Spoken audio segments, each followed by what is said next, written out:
company says the new platform PPE helps Audi Q6 e-tron achieve 30% less energy consumption with 33% better system performance. With the Q6, Audi is also introducing its electronic architecture E3 1.2, which allows customers to experience digitalization directly in the vehicle, making Audi Q6 e-tron a truly tech marvel. So here it is, all that you need to know about Q6 e-tron. Audi Q6 e-tron is the upcoming EV from Audi's stable and is expected to come to Indian shores by the end of this year. International launch is expected in second half of this year. It is a 4.7-meter SUV which will occupy the space between Q4 and Q8 e-tron. It will come in two variants, Q6 e-tron Quattro and the more powerful SQ6 e-tron. What we have today with us is the S variant. What I want to show you, the first in the look of Audi Q6 are these DRLs. They are matrix LED DRLs with active signature.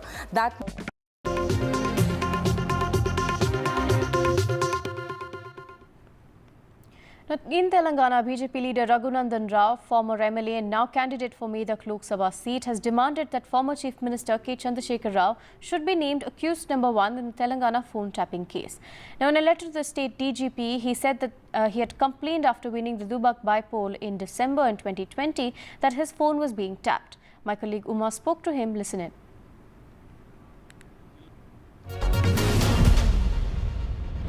Shocking revelations in the Telangana phone tapping issue, and I have with me BJP leader who's also the candidate of the BJP from Telangana. He's come to the DGP's office, and what is your query to the DGP?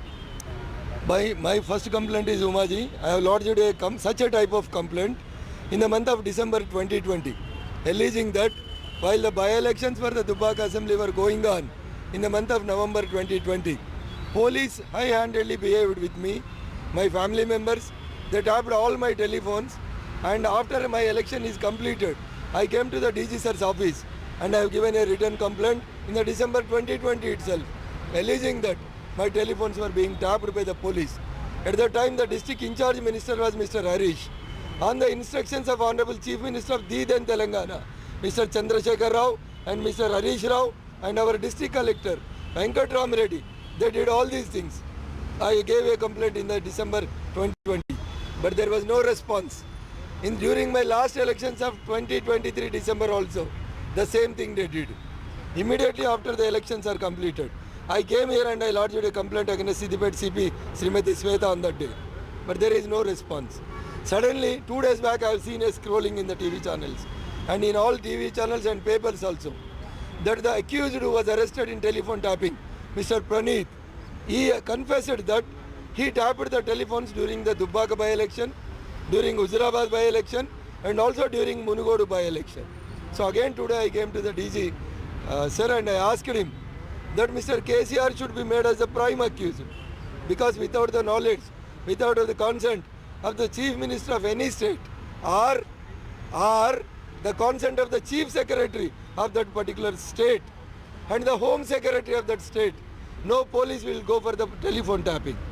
When a DSP level officer, he himself admitted, and other 2 additional SPs also admitted that they tapped the police, they tapped the telephones during the by-elections. I being the victim during November 2020 and November 2023. Whatever the evidence that has come out or the facts that have come out is something that are being leaked to the media perhaps. Nothing has come out officially. How are you connecting something that may have been policemen going rogue? Why do you feel that this is political leadership that is involved in this? No, without the consent of Chief Minister, can any DG take any action? Can any SIB chief can take any action? I don't think so. Being a practicing advocate and the victim, in fact Revanth Reddy is the first victim. He was caught in the vote-no-to case in the year 2015. Who made that instrument? Who was the DGP at that time? Who was the intelligence chief? Who was the SIB chief? Why Revanth Reddy is excusing those 3 persons? I'm being joined by Krishank Mane, spokesperson of the BJP. Thank you for joining us, sir. Now, firstly, what are your thoughts on the allegations against KCR in the phone tapping case, and do you think this will affect the upcoming elections? Well, RTG, Bharatiya Janata Party's MP candidate from Medak, has recently lost elections in assembly. So he wants some attention. Bharatiya Janata Party wants some attention, and attention will come only when you attack KCRG. And that is why today, as national media, you have given attention to him. What we say is, please investigate. We are ready for it. But why being biased and why based on leaks? Honorable Chief Minister Revanth Reddy's office gives leaks to YouTube and social media, and all this is coming out. Make a serious investigation. And the question here is, the office of DGP under Chief Minister KCR Garu when he was in government, or the then intelligence chief Shivdar Reddy, are today in plum post in Revanth Reddy's government. Why aren't you asking them? Why aren't you involving their names in this whole investigation process? The then DGP gave a statement that there is no phone tapping being done. This was the statement of the then DGP. Currently, he is the chairman of the Telangana State Public Service Commission. And the intelligence chief then, Shivdar Reddy, is today commissioner of police.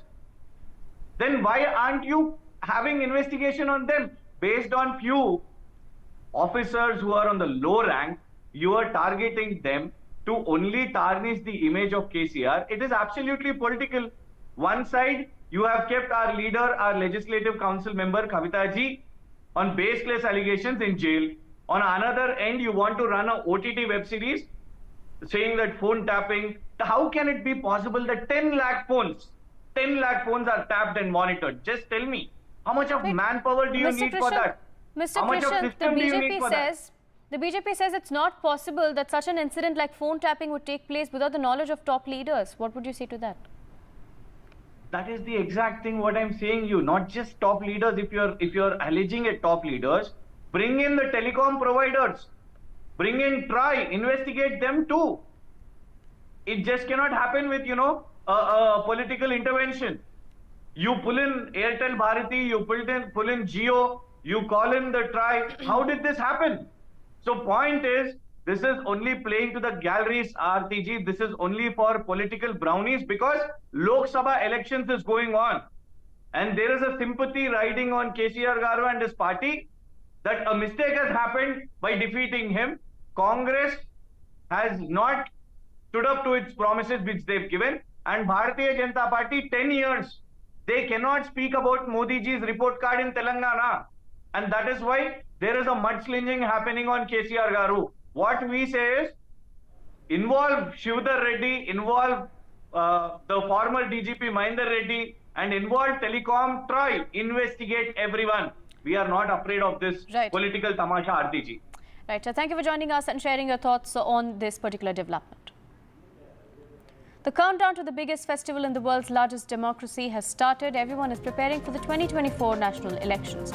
India's future is its youth, and to support the goal, NDTV is launching the hashtag NDTV18 Ka Vote. The campaign is to make the youth aware of the need to vote, and our aim is to encourage voters aged 18 to show their strength in the 18th Lok Sabha elections. Send us your video messages on hashtag NDTV18 Ka Vote, and we will show them on air.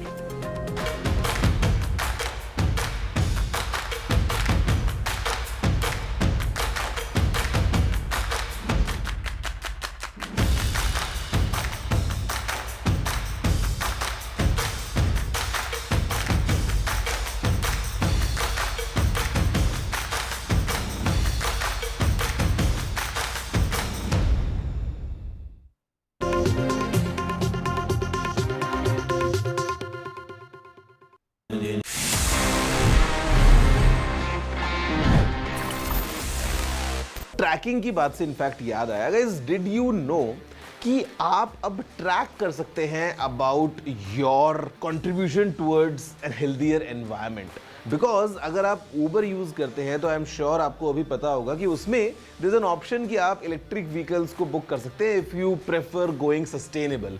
लेकिन अब यहाँ पे एक option आ गया है जहाँ पे आपको ऊबर दिखाता है कि आप क्या सेव कर रहे हैं कंपेयर टू अगर आप एक नॉर्मल व्हीकल में जाते हैं तो आप कितने कार्बन एमिशंस होने से रोक रहे हैं, और वो आपको दिखाता है in form of trees, being planted.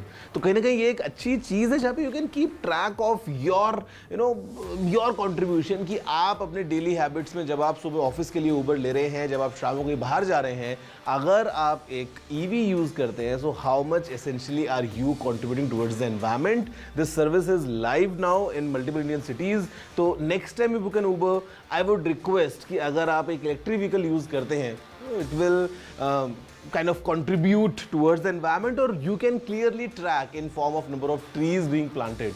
So I'm sure normally we friends sometimes we see each other's Uber ratings कि किसको कितने स्टार मिले हैं, किसी कितनी रेटिंग है. तो I'm sure going next this could be a thing that we all might track कि अच्छा मैंने कितने trees को plant किया by going electric या कौन आगे जीत रहा है. It's a nice thing. Did you know this? If yes, amazing. If no, please let me know. You know the address. It's tg@ndtv.com.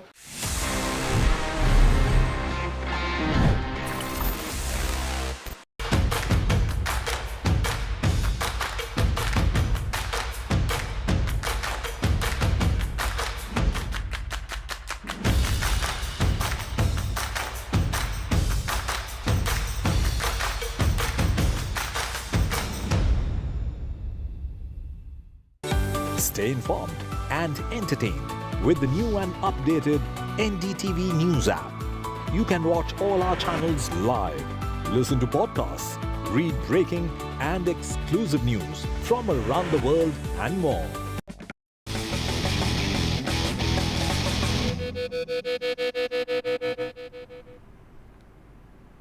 The Mahayuti or the NDA alliance in Maharashtra is likely to announce a distribution of its seats. NCP Ajit Paar faction is likely to release its list of candidates today at a press conference and field Chhagan Bhujbal from Nashik.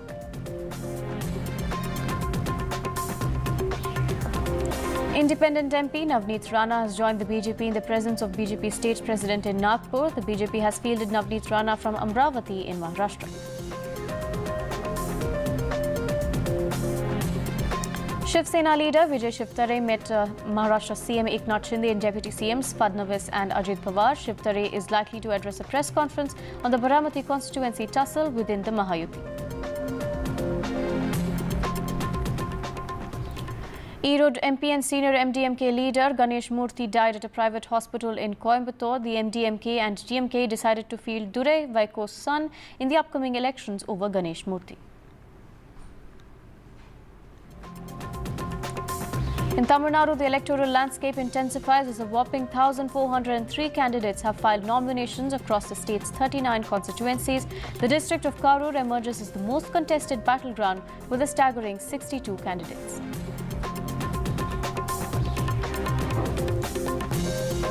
In Arunachal Pradesh, 5 BJP candidates have no opponents, including the Chief Minister. Yesterday was the last day to file nominations for the state's assembly elections.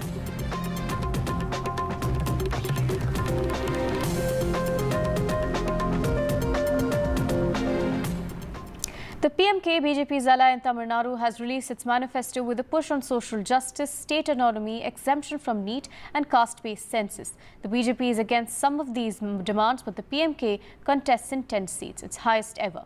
NDTV's Sam Daniel spoke to PMK Chief Anbumani Ramadas, the former health minister. Listen in.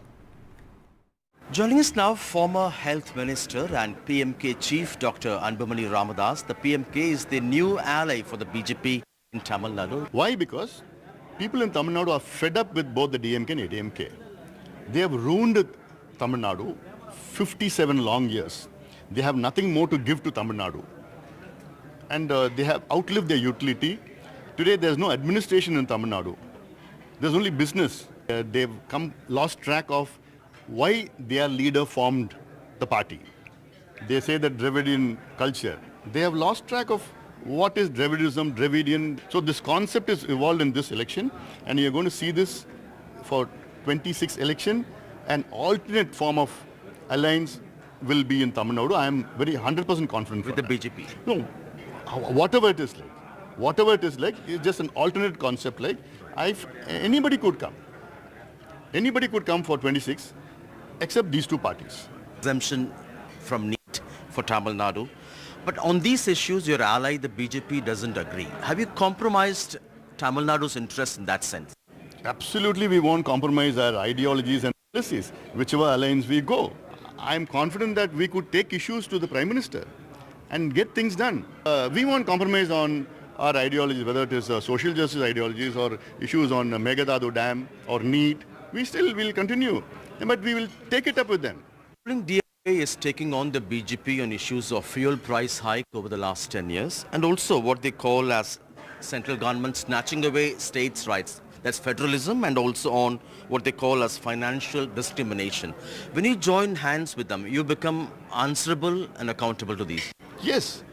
See, joining them and taking up these issues with them will bring out solutions. The last 3 years, Tamil Nadu government has been just fighting BJP. Just fighting. So once you keep fighting, it's politics. So you join them and then get this done. Electoral bonds expose, would that be a major setback? See, people definitely can judge. But what is happening here? Every party has got electoral bonds here or there. Some sort of, in Tamil Nadu,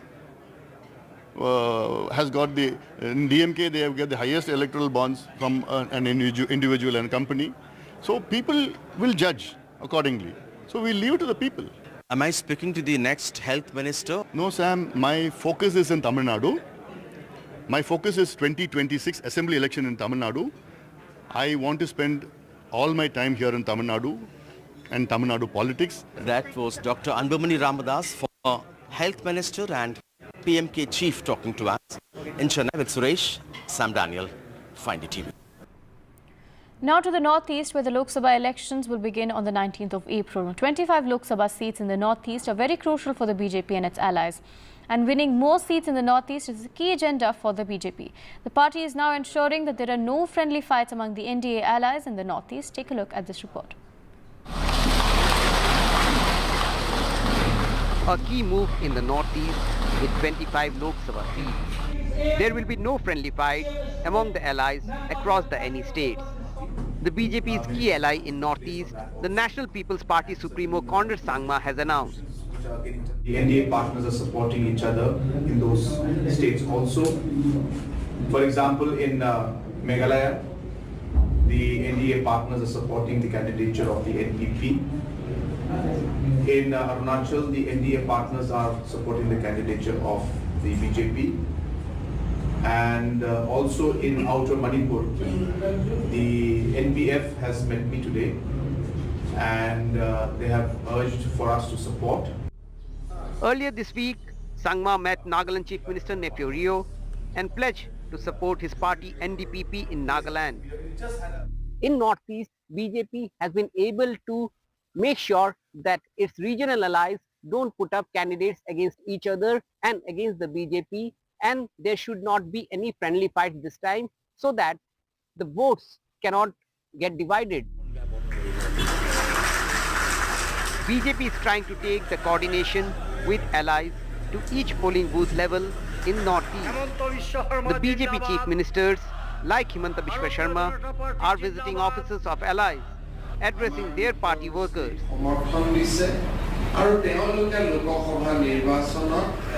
The party's oldest ally in the northeast, the Assam Gana Parishad, supports the strategy. Not only 2 seats, we are expecting 14 seats out of 14 because situation has completely changed. In 2019 Lok Sabha elections, out of the 25 seats in northeast, the NDA had won 18. This time, the target is at least 22. With Nakul Rabha in Guwahati, Ratndeep Chaudhary for NDTV. The Aam Aadmi Party is contesting the Dibrugarh and Sonitpur Lok Sabha seats in Assam after it could not settle on a seat-sharing formula with the Congress, though the Aam Aadmi Party is part of the United Opposition Forum in Assam. The party had planned on big rallies to be held by the Chief Minister Kejriwal after his arrest. The Aam Aadmi Party leadership in Assam feels that Kejriwal's arrest will be counterproductive for the BJP and in fact help the Aam Aadmi Party grow in BJP's stronghold states like Assam. NDTV's Ratndeep Chaudhary spoke exclusively to Aam Aadmi Party's Northeast in charge Rajesh Sharma. Listen in. We have seen that Aam Aadmi Party has seriously given an effort to come up as an opposition alternative to Congress in Assam. In the discussions, they were also in a view that yes, we are good in all these seats. But when at a final stage, Congress declared 13 seats for themselves and 1 seat for Assam Jatiya Parishad, and all other 15 members of this alliance, no one has been offered any seat. So the question arises that is it now a alliance or not? First phase में आपके दोनों seat जा रहे हैं जहाँ पे आप लोग कॉन्टेस्ट कर रहे हैं। जो आम आदमी पार्टी की एक प्लानिंग भी थी कि असम में एक मैसिव कैंपेन हो जिसकी अगुवाई अरविंद केजरीवाल करने वाले थे। अरविंद केजरीवाल की जो अरेस्ट हुई इसके बाद से आपका अभी क्या स्ट्रैटेजी है? क्या आपका जो कैंपेन का प्लान है उस पे ये धक्का लगा है? देखिए, अरविंद केजरीवाल जी की एक पहचान है, एक अरविंद केजरीवाल हमारे ब्रांड है। अरविंद केजरीवाल को लोग उम्मीद की तरीके से देखते हैं। असम के भी हमारे जो लोग हैं या हमारे कार्यकर्ता हैं, वो उनके मन में एक उम्मीद थी कि अरविंद केजरीवाल आएंगे, सोनितपुर में भी आएंगे और डिब्रूगढ़ में आएंगे। लोगों की एक उम्मीद होती है, जिसकी विचारधारा को लेकर लोग आगे बढ़ते हैं, तो उनको देखने की एक उम्मीद होती है। तो निश्चित तौर पर उस पॉइंट ऑफ व्यू से हमें जरूर कुछ महसूस हो रहा है कि हल्का सा एक फर्क पड़ेगा। लेकिन जो सबसे बड़ी बात है कि कहीं ना कहीं इससे हमारे अंदर की दृढ़ता और बढ़ी है, हमारा संकल्प और मजबूत हुआ है कि हमें बीजेपी को हराना है। बीजेपी ने जिस तरीके का अत्याचार आम आदमी पार्टी के ऊपर करने की कोशिश की है, जिस तरीके से एक बिना किसी सबूत के एक राष्ट्रीय दल के जो सबसे बड़े नेता हैं उनको 2 नंबर के नेता को, 3 नंबर के नेता को, 4 नंबर के नेता को, सभी को जेल के अंदर जिस तरीके से डाला है, और उसके बाद जनता के मन में भी एक आक्रोश पैदा हुआ है। जनता भी ये देख रही है कि लोकतंत्र की किस तरीके से हत्या की जा रही है। The Mahavikas Aghadi alliance in Maharashtra is on the verge of collapse over seat distribution for the Lok Sabha elections. Now, while seat sharing is yet to be announced formally, Uddhav Thakere's Shiv Sena released its first list of 16 candidates, including for those seats claimed by the Congress. The Congress state chief told NDTV that Uddhav Thakere made the decision without consulting the Congress. Meanwhile, the VBA has decided that it will go solo in the Lok Sabha elections. Here's what Nana Patole told NDTV on the matter.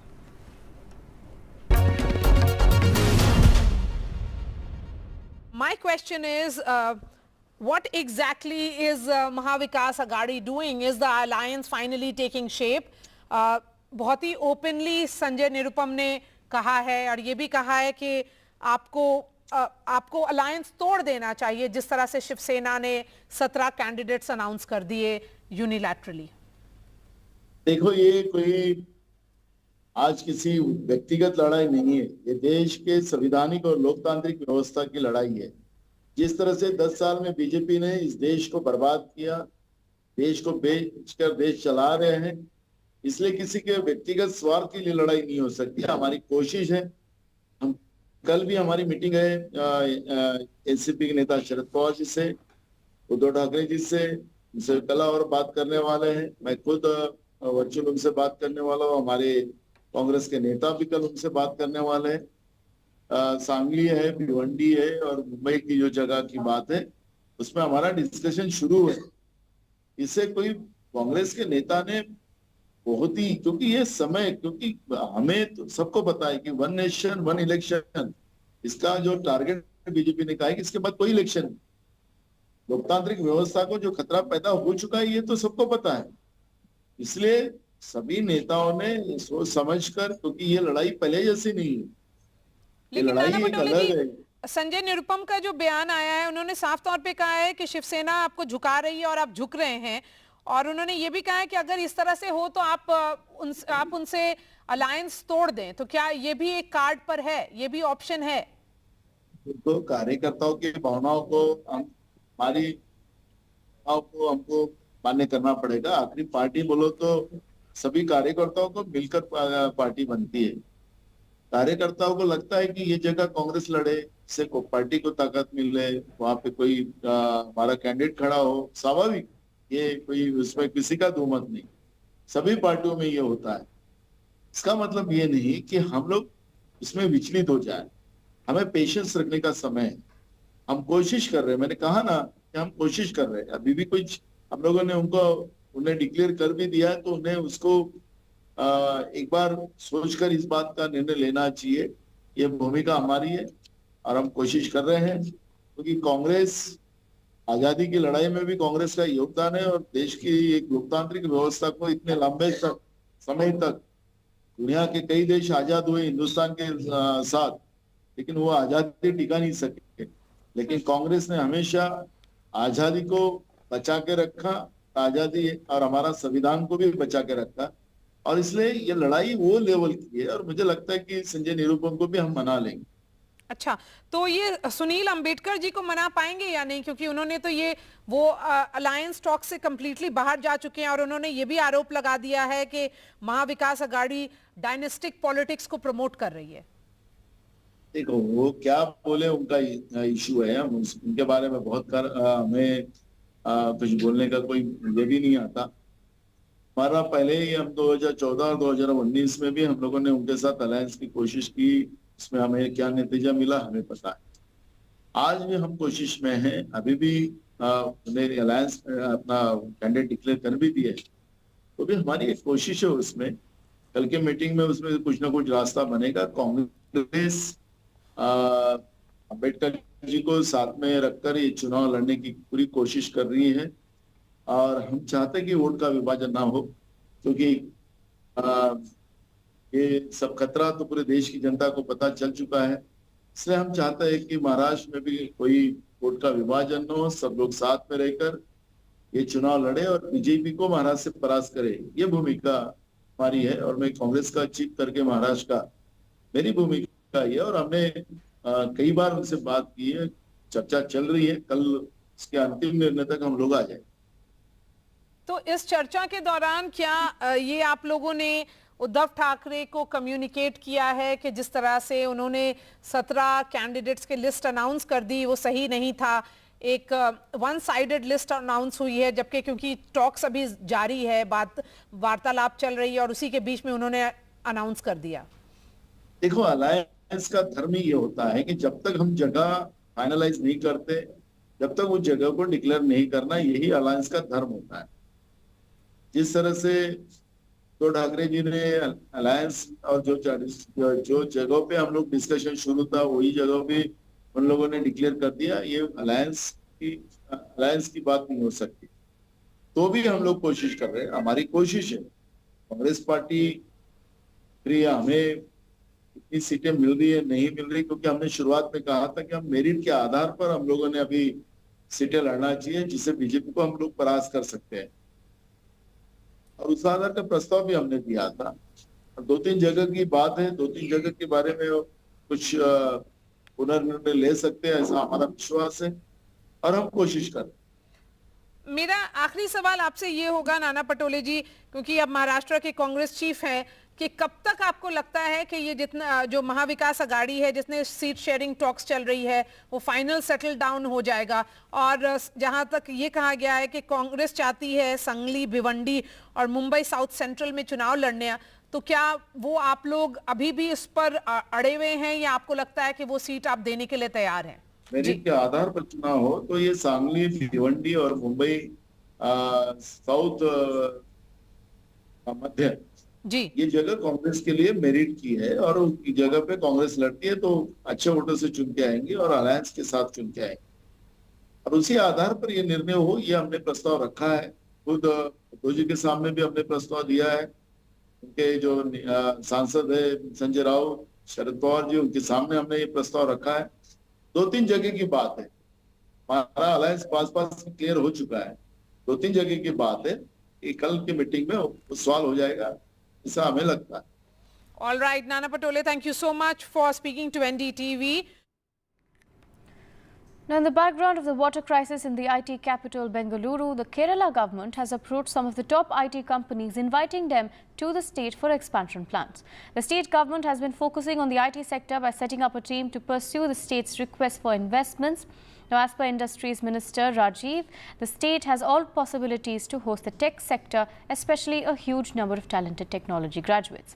Now, with 44 small and big rivers in the state, Kerala government says water is not an issue and that the state would not face a crisis of that nature. I have my colleague Pratibha joining us with more details.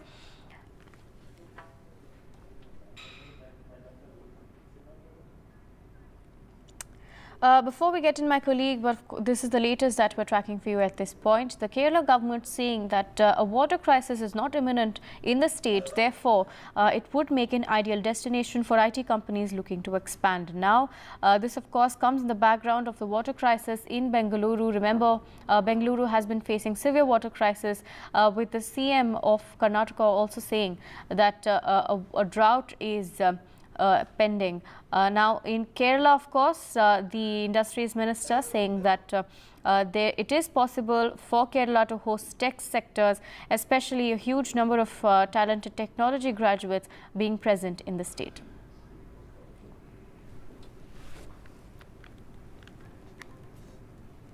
Now, the countdown to the biggest festival in the world's largest democracy has started and everyone is preparing for the 2024 national elections. Now, India's future is its youth, and to support the goal, NDTV is launching the hashtag NDTV18 Ka Vote. The campaign is to make the youth aware of the need to vote, and our aim is to encourage voters aged 18 to show their strength in the 18th Lok Sabha elections. Send us your video messages on hashtag NDTV18 Ka Vote and we will show them on air.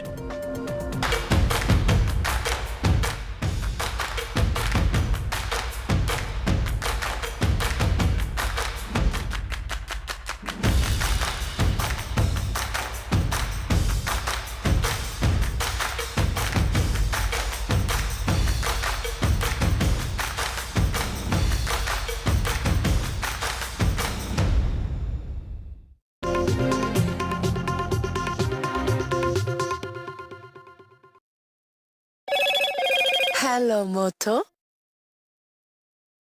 Motorola, India's best 5G smartphone brand. Elon Musk posted on social media platform X announcing premium features. He says going forward, all accounts with over 2,500 verified followers will get premium features for free, and accounts with over 5,000 followers will get Premium Plus for free.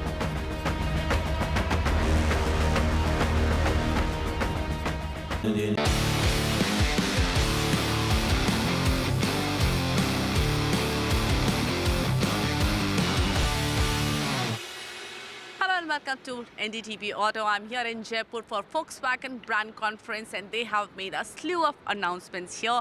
Let's talk more about them with Mr. Ashish Gupta, brand director, Volkswagen India. You know, you have again changed the lineup of Taygun. What was the purpose behind it, and will that make things simpler for people? No, I think, the endeavor has been, and if I take you back 2 years when we introduced the Taygun, we introduced it on two-line structure, the dynamic line, which was basically based on the 1 liter, and the performance line, which was based on the 1.5 liter. Over the period of time, what we have also realized is that customers are not differentiated by, engine types. Customers are more and more moving towards style differentiation. What kind of a style appeals to me and what kind of a style does not appeal to me or appeals to another set of customers. So the endeavor this time has been to now put our line structure in place to appeal to style more than the differentiation by the engine line. So that's what we have done. So now we have the chrome line, which is more elegant, for the customers who like that kind of a design language, available both on the 1.5 and the 1 liter, and then the sporty look with more black themed exterior and interior elements, which appeals to customers who are looking for more sporty, rugged kind of an appeal that appeals to them. So that's why today we have launched the GT Plus Sport on the Taygun, and also the GT line, which actually brings the GT-ness of our cars into the 1 liter lineup as well with the GT line. Does this impact pricing? Yes, of course. If you look at the GT line is now has all the GT elements, including 17-inch wheels, including 6 airbag standard, including the black elements in the exterior and the interior, at a price point which is between the high line and the top line. Yeah, so it's a much more accessible, affordable GT. The other big announcement is about ID4, and we have seen ID4 earlier as well. But what is the plan now? When do you think it will actually come to India, will get launched in India? Yeah, I think the ID4 that you saw earlier was a test car, which you saw by accident and not by design. But today we have officially showcased the ID4. So very clearly we are committed to bringing the global electric range into India, starting with the ID4. Our target is to bring this car to India and to start selling it towards the end of this year. And what I know it's very early to say, but what will be your pricing strategy? So as you said, too early to say, but any car that you launch has to be competitive in the segment that it is operating in. The ID4.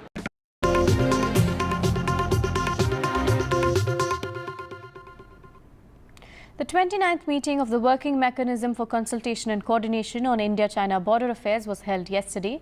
The External Affairs Ministry's statement said both sides had an in-depth exchange of views on how to achieve complete disengagement and resolve the remaining issues along the actual line of control. Now, in the interim, India and China have agreed to maintain regular contact through diplomatic and military channels.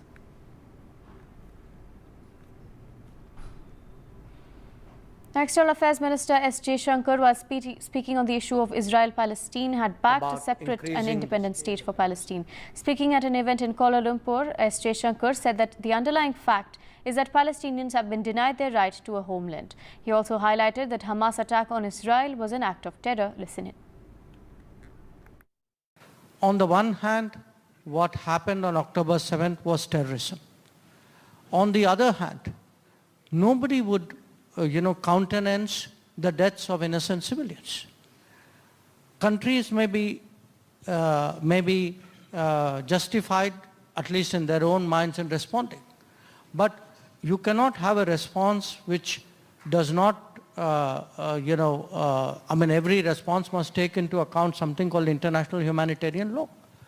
And the fact is that whatever the rights and wrongs of the issue, there is the underlying issue of the rights of the Palestinians and the fact that they have been denied their homeland. Now let's take a look at some international news coming in. The bodies of 2 construction workers were found in the cold waters of Baltimore Harbor, submerged in their red pickup truck after a cargo ship collided with the Francis Scott Key Bridge, causing a catastrophic collapse. Now, Maryland authorities, faced with the grim task of recovery, announced that 6 of the 8-man crew were presumed dead, with 4 still missing amid the wreckage.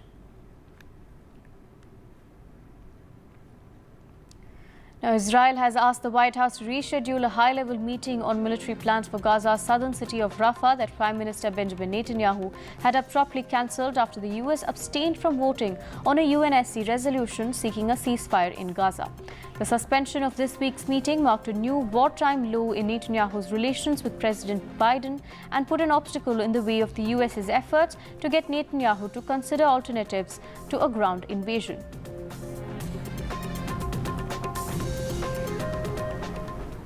The countdown to the biggest festival in the world's largest democracy has just started, and everyone is preparing for the 2024 national elections.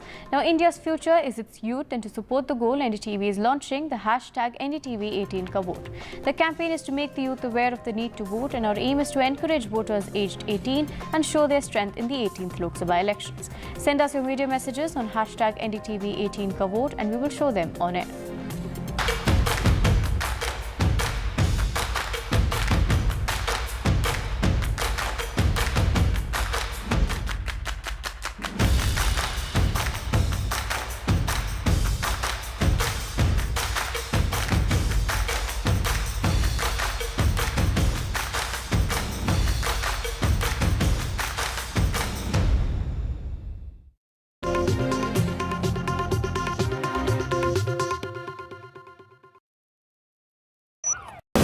Justice D.Y. Chandrachud, NDTV, big exclusive. We provide justice to common citizens, and there is no case which is too small even for the highest court of the nation. CGI का काम करने का अलग अंदाज. Sometimes I get emails even in the middle of the night, and I'm always available to answer those emails. 25 crore final judgments and orders. This data is available online. As on 29th February 2024, 3.09 crore cases have been heard on video conferencing mode. Chief Justice Chandrachud से जुड़ी अनसुनी बातें. 3:30 बजे सुबह मेरा दिन शुरू हो जाता है. My best friend, who is my wife, Kalpana, both of us are vegans. खबरों में आपका भरोसा. NDTV.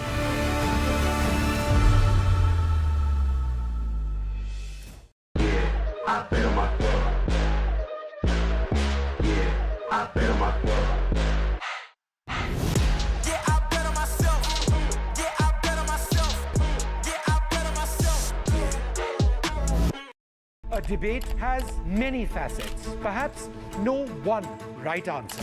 Left, right and center. Conversations that get to the core of the debate.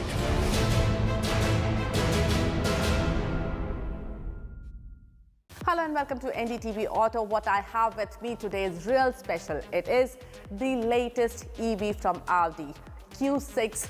What's special about it is it's based on a completely new platform, PPE, Premium Platform Electric. This platform Audi has developed for their electric vehicles and it has a lot to offer.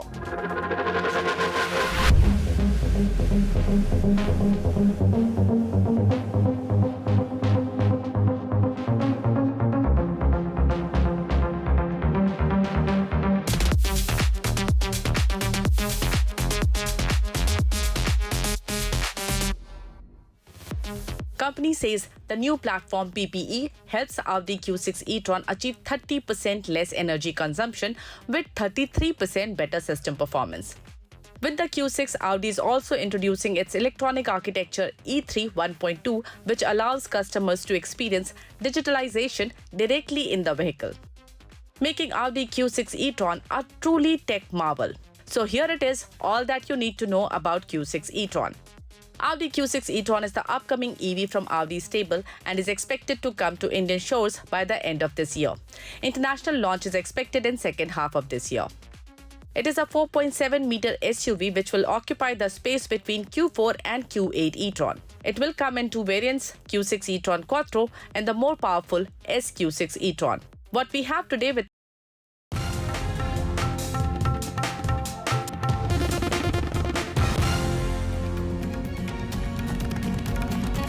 Hello and welcome. You're watching NDTV. I'm Aarti Krishnan. We're of course going to talk about our top stories. Arvind Kejriwal's court hearing as his remand ends, as well as news coming in on US and Germany's reaction to Kejriwal's arrest as well. Let's take a look at the top headlines. ED's custody ends. Kejriwal to be produced in court today. Tight security outside Rao's Avenue Court. Around 1,000 police and paramilitary forces deployed.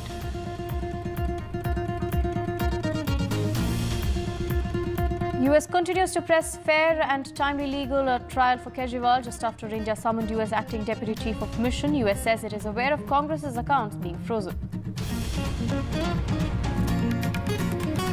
ED heat on Mahua Moitra continues. Moitra summoned by the Enforcement Directorate in a FEMA case today. Fissures deepen within the MVA after Uddhav Sena releases candidate list, fields candidate in Congress seats, meetings over disputed seats.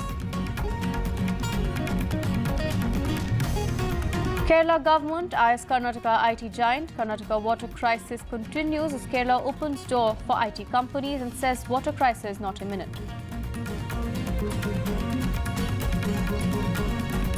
India backs independent Palestine. External Affairs Minister Jaishankar says Palestine's denied homeland.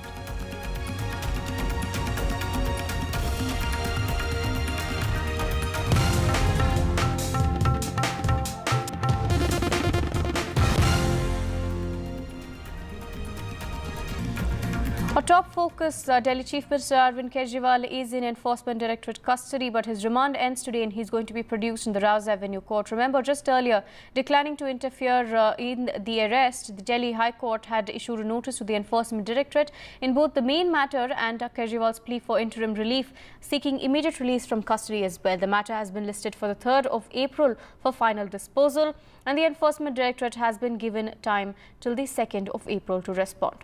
Now, Kejriwal's remand, remember, ends today and he's going to be produced before the Rao's Avenue Court, where security has been increased and around 1,000 police personnel as well as paramilitary forces have been deployed. The police have been given orders to detain any protesters who demonstrate outside of the court. Remember, these are the latest details coming in. The Enforcement Directorate, according to sources, will be seeking an extension, is what we're hearing. They're set to seek an extension of custody of Kejriwal is what our sources are telling us. But today, Arvind Kejriwal will be produced in the Rouse Avenue court. Again, remember, just earlier, an extension of 7 days was given to the Enforcement Directorate, where Kejriwal was kept in custody, and that remand ends today. I have my colleague Ishika joining us with more details. Ishika, now heavy security outside of the Rouse Avenue court as Kejriwal is going to be produced in court today. Are we expecting the Aam Aadmi Party to protest?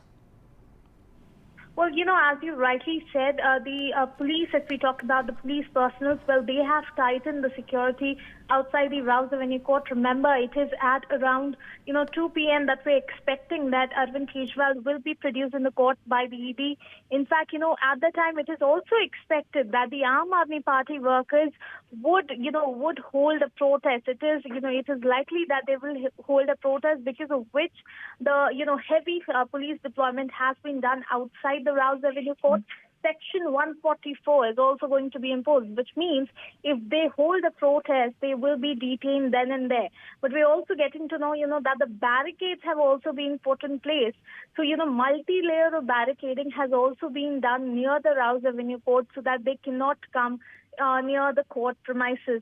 So certainly, as you rightly mentioned, the security, if we talk about it, has been tightened. But also what remains, interesting to be seen is that yesterday, Kejriwal's wife, Sunita Kejriwal, had in fact claimed that today her husband is going to make, some big revelation in the court. So certainly, what will those arguments be?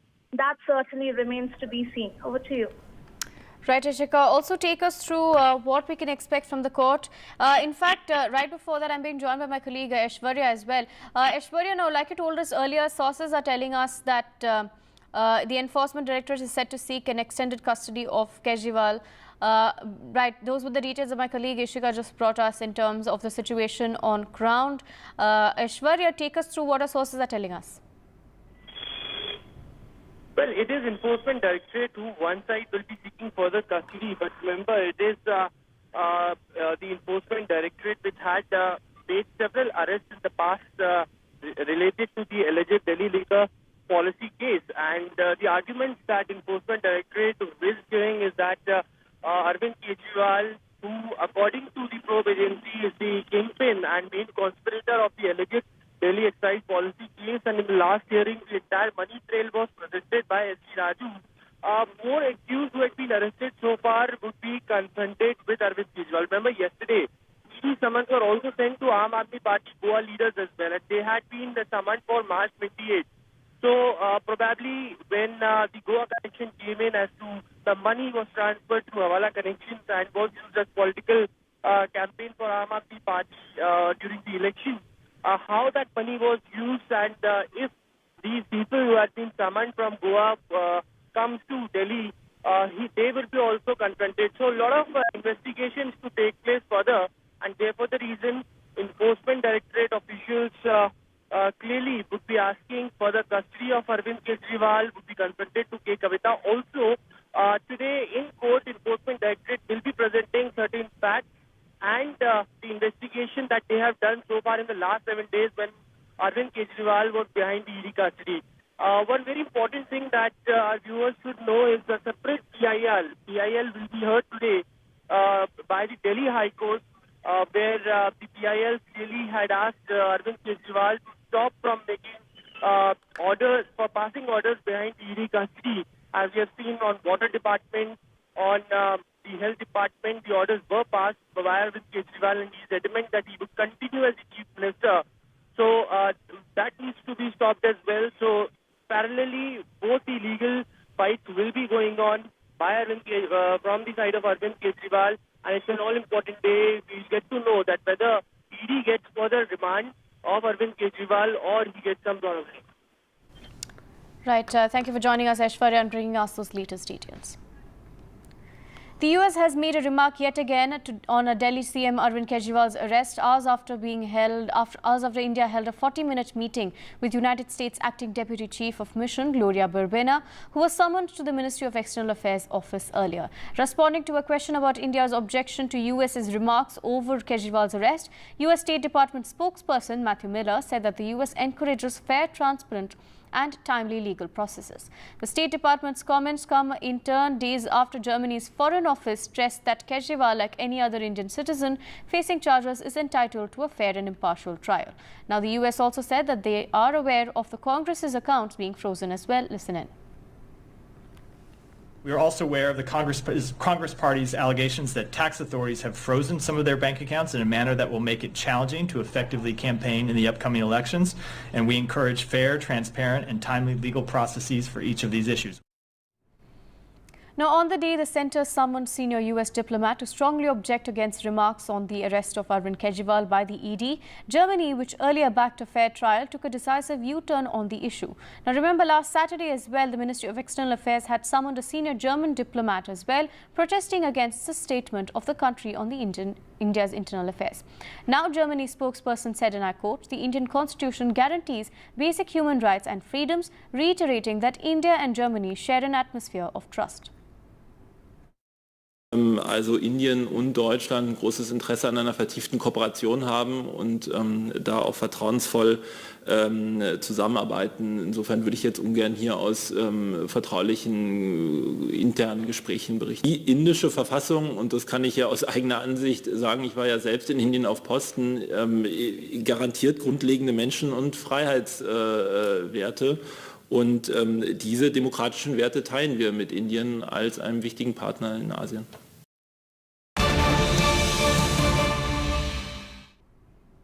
News coming in now. Trinamool Congress's Mahua Moitra has been summoned in a FEMA case. Darshan Hiranandani is also likely to get a summon.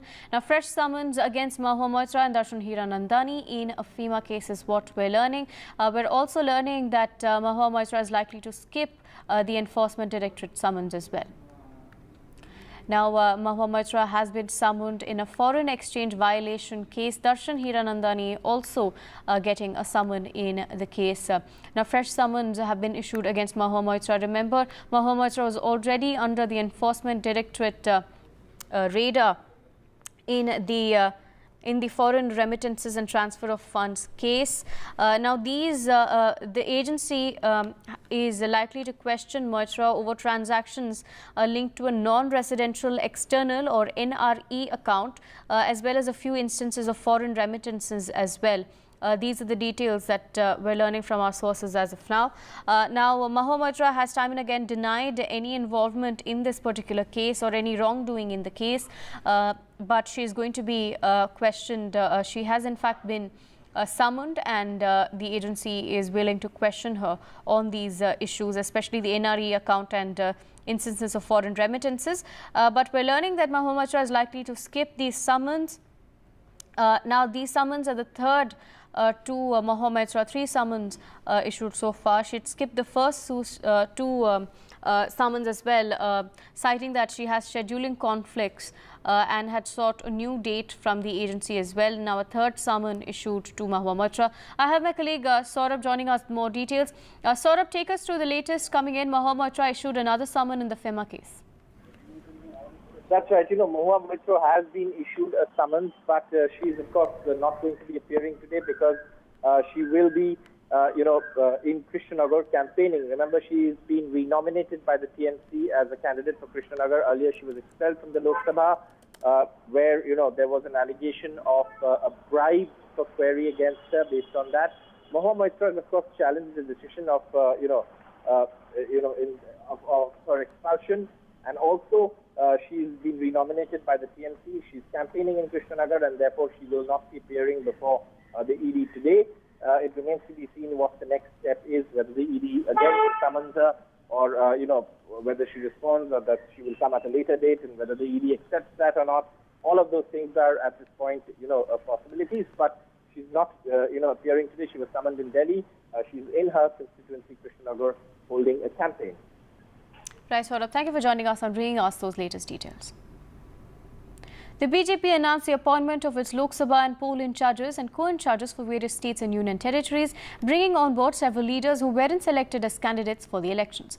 Now, according to a party statement, Bihar MLA Nitin Nabin will oversee Chhattisgarh, while Rajya Sabha MP Dinesh Sharma will take charge of Maharashtra. In Uttar Pradesh, Bihar MLA Sanjeev Chaurasia along with Ramesh Biduri and Sanjay Bhatia have been designated as co-in-charges. Notably, Biduri and Bhatia, both sitting MPs in the outgoing Lok Sabha cabinet, did not receive renomination from the party for the upcoming polls. Ramesh Biduri, he was one of the MPs of Delhi who was dropped, and it was speculated that because of the kind of hate speech that he was using, offensive hate speech that he was using, that he was dropped. Right. But he has been made the co-prabhari of Uttar Pradesh, which is seen as a political epicenter of India's politics. Similarly, someone like Nalin Katil, who was the state president of the BJP in Karnataka, he also couldn't manage to get a ticket this time. He has also been given an important responsibility. Sanjay Bhatia, who had to make way for ML Khattar, he was originally the MP from Karnal. He couldn't be given a ticket this time. He has also been given a very important responsibility. And, so O.P. Dhankar, who made way for Nayab Singh Saini to become the president of Haryana for the BJP, he sort of has also been given, he has also been made a co-prabhari. So this is the BJP trying to, send out a message that, there'll be a shuffling of responsibilities between people, between organization and the legislature. In the past, we have seen someone like Vijay Rupani, who was dropped as a CM of Gujarat, being made the prabhari of Punjab. He continues to be the prabhari of Punjab. We have seen similar cases, even Pravesh Verma, who was dropped from the Delhi list, was made the co-prabhari of Rajasthan, poll prabhari of Rajasthan. So in some ways, this is the BJP trying to placate people, at the same time send out a message of organizational strength that everybody is together and nobody gets a chance to drift away. Now, the Maha Vikas Aghadi alliance in Maharashtra is on the verge of collapse over seat distribution for the Lok Sabha elections. Now, while seat sharing is yet to be announced formally, Uddhav Thakere's Shiv Sena had released its first list of 16 candidates, including for those seats claimed by the Congress. The Congress state chief told NDTV that Uddhav Thackeray made the decision without consulting the Congress. Meanwhile, the VBA has decided that it will go solo in the Lok Sabha elections. Take a look at this report. Fresh cracks in MVA lines after Uddhav Sena announced its list of 17 candidates. Sena's decision to nominate candidates in disputed constituencies, including Sangli and in Mumbai, has sparked discord among the allies. Sangli, considered a Congress stronghold and was claimed by both Congress and Uddhav Sena, will see Chandrahar Patil of Sena contesting. Mumbai Northwest and Mumbai South Central were also claimed by both Congress and Uddhav Sena, but now it has been claimed by Sena's Amol Kirtikar and Anil Desai respectively. Mumbai Northeast, which was under dispute between NCP and Sena, will have Sena's Sanjay Patil as the candidate. Congress was quick to hit out. Sangli त्यांनी जाहीर करणं किंवा मुंबईमधलं सुद्धा धारावी जेथे येते तो मतदारसंघ जाहीर करणं हे योग्य झालं नाही असं माझं मत आहे. आमचा आजही आग्रह या जागेसाठी आहे. एवढंच नाही तर भिवंडीच्या जागेसाठी सुद्धा आमचा आग्रह आहे आणि या बाबतीत जे जाहीर केलं आहे त्या बाबतीत शिवसेनेने फेरविचार करावा असे मी म्हणेल. Sanjay Nirupam, who was eyeing the Mumbai Northwest constituency, also lashed out at Uddhav Sena and accused the party of burying Congress in Mumbai and urged Congress to break ties with Uddhav Sena. जिस तरीके से मुंबई की 6 में से 5 सीटें शिवसेना के हवाले कर दी गई, वो निश्चित तौर पर कांग्रेस पार्टी को मुंबई में पूरी तरह से दफन करने का एक कार्यक्रम है. शिवसेना को इतना एक्सट्रीम स्टैंड नहीं लेना चाहिए. इससे कांग्रेस का जबरदस्त नुकसान है और कांग्रेस के नेतृत्व का ध्यान आकर्षित करना चाहता हूं कि आप अभी भी इंटरवीन करिए, नहीं तो alliance तोड़िए. The MVA suffers another blow as Prakash Ambedkar's party VBA, which was negotiating hard for a possible alliance with MVA, has decided to go solo.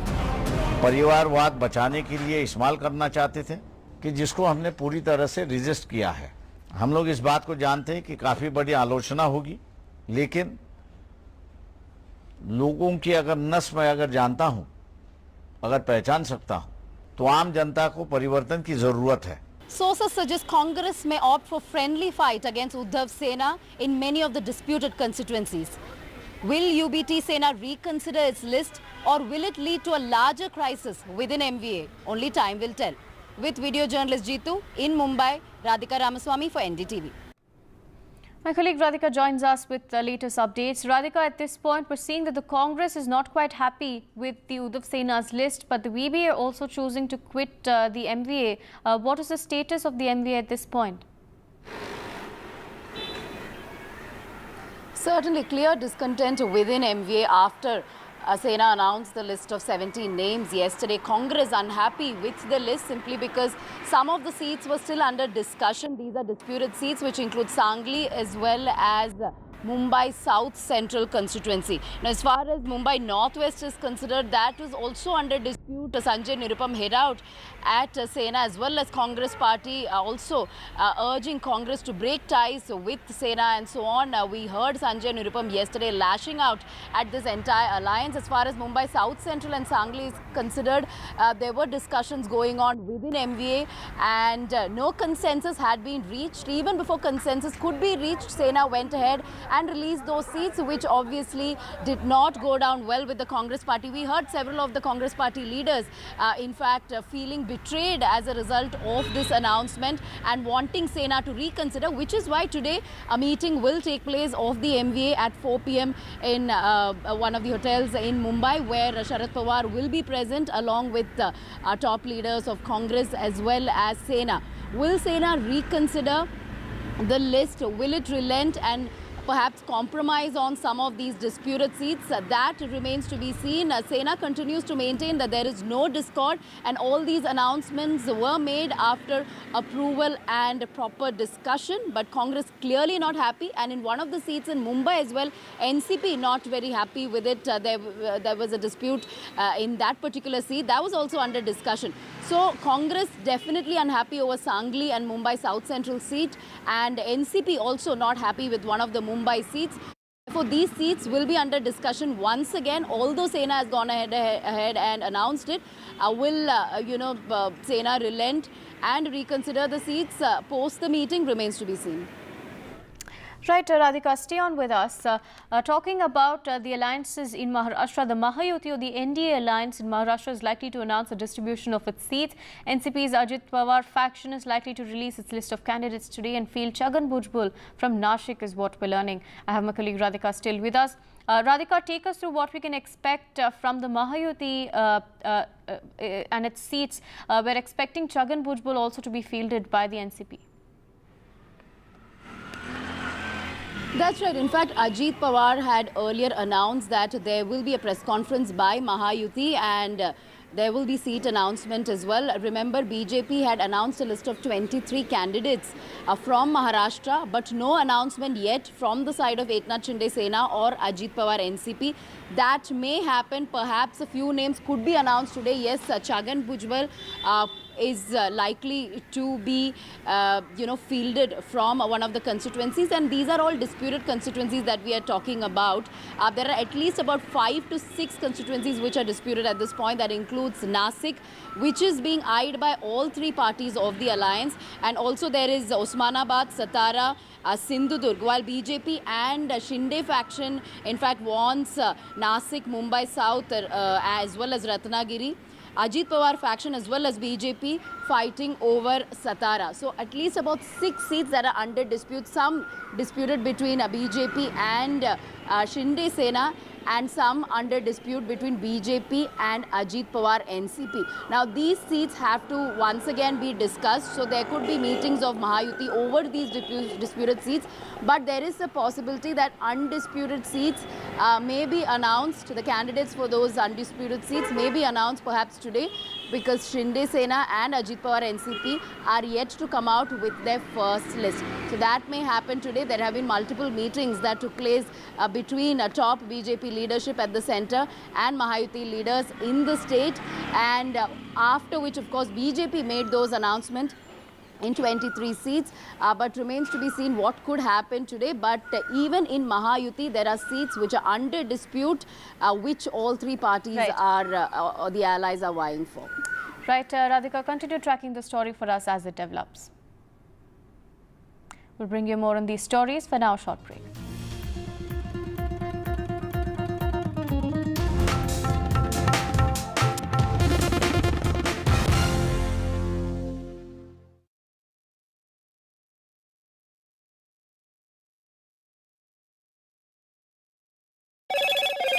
Hello, Moto.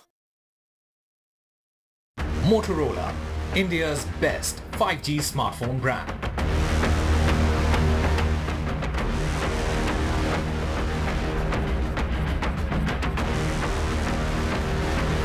ED custody ends, Kejriwal to be produced in court.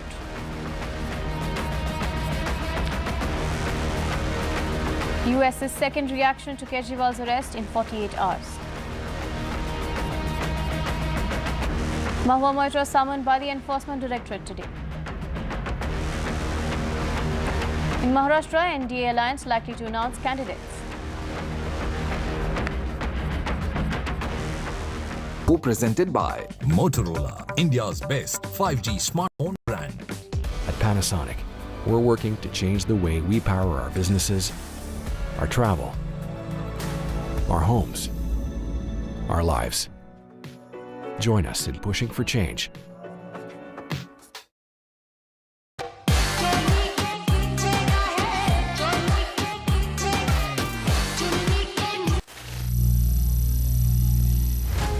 Some people say the metaverse will only be virtual. One day this lecture hall will be made of code, and driverless cars would be trapped in intersections. But even in this maze of the future, you can't wish away health. It's time to become more resilient.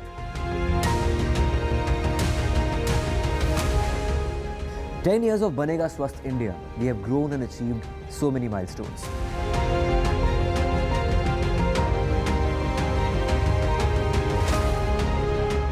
And now I have a plan to beat the urgency, to stop breathing with difficulty, to relieve getting choked with inactivity.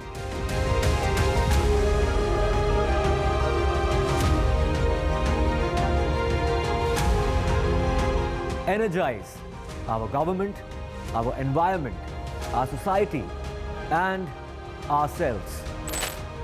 Everyone, everywhere.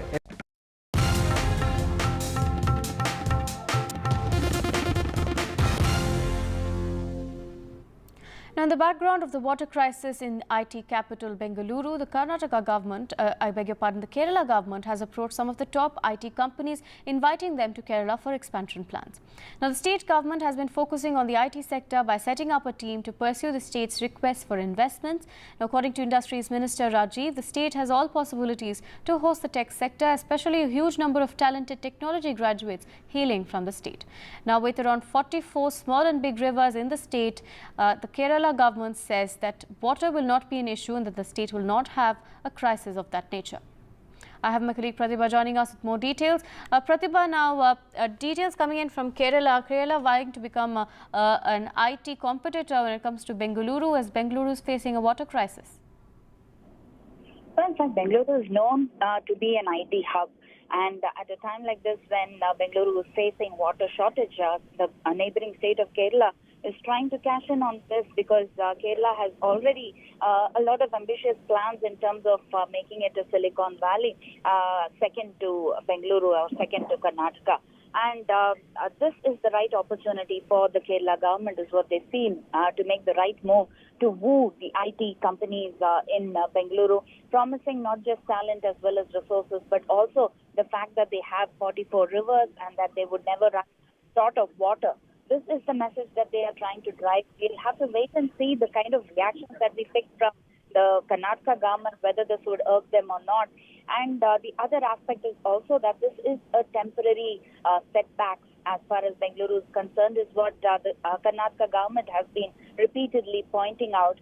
But of course, the water shortage in the periphery areas of Bengaluru still remains, especially with the onset of monsoon as well as drought. Right, Pratibha, also take us through what we can expect in terms of the next couple of days. Remember, CM Siddaramaiah had warned of a drought, like you said. Well, a lot of plans have been put in place with respect to, one, taking over the water tankers and standardizing the prices. The second is also to ensure that the treated water would be more frequently used in terms of non-potable uses like construction industries, for instance. And the Water Supply Board has been holding meetings repeatedly with different sectors to try and see how Kaveri water could be prioritized over other uses to ensure that this could be diverted to the areas where the water shortage is pretty rampant. These are some of the steps being taken. That apart, even the hotel industries are now, it is mandatory for them to introduce aerators for their water taps to ensure that the leakage is definitely avoided. So small steps, but definitely it has to be ensured that there would be steps taken in the right manner to conserve water so that Bengaluru does not face such a situation repeatedly year after year. But thank you for joining us and bringing us those latest details. We'll continue tracking these stories for you. For now, short break.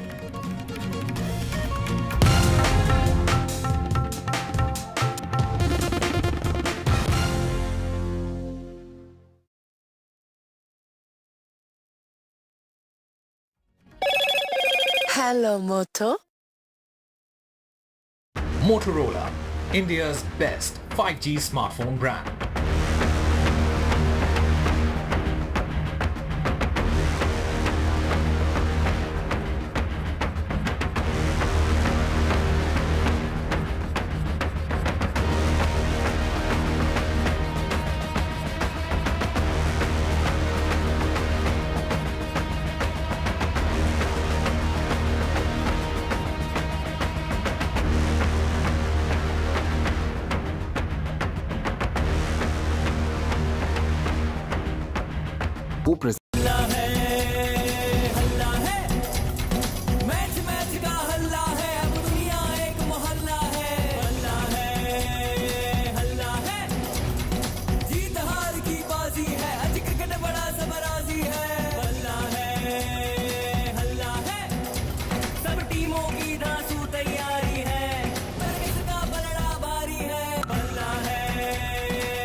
IPL का हल्ला बल्ला और सबसे शानदार coverage सिर्फ NDTV पर।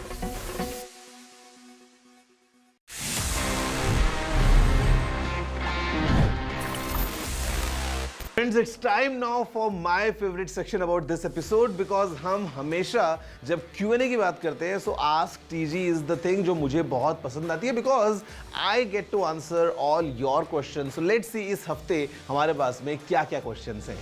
Hi TG, which is the better phone between OnePlus 12 and Xiaomi 14 in terms of camera and performance?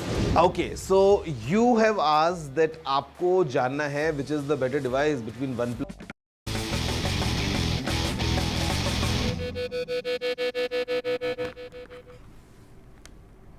88 constituencies in 12 states, and polling begins on the 26th of April. Last dates of nominations for the phase 2 of nominations, and the phase 2 nominations will end on the 6th or on the 4th, I beg your pardon, on the 4th of April.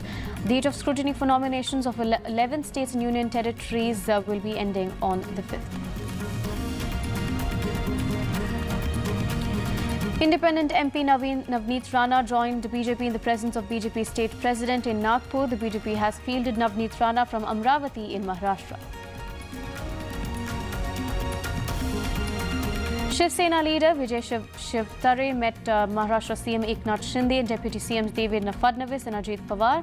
Shivtare is likely to address a press conference on the Baramati constituency tussle. Erode MP and senior MDMK leader Ganesh Murthy died at a private hospital in Coimbatore. MDMK and DMK decided to field Durai Vaiko's son in the upcoming elections over Ganesh Murthy. In Tamil Nadu, the electoral landscape intensifies as a whopping 1,403 candidates have filed nominations across the state's 39 constituencies. The district of Karur emerges as the most contested battleground with a staggering 62 candidates. In Arunachal Pradesh, 5 BJP candidates have no opponents, including the Chief Minister. Yesterday was the last day to file nominations for the state's assembly elections. DMK Sri Perambuttur candidate T.R. Balu meets Kamal Hassan. India Alliance candidates have been meeting Kamal Hassan and he's set to campaign for the India Alliance from the 29th.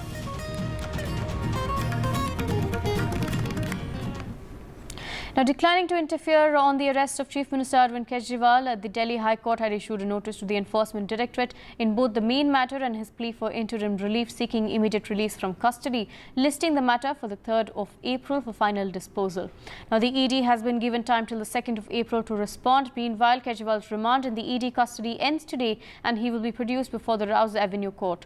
The security has been increased outside of the Rouse Avenue Court. Around 1,000 police personnel and paramilitary forces have been deployed.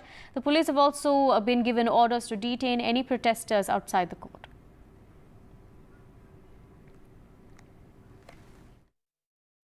इस so called शराब घोटाले की जांच में ED ने पिछले 2 साल में 250 से ज्यादा रेड मार लिए। वो इस सो कॉल्ड शराब घोटाले का पैसा ढूंढ रहे हैं। अभी तक किसी भी रेड में एक पैसा नहीं मिला। मनीष जी के यहां रेड मारी, संजय सिंह जी के यहां रेड मारी, सत्येंद्र जैन जी के यहां रेड मारी, एक भी पैसा नहीं मिला। अरविंद जी ने कहा है कि इसका खुलासा वे 28 मार्च को कोर्ट के सामने करेंगे। सारे देश को सच सच बताएंगे कि इस सो कॉल्ड शराब घोटाले का पैसा है कहां। Right, I have my colleague Aishwarya joining us with more details. Aishwarya, if you could take us through what we can expect from today's hearing at the Rouse Avenue Court. You did tell us earlier that sources say that the ED will be asking for an extension of custody.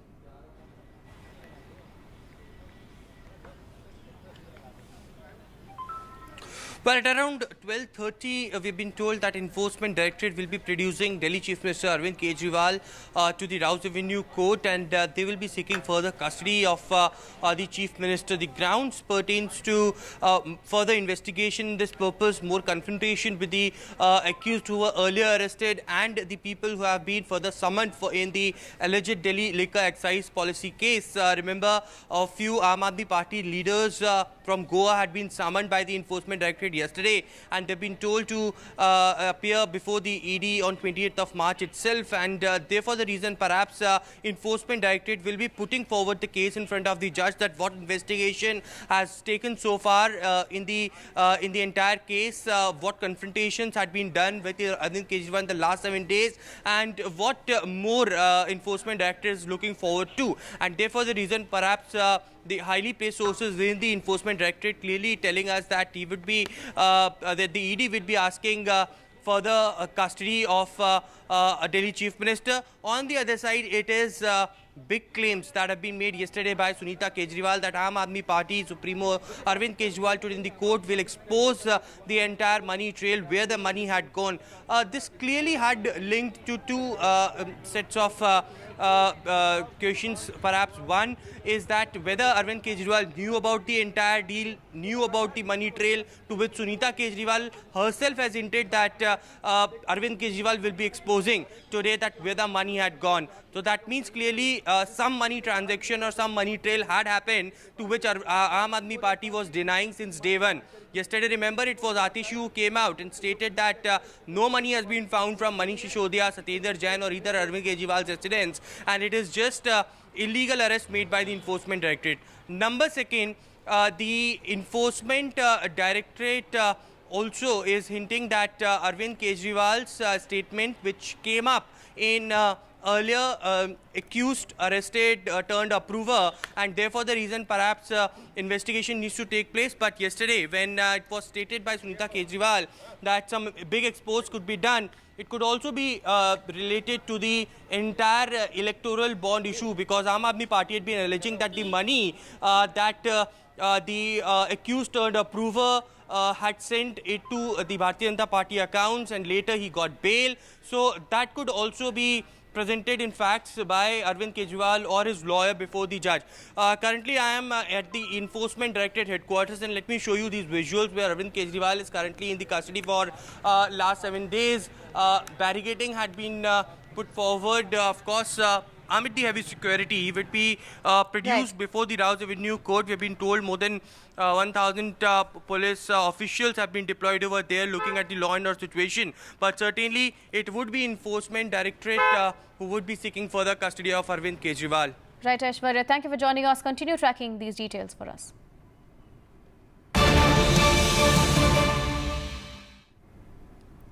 News coming in. Prominent lawyers, including notably senior advocate Harish Salve and more than 600 lawyers across India, have addressed a letter to CJI expressing serious concerns against the actions of a specific interest group aiming to undermine the judiciary's integrity. These are the latest details that we're tracking for you. What we're learning at this point is that prominent lawyers, including notably senior advocate Harish Salve and 600 other lawyers, have penned a letter to CJI. I have my colleague Vasudha joining us with more details. Vasudha, take us through what this letter encompasses. Well, Aarti, there are a couple of points that these lawyers have made. Of course, the prominent names are somebody like Harish Salve, Pinky Anand, and of course, Swarupma Chaturvedi, who has been fighting a lot of, policy-related cases for the government, including stuff to do with the Juvenile Justice Act. We also have Manan Kumar Mishra, who's been with the bar, who's been heading the Bar Council. Now, it's important to understand here that there are a couple of points that these lawyers have raised. One, that they are alleging that there is a vested group that basically is trying to influence the judiciary, call the judiciary all sorts of names, undermine its reputation and sort of integrity by saying that it is biased. And this is happening in certain politically sensitive cases, especially those, involving corruption. It also makes an important point that there is political flip-flopping among many of these lawyers because these are the people that the letter alleges are also defending individuals involved in corruption or accused of corruption. At the same time, they're also taking pot shots at judiciary. So they're saying that, it is important that this vested group of lawyers is sort of kept in check and their remarks against judiciary does not go unnoticed because this will impact, the working of the judiciary, the independence of the judiciary. Another important point that the letter makes a note of is the timing. It says that, elections are going to take place in just a few days from now. This is also an attempt to sort of, cloud the minds of people with regard to the independence of that process, to the importance of that process. So this, of course, comes at a time, there's a perspective to this because this comes at a time, when Arvind Kejriwal is facing arrest and there are lawyers like Kapil Sibal who have raised very serious concerns about independence of judiciary. Not just him, a couple of other lawyers have also done this, the working of the PMLA Act, apart from that, how corruption laws are working, why bail is not being given to certain people. All of these questions have been raised by prominent lawyers in the last few days vis-a-vis Arvind Kejriwal's arrest, and also that is why this group of lawyers has also reacted. 600 lawyers have sort of signed this letter, but of course the prominent ones are Pinky Anand and of course Harish Salve. Right, thank you Vasudha for joining us and bringing us those details. Now, in Telangana, BJP leader Raghunandan Rao, former MLA and now candidate for Medak Lok Sabha seat, has demanded that former Chief Minister K. Chandrasekhar Rao should be named accused number 1 in the Telangana phone tapping case. In a letter to the state DGP, he said that he had complained after winning the Dubak by-poll in December 2020 that his phone was being tapped. My colleague Uma spoke to him. Listen in. Shocking revelations in the Telangana phone tapping issue, and I have with me BJP leader who's also the candidate of the BJP from Telangana. He has come to the DGP's office, and what is your query to the DGP? My first complaint is, Umaji, I have lodged such a type of complaint in the month of December 2020, alleging that while the by-elections for the Dubak Assembly were going on in the month of November 2020, police high-handedly behaved with me, my family members.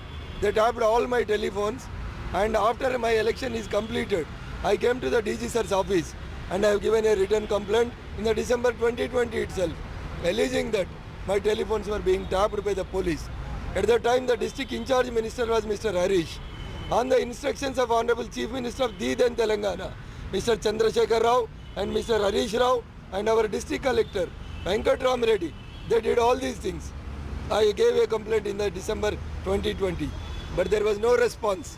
During my last elections of 2023 December also, the same thing they did. Immediately after the elections are completed, I came here and I lodged a complaint against Siddipet CP Srimati Sweta on that day, but there is no response. Suddenly, 2 days back, I have seen a scrolling in the TV channels. and in all TV channels and papers also, that the accused who was arrested in telephone tapping, Mr. Praneeth, he confessed that he tapped the telephones during the Dubbaka by-election, during Huzurabad by-election, and also during Munugodu by-election.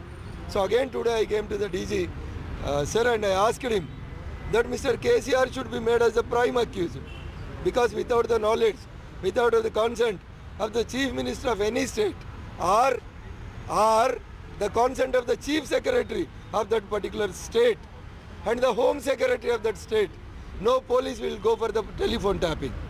When a DSP level officer, he himself admitted, and other two additional SPs also admitted that they tapped the they tapped the telephones during the by-elections. I being the victim during November 2020 and November 2023. Whatever the evidence that has come out or the facts that have come out is something that are being leaked to the media perhaps. Nothing has come out officially. How are you connecting something that may have been policemen going rogue? Why do you feel that this is political leadership that is involved in this? No, without the consent of Chief Minister, can any DG take any action? Can any SIB chief can take any action? I don't think so. Being a practicing advocate and the victim, in fact, Revanth Reddy is the first victim.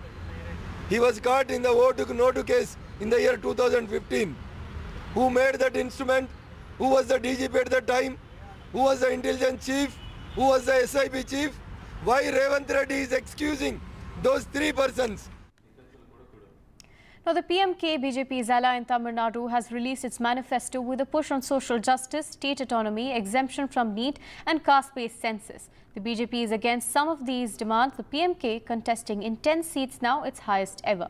NDTV's Sam Daniel spoke to PMK chief Anbumani Ramadas, the former health minister. Listen in. Joining us now, former health minister and PMK chief Dr. Anbumani Ramadas. The PMK is the new ally for the BJP in Tamil Nadu. Why? Because people in Tamil Nadu are fed up with both the DMK and ADMK. They have ruined Tamil Nadu 57 long years. They have nothing more to give to Tamil Nadu. And they have outlived their utility. Today there's no administration in Tamil Nadu. There's only business. They've lost track of why their leader formed the party. They say that Dravidian culture. They have lost track of what is Dravidism, Dravidian. So this concept is evolved in this election, and you're going to see this for 26 election. An alternate form of alliance will be in Tamil Nadu. I am very 100% confident with the BJP. No, whatever it is like, it's just an alternate concept. Like, anybody could come. Anybody could come for 26, except these two parties. Exemption from NEET for Tamil Nadu. But on these issues, your ally, the BJP, doesn't agree. Have you compromised Tamil Nadu's interest in that sense? Absolutely, we won't compromise our ideologies and policies, whichever alliance we go. I'm confident that we could take issues to the Prime Minister and get things done. We won't compromise on our ideologies, whether it is social justice ideologies or issues on Meghdadu Dam or NEET. We still will continue, but we will take it up with them. DMK is taking on the BJP on issues of fuel price hike over the last 10 years and also what they call as central government snatching away states' rights. That's federalism, and also on what they call as financial discrimination. When you join hands with them, you become answerable and accountable to these. Yes. See, joining them and taking up these issues with them will bring out solutions. The last 3 years, Tamil Nadu government has been just fighting BJP. Just fighting. So once you keep fighting, it's politics. So you join them and then get this done. Electoral bonds expose, would that be a major setback? See, people definitely can judge. Well, what is happening here? Every party has got electoral bonds here or there. Some sort of, in Tamil Nadu, has got in DMK they have got the highest electoral bonds from an individual and company. So people will judge accordingly. So we leave it to the people. Am I speaking to the next health minister? No, Sam, my focus is in Tamil Nadu. My focus is 2026 assembly election in Tamil Nadu. I want to spend all my time here in Tamil Nadu and Tamil Nadu politics. That was Dr. Anbumani Ramadas, former health minister and PMK chief talking to us in Chennai with Suresh, Sam Daniel, for NDTV.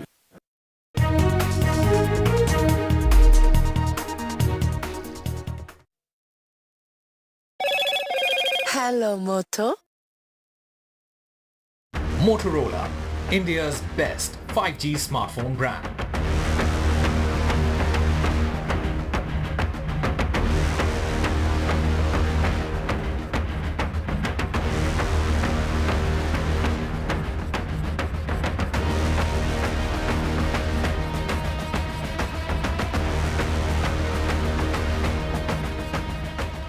Who present?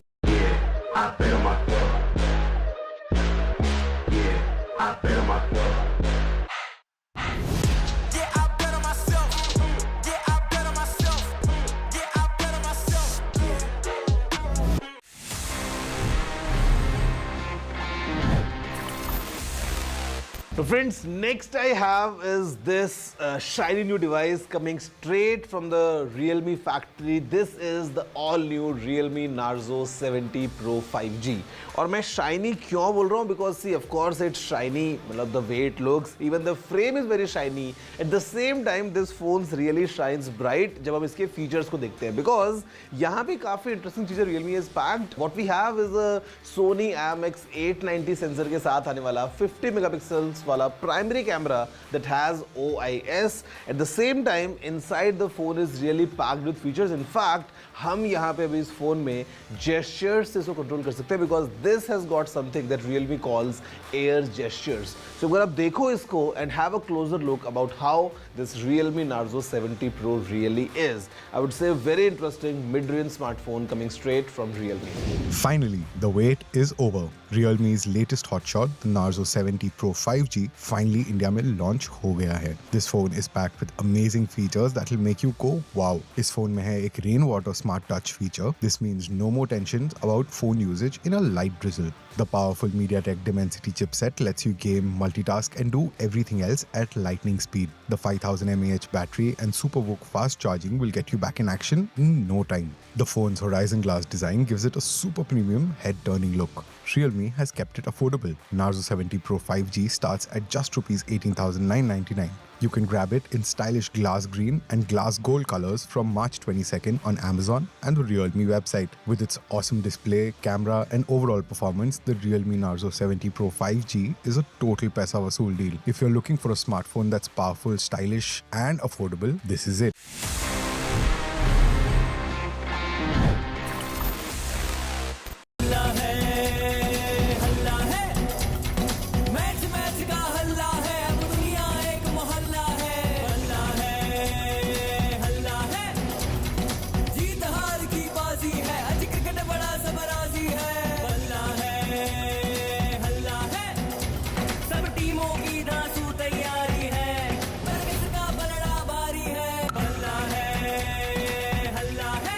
IPL का हल्ला बल्ला और सबसे शानदार coverage सिर्फ NDTV पर.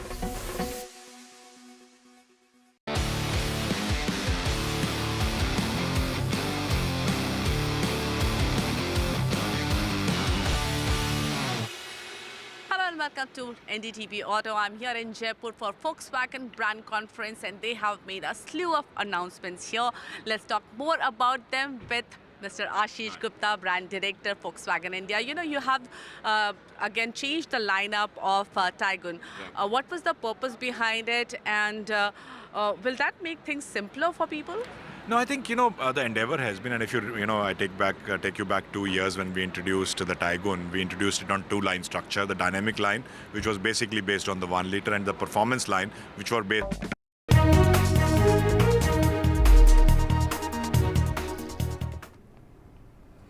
Canadian Prime Minister Justin Trudeau said that they're looking to work constructively with the Indian government in the probe into the killing of designated terrorist Hardeep Singh Nijjar. Trudeau also called the allegations against the Indian government credible. Listen in. The killing of a Canadian citizen on Canadian soil is something that we all should take extremely seriously. And the credible allegations that agents of the Indian government were involved in that is something that we did not declare lightly, but our responsibility to protect all Canadians from illegal actions by foreign governments is something that, as a country grounded in diversity, we need to take very seriously. That's why we've been unequivocal about standing up for the rule of law and ensuring that the appropriate investigations are being done in full accordance with our justice system and our police independence. At the same time, we're looking to work constructively with the government of India to get to the bottom of this, to understand how this could have happened, and to make sure that no Canadians are ever vulnerable again to foreign interference by any international power.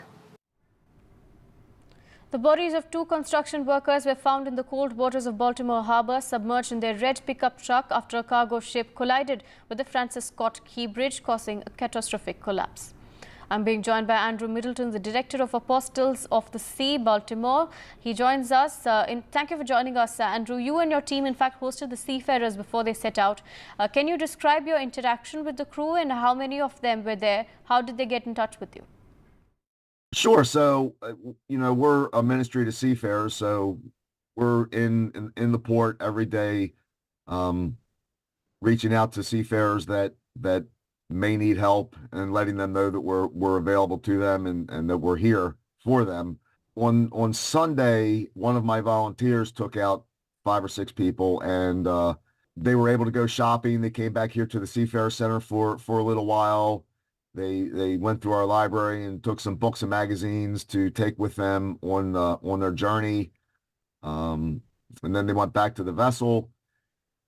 2 of them messaged me on Sunday evening, thanking us for our hospitality. Everyone was happy and grateful for the opportunity to go shopping before they sailed, and no one seemed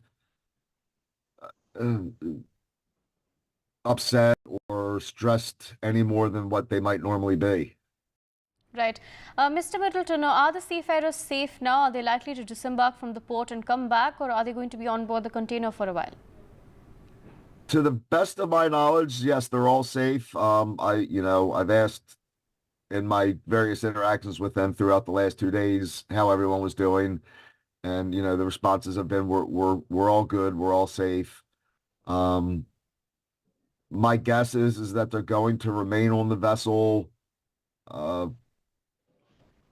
until it's either repaired and they sail, or they make a decision that it's not safe to go to sea in that vessel, at which point they might disembark and be repatriated, or they may stay with the vessel if it's towed to a dry dock facility.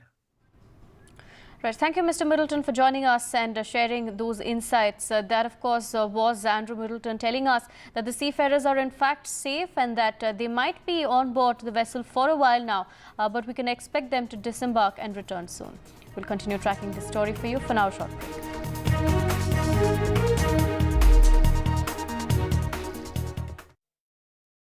break. This show isn't just about news from the southern states. It's one that looks at the rest of India and the world from a diverse South India point of view, because NDTV has always taken the southern view seriously.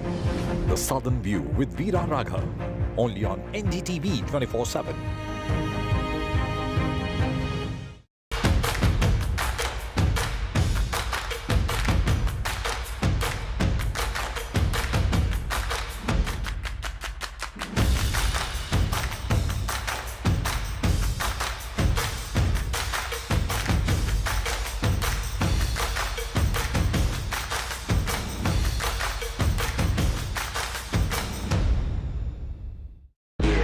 I bet on my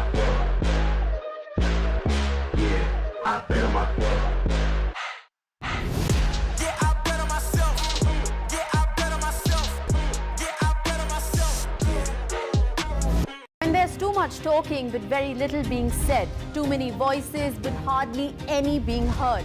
You turn to a show that puts you front and center.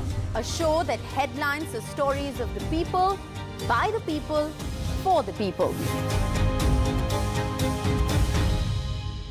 Hello and welcome to NDTV Auto. What I have with me today is real special. It is the latest EV from Audi, Q6. What's special about it is it's based on a completely new platform, PPE, Premium Platform Electric. This platform Audi has developed for their electric vehicles, and it has a lot to offer.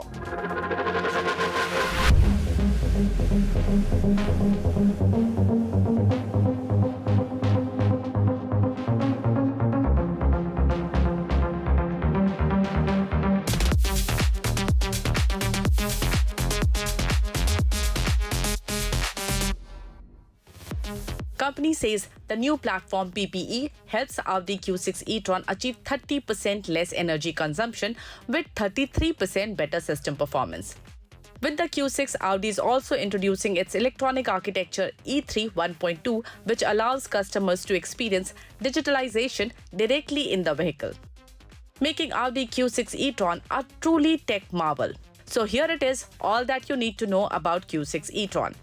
Audi Q6 e-tron is the upcoming EV from Audi's stable and is expected to come to Indian shores by the end of this year. International launch is expected in second half of this year. It is a 4.7-meter SUV which will occupy the space between Q4 and Q8 e-tron. It will come in two variants, Q6 e-tron Quattro and the more powerful SQ6 e-tron. What we have today with us is the S variant. What I want to show you, the first in the look of Audi Q6 are these DRLs. They are matrix LED DRLs with active signature. That means you can change the pattern that gets projected from these DRLs, and they also move while the car is on the move. That means you can actually have an active DRL. And I believe this feature is the highlight of Audi's upcoming baby. Up front is the grille. Now what I want to show you is this single frame grille. Audi is calling it inverted single frame grille, and it looks very interesting. It's all closed off but looks very nice with these piano black inserts given here. And then we have seen these very flattish Audi logo in other products, but here there is a little bit of 3D element in the logo. Now you have to notice this very prominent shoulder line which goes all the way to the tail lamp. The rear looks quite interesting with its almost wrapped around feel to the D pillar. And the most interesting part of the rear are these OLED tail lamps. These are second generation digital LED tail lamps with 6 OLED panels. These light up to make various patterns, and each panel has 60 individual elements that can light up with varying intensity, giving it a 3D effect. The charging point is available on either side of the car. On the driver's side, you have the AC and DC charging point, and on the passenger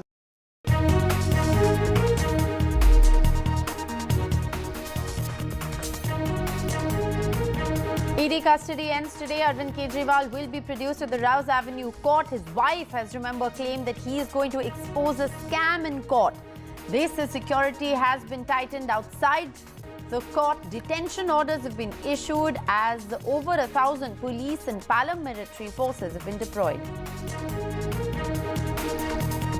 The United States continues to press for fair and timely legal trial for Arvind Kejriwal. Yesterday, after their envoy was summoned, this is the US's second statement in 24 hours. The US says it is also aware of Congress's accounts being frozen ahead of polls.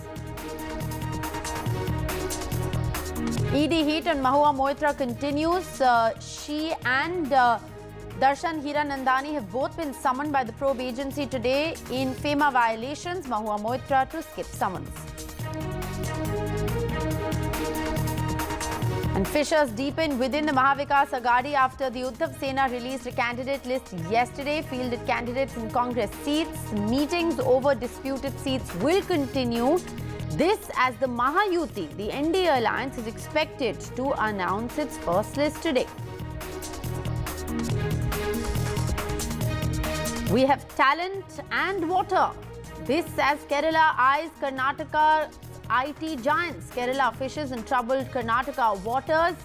Capitalizing on the water crisis, the Kerala government has invited top IT companies to invest in Kerala. The allegations are credible, says the Canadian Prime Minister Justin Trudeau on the Nijjar case. He also adds that they're looking to constructively work with the Government of India.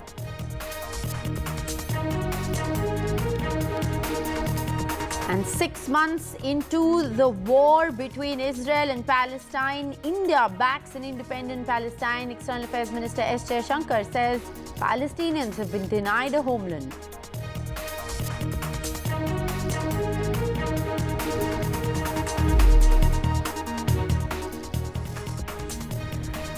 Good morning and welcome back. You're watching NDTV 24/7. I'm Rishika Barua. The big story we're tracking for you today is, well, Delhi Chief Minister Arvind Kejriwal, who was denied any relief from the Delhi High Court today, will be produced in the Rouse Avenue Court. Remember, because the enforcement directed custody of Arvind Kejriwal, in fact, ends today. So he's going to be produced in the Rouse Avenue Court amid much drama. Aishwarya joins us live with the very latest. So, Aishwarya, the security, we know, has been tightened outside the Rouse Avenue Court. There are over 1,000 police and paramilitary forces that have been deployed there. Arvind Kejriwal will be produced at around 2 p.m. is what we are learning. But break it down for us. You're outside the ED office. What is the strategy of the probe agency going forward? Yesterday they were pulled up. They've been issued a notice by the Delhi High Court as well. While there's been no bail for Kejriwal, what's the ED strategy going forward to keep him in custody?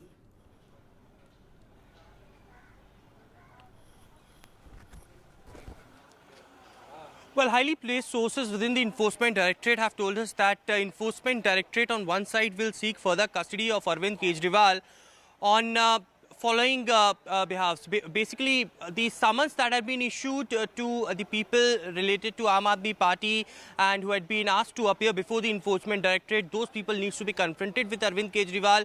On the other side, what investigation so far has taken place, the Enforcement Directorate will submit those proofs as well in front of the judge, and for further confrontation with the accused arrested earlier with Arvind Kejriwal, Enforcement Directorate will seek further custody. Now, as Sunita Kejriwal yesterday pointed out that Arvind Kejriwal is going to expose the money trail of the entire alleged Delhi liquor policy case. What would it be? The sources clearly hinting out that the counsels of Arvind Kejriwal in front of the judge can post two of the questions. One, Sharath Reddy, who had been turned approver, later granted bail, and his company bought electoral bonds, and ultimately the amount was deposited to Bharatiya Janata Party account, which the Aam Aadmi Party was alleging too. One is that criteria. Second, Arvind Kejriwal can also tell the court that how the entire investigation false lies because no proof had been gathered so far, no cash recovery had been taken so far from either Manish Sisodiya, Satinder Jain or Arvind Kejriwal's residence when the Enforcement Directorate, I beg your pardon, raided at those residences. So clearly the strategy is very clear. It is Enforcement Directorate who wanted to seek further custody, wanted to do more investigation into the case to clear out that money trail which they had earlier submitted in front of the court. On the other side, it would be amid the heavy security at around 12:30. We have been told that Arvind Kejriwal will be taken from the Enforcement Directorate headquarters over here and will be taken to the Rouse Avenue Court, where we have been told more than 1,000 of the security personnel have already been deployed. Looking at the law and order situation, the Aam Aadmi Party clearly had been attacking the Enforcement Directorate as well as the BJP-led government, that this is a complete false case, illegal case according to them, and Arvind Kejriwal arrest is completely illegal. All right. Well, Aishwarya, you've explained to us what the strategy of the ED is going to be, but let's make no mistake, there is high drama anticipated not just outside of the courtroom where we're seeing security beefed up, but the Delhi Chief Minister Arvind Kejriwal's wife, Sunita Kejriwal, in a press conference that she addressed yesterday, had in fact said that stand by for an expose on the liquor policy case. Arvind Kejriwal is likely to make some kind of a claim in the courtroom today, or rather quote unquote expose something big about the liquor policy case. One wonders what information he's going to be disclosing in the courtroom. We'll talk a little more about that, but first let's just listen in to what the Delhi Chief Minister's wife had said yesterday. शराब घोटाले का पैसा है कहां? अरविंद जी ने कहा है कि इसका खुलासा वे 28 मार्च को कोर्ट के सामने करेंगे।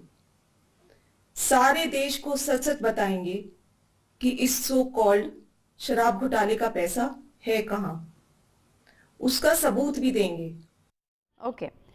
So Sunita Kejriwal there, as we heard Aishwarya in that bite, she is in fact claiming that there is some evidence of where the money trail on this entire liquor policy quote-unquote scam is some big revelation that Arvind Kejriwal is going to make in the court today. So that's what she said. What are you picking up from your sources within the Aam Aadmi Party at the moment? What is the AAP's play game as far as Arvind Kejriwal's appearance in the Rouse Avenue court is concerned today? Well, to decode Sunita Kejriwal's statement, number one, Aam Aadmi Party from day one has been saying that there was no scam. Now, when Sunita Kejriwal comes up on camera and gives that statement saying that Arvind Kejriwal will expose the money trail and will expose where this money had ultimately gone, that clearly suggests that, yes, there was a scam. On the other side, it is also linked to the money which came from the South Group, ultimately went to Goa through Hawala channels and used as political campaign for the Aam Aadmi Party during the elections. Now, Enforcement Directorate yesterday summoned at least 4 of the leaders of Aam Aadmi Party in Goa, and they have been called to appear before the Enforcement Directorate. This at a time when there was election and the money was routed. So the entire, connection has been established as to what Sunita Kejriwal is hinting towards. Number second, Sunita Kejriwal told about where this money had went to. Now it all relates to the Aam Aadmi Party making claims that it was Sharad Reddy who had ultimately purchased bonds. Later, he was arrested as an accused, later turned approver, and later granted bail when he purchased electoral bonds and it was redeemed by the Bharatiya Janata Party. So ultimately the amount had gone to the Bharatiya Janata Party account. In both the cases there is an established money trail which comes out, and therefore the reason Enforcement Directorate at the end wants this money trail to be decoded, and therefore today when Enforcement Directorate will be producing Arvind Kejriwal, there will be 2 options in front of them. Number one, to seek further custody. What interrogation till now has been done with Arvind Kejriwal? How many people had been confronted with him? What evidence the Enforcement Directorate had collected in terms of physical evidences, in terms of digital evidences that they have dumped? Whether that had confronted with Arvind Kejriwal. Number second, those people in the near future who had been summoned by the Enforcement Directorate, those needs to be confronted as well with Arvind Kejriwal, so that the entire case should be established, the money trail should be established by the ED, and therefore the reason perhaps further custody is being sought. It's just not Enforcement Directorate. We've been told by our sources that at the end of the custody, it would be CBI who will be seeking the custody of Arvind Kejriwal as well. So trouble mounting. On one side, Delhi High Court rejecting the bail of Arvind Kejriwal.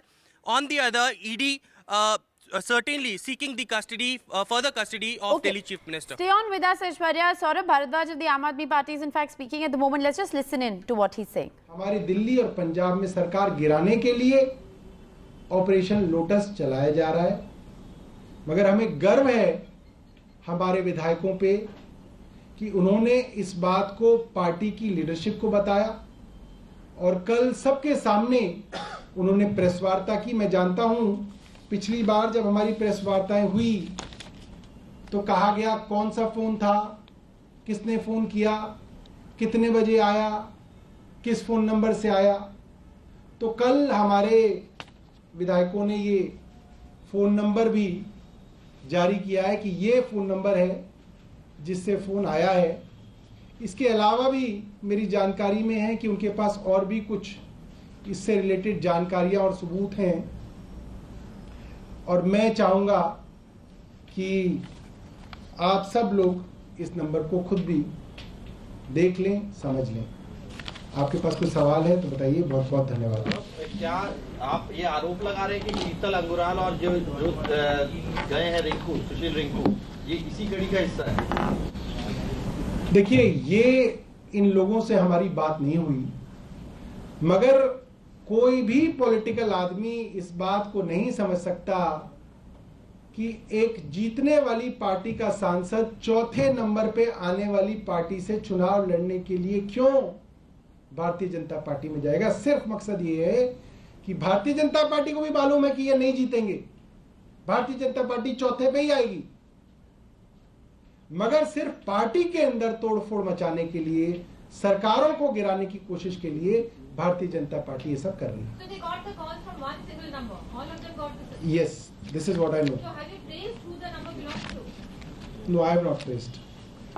Now there's one more question. This SJP person called Panur has released a video, and he is claiming that between 2020... All right, so Saurabh Bharadwaj of the Aam Aadmi Party there once again reiterating what the party's stance has been as far as the arrest of Arvind Kejriwal is concerned. They are alleging that this is nothing but political vendetta ahead of the election. So as Arvind Kejriwal is going to be produced in the court today, high drama, because remember detention orders have also been issued in the sense of any protesters outside the Rouse Avenue court as the Delhi Chief Minister appears will be detained. There are over 1,000 Delhi police and personnel as well as paramilitary forces that have been deployed outside the Rouse Avenue court. This is Delhi Chief Minister Arvind Kejriwal will in fact be produced. The ED custody ends today. They are of course going to seek an extension.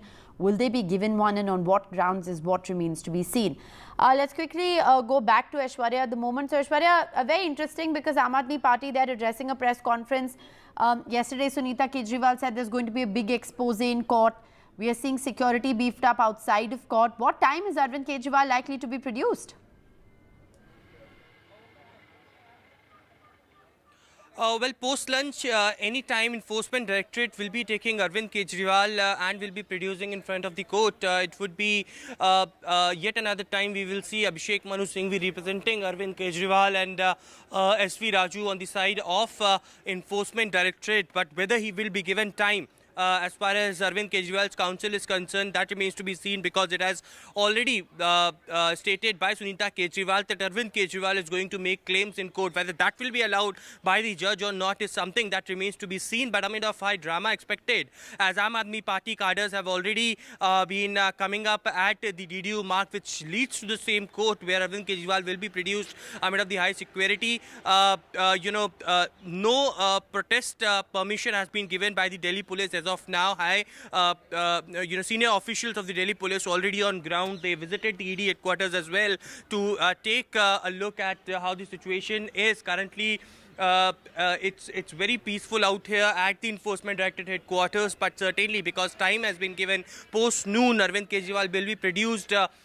There would be more security that would be announced at the Enforcement Directorate headquarters, but certainly all eyes would be on Arvind Kejriwal's counsel as to what expose Arvind Kejriwal is hinting towards. All right. Well, thanks very much, Aishwarya, for joining us with the very latest. We're, of course, going to keep coming back to you for more updates as this continues to remain our top focus story here. We'll get you all sides of the story. What is it that the ED is going to be strategizing going forward? How many days custody are they going to likely to be demanding?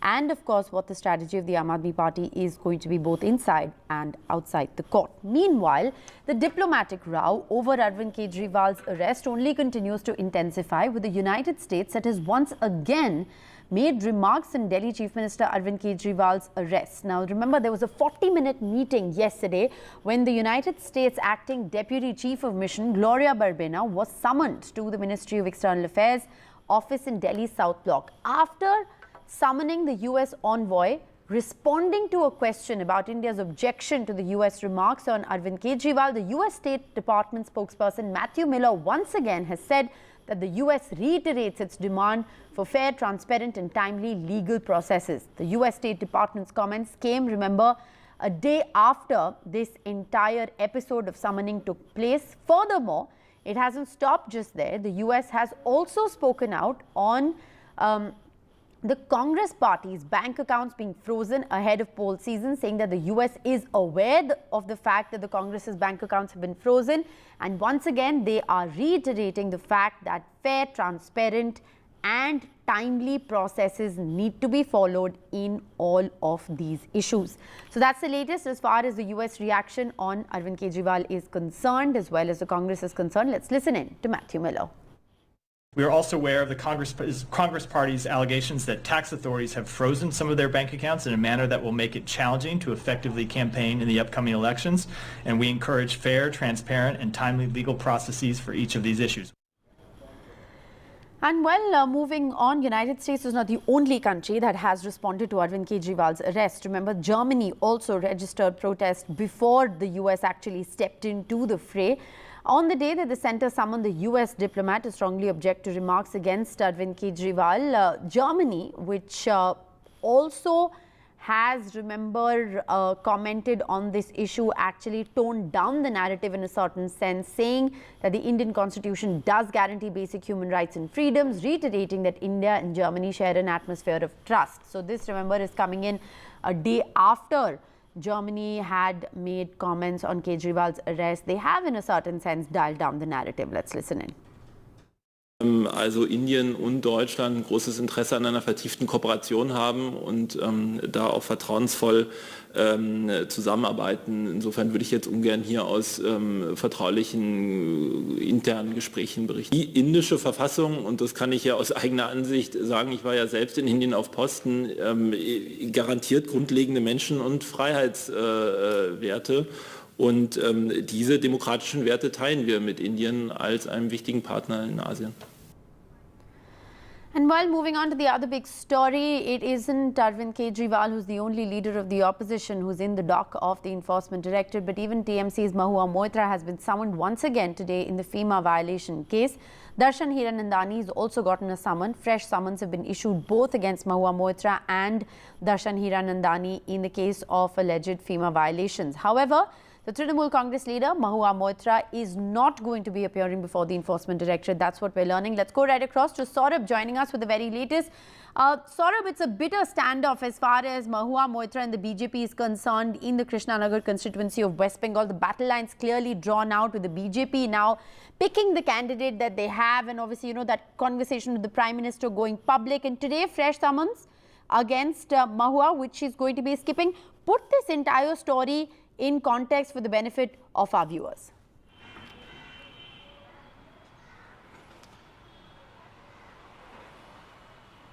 Well, Mahua Moitra is continuing to campaign in Krishnanagar, and of course what we're being given to understand is that she has communicated to the agency that she will not be appearing and she's in the election campaign in Krishnanagar. Now, Krishnanagar has really become a hot seat. You know, the BJP has also fielded the royal family member from Krishnanagar, Amrita Roy, against Mahua Moitra, who has been renominated by the TMC after she was expelled from the Lok Sabha last year, as you know, on allegations of bribes for questions. So that is, of course, the one thing. Mahua Moitra, of course, has challenged the Lok Sabha decision to expel her. And also, she has, her party has said that they will stand by her and has renominated her in a sense to make its point. Now, Mahua Moitra, of course, is contesting from Krishnanagar, so is Amrita Roy, and yesterday we heard that conversation between the Prime Minister and Amrita Roy. Today, Mahua Moitra again hit out at the Prime Minister. But in all of this, you know, there is also the ED action, and opposition parties claim that the ED, the CBI and other central agencies are acting at the behest of the BJP. The BJP says they're going after corruption, and if there is corruption, it will face the full force of the law. So between those debates, between those, you know, allegations and counter-allegations, statements and counter-statements, what you have is also a full-blown election campaign in Krishnanagar, which is now emerging as one of the hot seats. And Mahua Moitra was earlier Krishnanagar MP. She was expelled. She's contesting again against Amrita Roy of the BJP, whom the Prime Minister spoke to yesterday. And that campaign is on in full swing, which is why Mahua Moitra will not be appearing before the Enforcement Directorate today. All right, thanks very much, Saurabh, for joining us with the very latest. The ED heat on Mahua continues. She's going to, of course, skip the summons that have been issued against her, the fresh summons that have been issued. She is campaigning in her constituency of Krishnanagar and is believed to have communicated that to the agency. With that, we're going to slip into a very short break. More news and updates on the other side. Stay with us.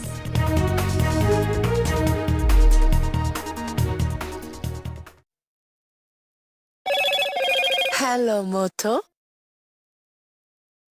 Motorola, India's best 5G smartphone brand.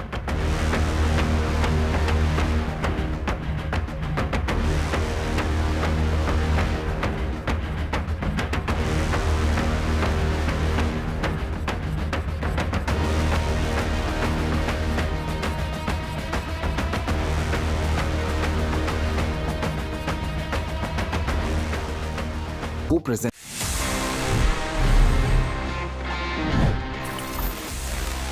Trekking की बात से in fact याद आया, guys, did you know कि आप अब track कर सकते हैं about your contribution towards an healthier environment? Because अगर आप ऊबर यूज करते हैं तो आई एम श्योर आपको अभी पता होगा कि उसमें देयर इज एन ऑप्शन कि आप इलेक्ट्रिक व्हीकल्स को बुक कर सकते हैं if you prefer going sustainable. लेकिन अब यहाँ पे एक ऑप्शन आ गया है जहाँ पे आपको ऊबर दिखाता है कि आप क्या सेव कर रहे हैं कंपेयर टू अगर आप एक नॉर्मल व्हीकल में जाते हैं तो आप कितने कार्बन एमिशंस होने से रोक रहे हैं, और वो आपको दिखाता है in form of trees being planted. तो कहीं ना कहीं ये एक अच्छी चीज है जहाँ पे you can keep track of your your contribution, कि आप अपने डेली हैबिट्स में जब आप सुबह ऑफिस के लिए ऊबर ले रहे हैं, जब आप शाम को कहीं बाहर जा रहे हैं, अगर आप एक ईवी यूज करते हैं, so how much essentially are you contributing towards the environment. This service is live now in multiple Indian cities. तो next time you book an Uber, I would request कि अगर आप एक इलेक्ट्रिक व्हीकल यूज करते हैं, it will kind of contribute towards the environment, or you can clearly track in form of number of trees being planted. So I'm sure normally we friends sometimes we see each other's Uber ratings कि किसको कितने star मिले हैं, किसी कितनी rating है। तो I'm sure going next this could be a thing that we all might track कि अच्छा मैंने कितने ट्रीज को प्लांट किया by going electric, या कौन आगे जीत रहा है। It's a nice thing. Did you know this? If yes, amazing. If no, please let me know. You know the address. It's tg@ndtv.com.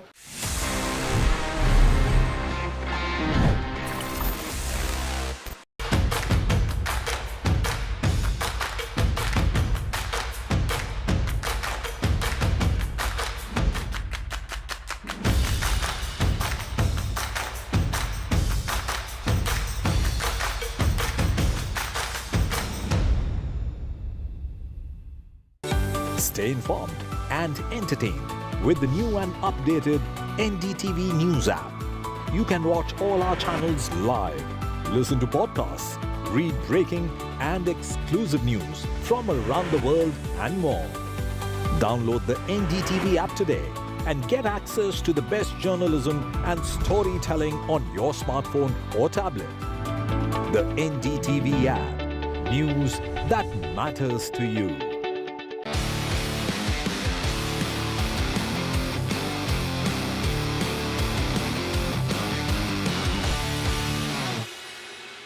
Welcome to NDTV Auto. I'm here in Jaipur for Volkswagen brand conference, and they have made a slew of announcements here.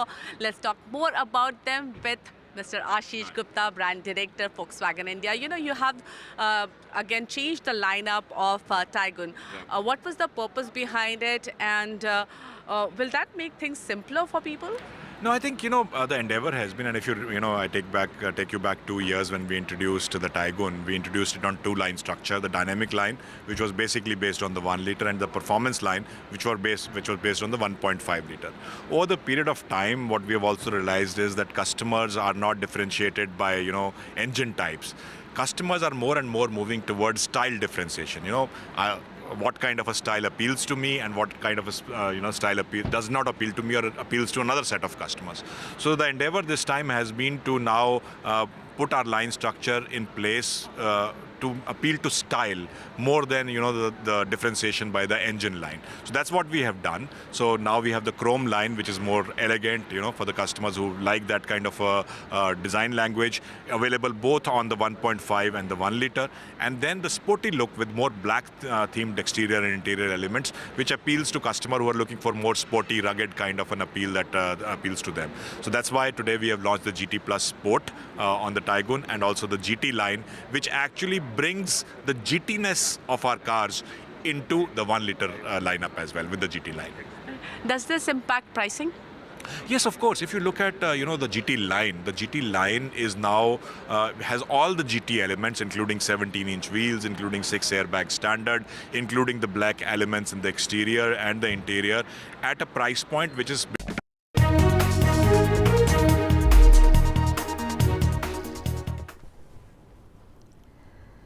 Welcome back on to the other big story we're tracking today. The BJP has announced the appointment of its Lok Sabha poll in-charges and co-in-charges for various states and union territories, bringing on board several leaders who weren't selected as candidates for the election. According to a party statement, the Bihar MLA Nitin Nabeen will oversee Chhattisgarh, Rajya Sabha MP Dinesh Sharma will take charge of Maharashtra. There are several such permutations and combinations that have in fact been worked out. The strategy clearly is for BJP to rejig its poll machinery between the organizational structure and the legislative structure. Several sitting MPs who've been denied tickets have been made poll-in-charges in several states. What's really the thinking behind the rejig in the organizational machinery? Vasudha has the details. Ramesh Bhaduri, he was one of the MPs of Delhi who was dropped, and it was speculated that because of the kind of hate speech that he was using, offensive hate speech that he was using, that he was dropped. Right. But he has been made the co-prabhari of Uttar Pradesh, which is seen as a political epicenter of India's politics. Similarly, someone like Nalin Katil, who was the state president of the BJP in Karnataka, he also couldn't manage to get a ticket this time. He has also been given an important responsibility. Sanjay Bhatia, who had to make way for ML Khattar, he was originally the MP from Karnal. He couldn't be given a ticket this time. He has also been given a very important responsibility. And, so O.P. Dhankar, who made way for Nayab Singh Saini to become the president of Haryana for the BJP, he sort of has also been given, he has also been made a co-prabhari. So this is the BJP trying to, send out a message that, there'll be a shuffling of responsibilities between people, between organization and the legislature. In the past, we have seen someone like Vijay Rupani, who was dropped as a CM of Gujarat, being made the Prabhari of Punjab. He continues to be the Prabhari of Punjab. We have seen similar cases, even Pravesh Verma, who was dropped from the Delhi list, was made the co-prabhari of Rajasthan, poll Prabhari of Rajasthan. So in some ways, this is the BJP trying to placate people, at the same time send out a message of organizational strength that everybody is together and nobody gets a chance to drift away.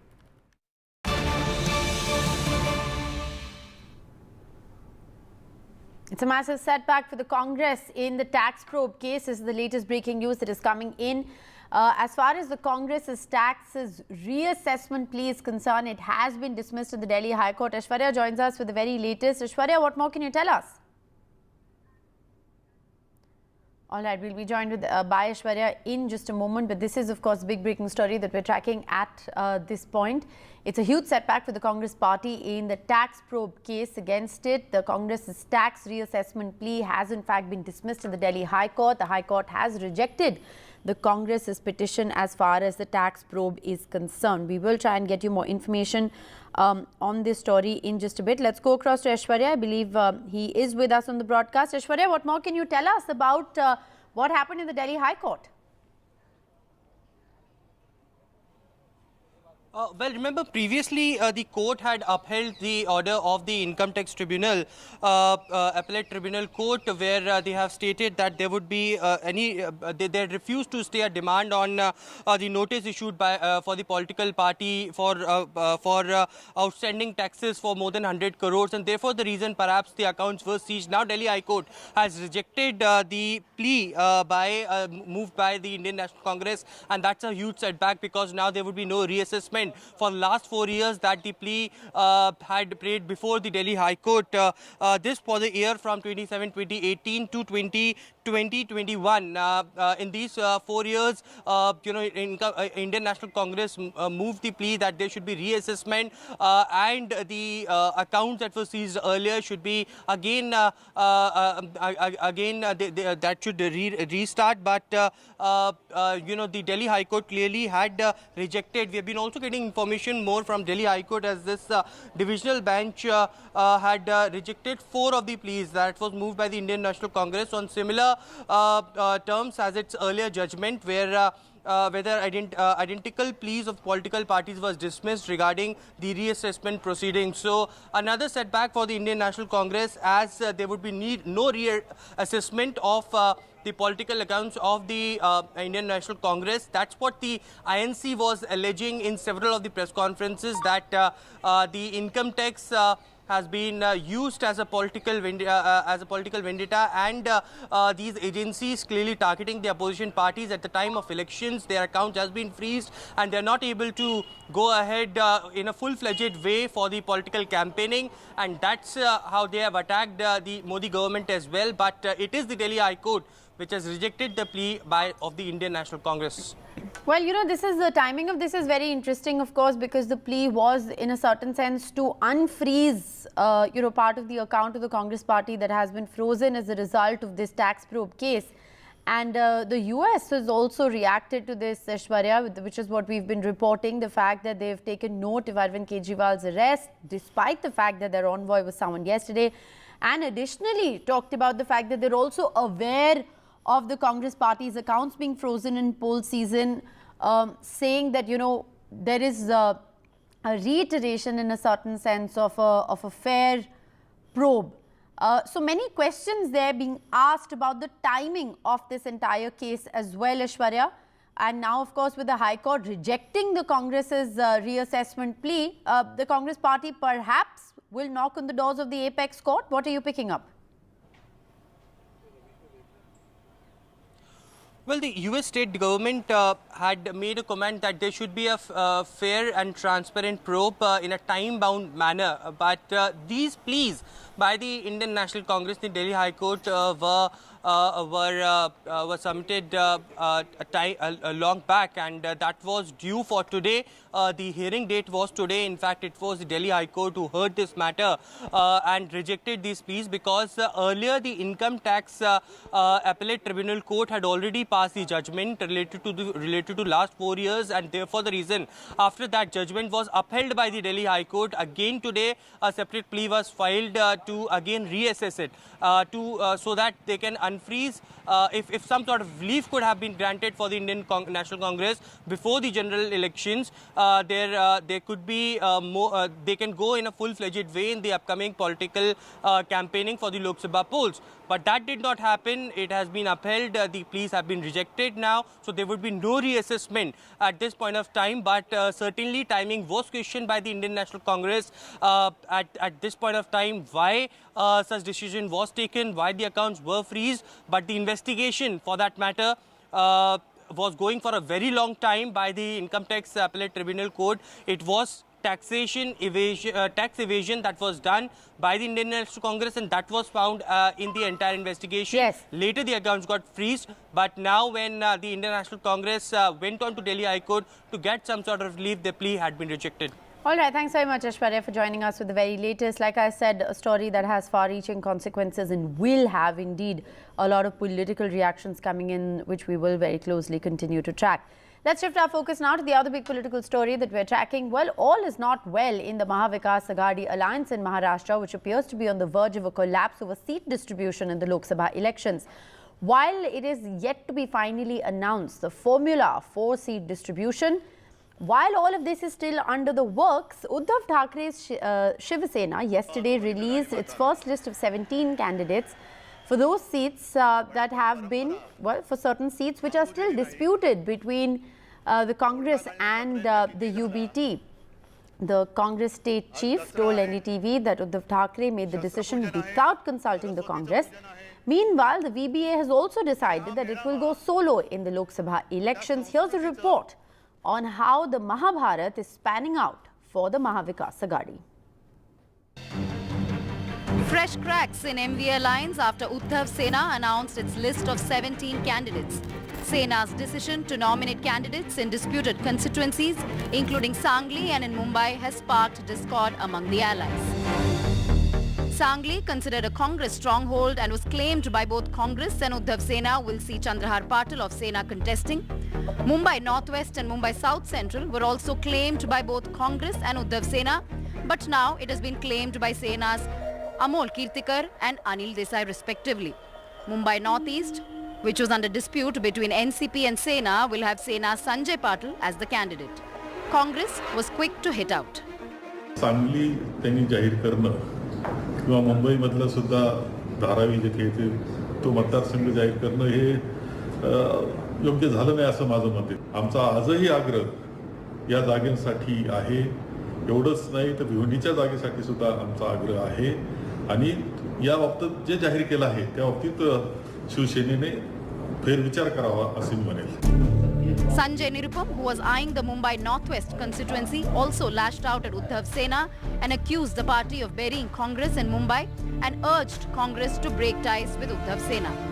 जिस तरीके से मुंबई की 6 में से 5 सीटें शिवसेना के हवाले कर दी गई, वो निश्चित तौर पर कांग्रेस पार्टी को मुंबई में पूरी तरह से दफन करने का एक कार्यक्रम है. शिवसेना को इतना एक्सट्रीम स्टैंड नहीं लेना चाहिए. इससे कांग्रेस का जबरदस्त नुकसान है और कांग्रेस के नेतृत्व का ध्यान आकर्षित करना चाहता हूं कि आप अभी भी इंटरवीन करिए, नहीं तो alliance तोड़िए. The MVA suffers another blow as Prakash Ambedkar's party VBA, which was negotiating hard for a possible alliance with MVA, has decided to go solo. परिवारवाद बचाने के लिए इस्तेमाल करना चाहते थे कि जिसको हमने पूरी तरह से रिजिस्ट किया है. हम लोग इस बात को जानते हैं कि काफी बड़ी आलोचना होगी, लेकिन लोगों की अगर नस में अगर जानता हूं, अगर पहचान सकता हूं, तो आम जनता को परिवर्तन की जरूरत है. Sources suggest Congress may opt for friendly fight against Uddhav Sena in many of the disputed constituencies. Will UBT Sena reconsider its list or will it lead to a larger crisis within MVA? Only time will tell. With video journalist Jeetu in Mumbai, Radhika Ramaswamy for NDTV. All right, and Radhika now joins us live with the very latest. So Radhika, there are a lot of political developments taking place in Maharashtra. The Mahayuti is expected to announce its first list today. Have all of the differences there been ironed out, and what's the latest as far as the MVA seat share is concerned? Clearly, there appears to be a rift which is now out in the open. Certainly conflicts, chaos, confusion within MVA even now, even after Sena released its first list of candidates, 17 candidates announced. Congress not happy with that list because some of the seats that were announced by Sena were still contentious. There were discussions going on about those disputed seats, including Sangli and Mumbai South Central, and to an extent Mumbai Northwest also. These are seats that the Congress wanted. However, Sena has sort of staked claim for the seat after the announcement. In fact, many of the Congress leaders say this was done without consulting them. The discussions were still ongoing and they hadn't reached a consensus. Even before that, Sena went ahead and released the list for Sangli as well as Mumbai South Central. We heard Sanjay Nirupam yesterday.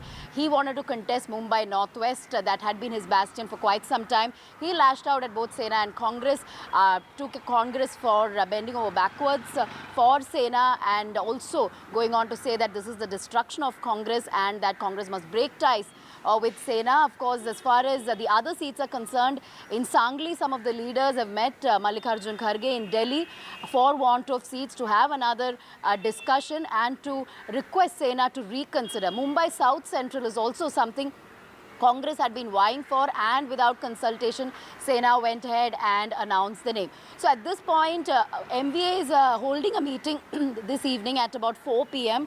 All the top leaders of MVA will be present. Perhaps these contentious seat issue will be sorted. There is a possibility Sena may reconsider names of some of the constituencies, but will they or won't they, that remains to be seen. However, Sanjay Raut this morning said if they could do away with Kolhapur and Ramtek seat, then Sangli is something that they can get. So that's the clarification given by Sanjay Raut, also going on to say that there are no apparent issues. It will be sorted out and that this discussion in the evening is over campaign strategies, rallies and common minimum program, and there won't be any dispute seat discussion. However, sources tell us that Sangli and Mumbai South Central constituency will be up for discussion. Congress leaders are all set to discuss these seats and try and get them back for themselves. Will Sena relent? That remains to be seen. All right, it's going to be very interesting to see how this plays out. Thanks very much, Radhika, for joining us with the very latest. With that, we're going to slip into a very short break. We'll be back with more news on the other side.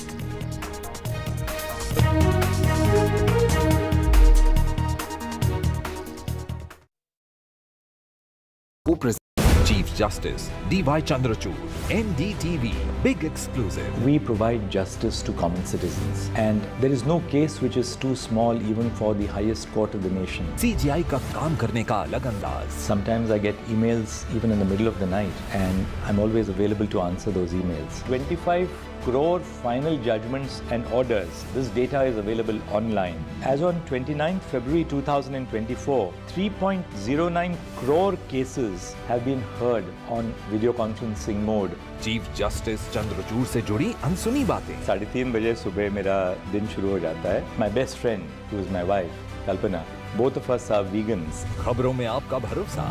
NDTV.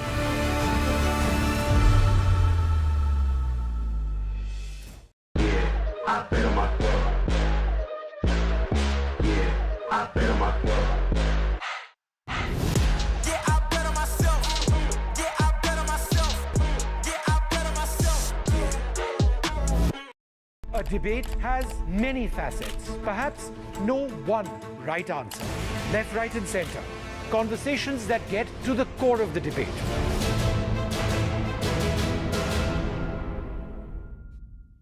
Hello and welcome to NDTV Auto. What I have with me today is real special. It is the latest EV from Audi, Q6. What's special about it is it's based on a completely new platform, PPE, Premium Platform Electric. This platform Audi has developed for their electric vehicles, and it has a lot to offer.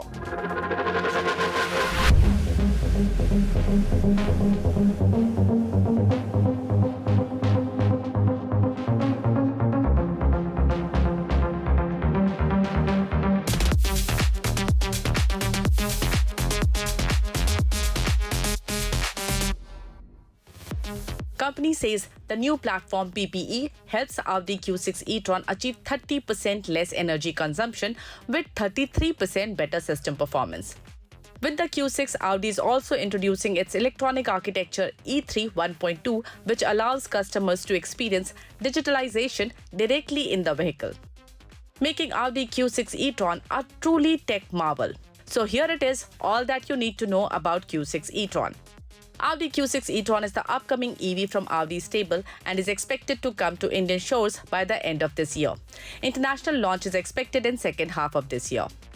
It is a 4.7-meter SUV which will occupy the space between Q4 and Q8 e-tron. It will come in two variants, Q6 e-tron Quattro and the more powerful SQ6 e-tron. What we have today with us is the S variant. What I want to show you, the first in the look of Audi Q6 are these DRLs. They are matrix LED DRLs with active signature. That means you can change the pattern that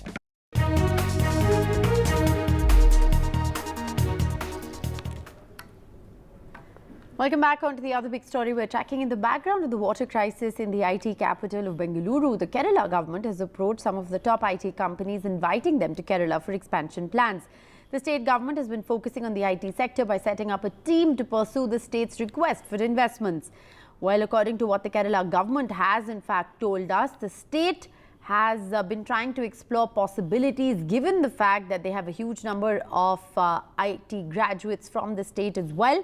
What the Telangana government has essentially said is that what the Kerala government, I beg your pardon, has essentially said is that they have both water and talent.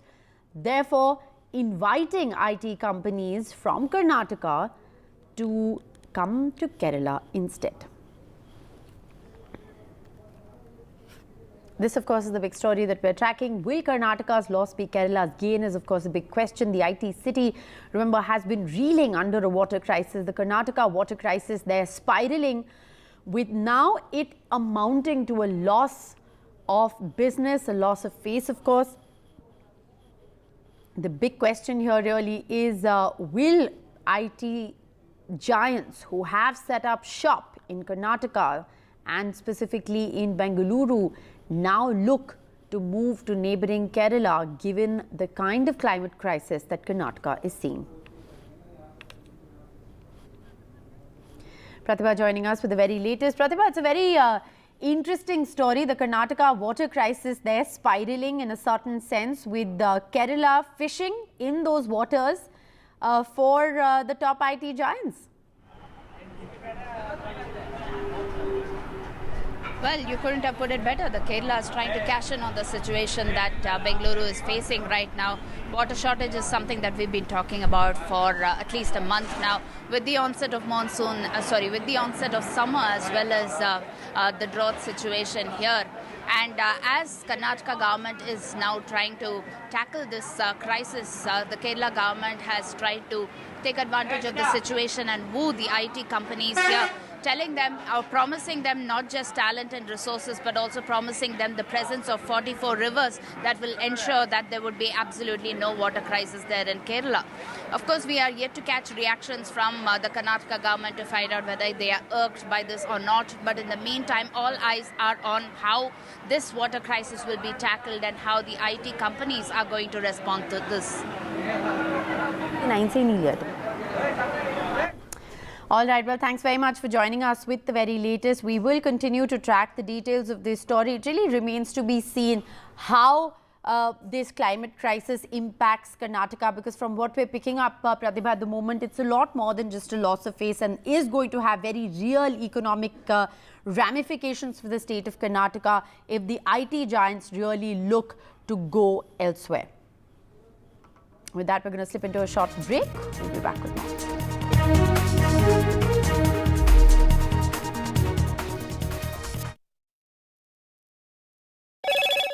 Hello, Moto. Motorola, India's best 5G smartphone brand.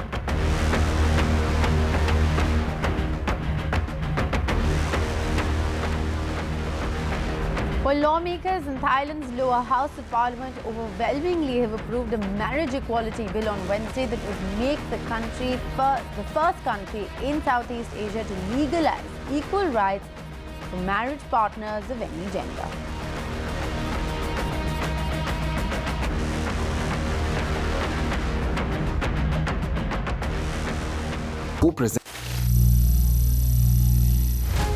Some people say the metaverse will only be virtual. One day this lecture hall will be made of code, and driverless cars would be trapped in intersections. But even in this maze of the future, you can't wish away health. It's time to become more resilient.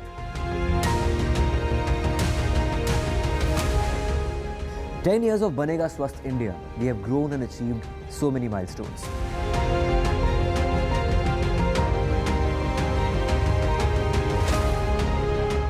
And now I have a plan to beat the urgency, to stop breathing with difficulty, to relieve getting choked with inactivity.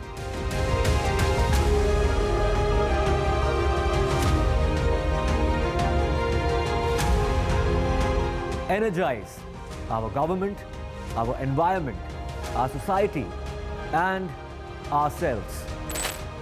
Everyone, everywhere, every day.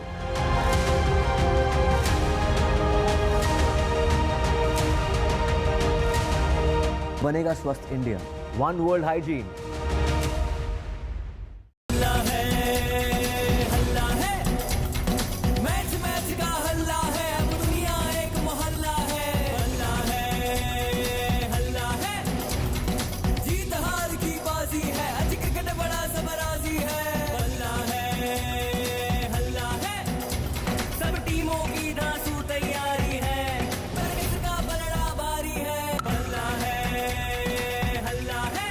IPL का हल्ला बल्ला और सबसे शानदार coverage सिर्फ NDTV पर।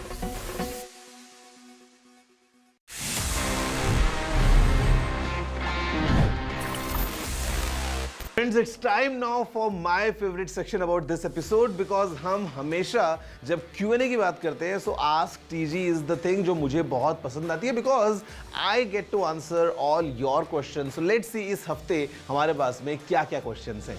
Hi TG, which is the better phone between OnePlus 12 and Xiaomi 14 in terms of camera and performance? Okay, so you have asked that आपको जानना है which is the better device between OnePlus 12 and Xiaomi 14 in terms of camera and performance. So let me get this straight. In terms of camera, Xiaomi might jump slightly ahead of the OnePlus 12. Not by a huge margin, but like let's say slightly ahead.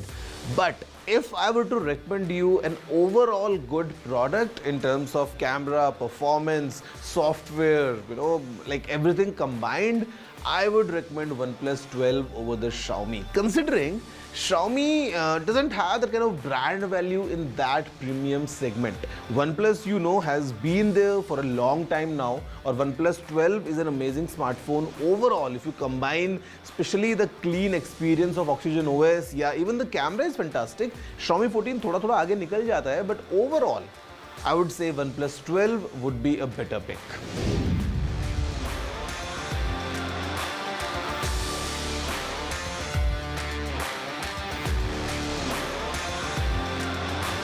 I mean, pretty simple. If you have access to your mobile phone number and अगर आपको वहाँ पे SMS की access है और अगर आपने वो नंबर अपने अकाउंट में ऐड किया है, it's pretty simple. You just go to the password reset options और जो आपको ओटीपी आपके फोन पे आ रहा है, that security code, just enter that and Google should let you reset your password.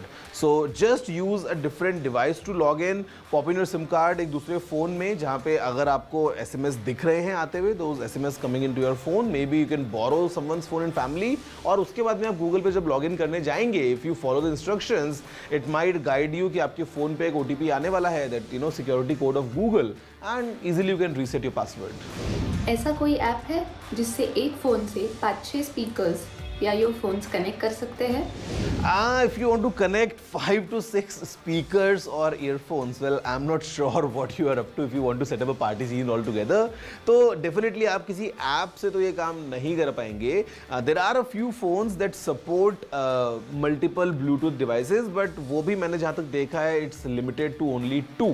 कि आप 2 ईयरफोन्स या 2 स्पीकर्स एक साथ कनेक्ट कर सकते हैं via Bluetooth.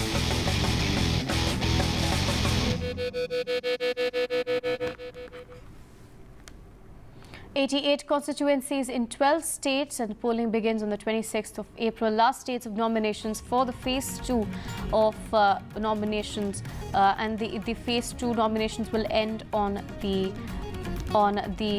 6th or on the 4th, I beg your pardon, on the 4th of April. Date of scrutiny for nominations of 11 states and union territories will be ending on the 5th. Independent MP Navneet Rana joined the BJP in the presence of BJP State President in Nagpur. The BJP has fielded Navneet Rana from Amravati in Maharashtra. Shiv Sena leader Vijay Shivtare met Maharashtra CM Eknath Shinde and Deputy CMs Devendra Fadnavis and Ajit Pawar. Shivtare is likely to address a press conference on the Baramati constituency tussle.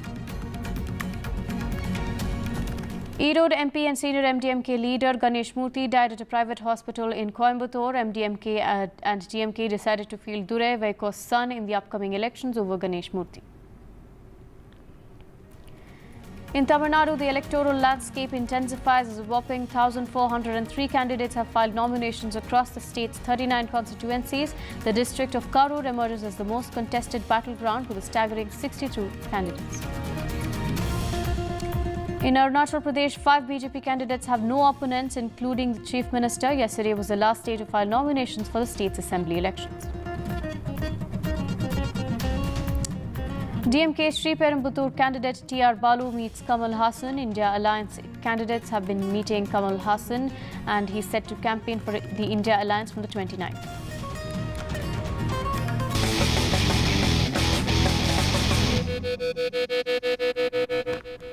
Co-present.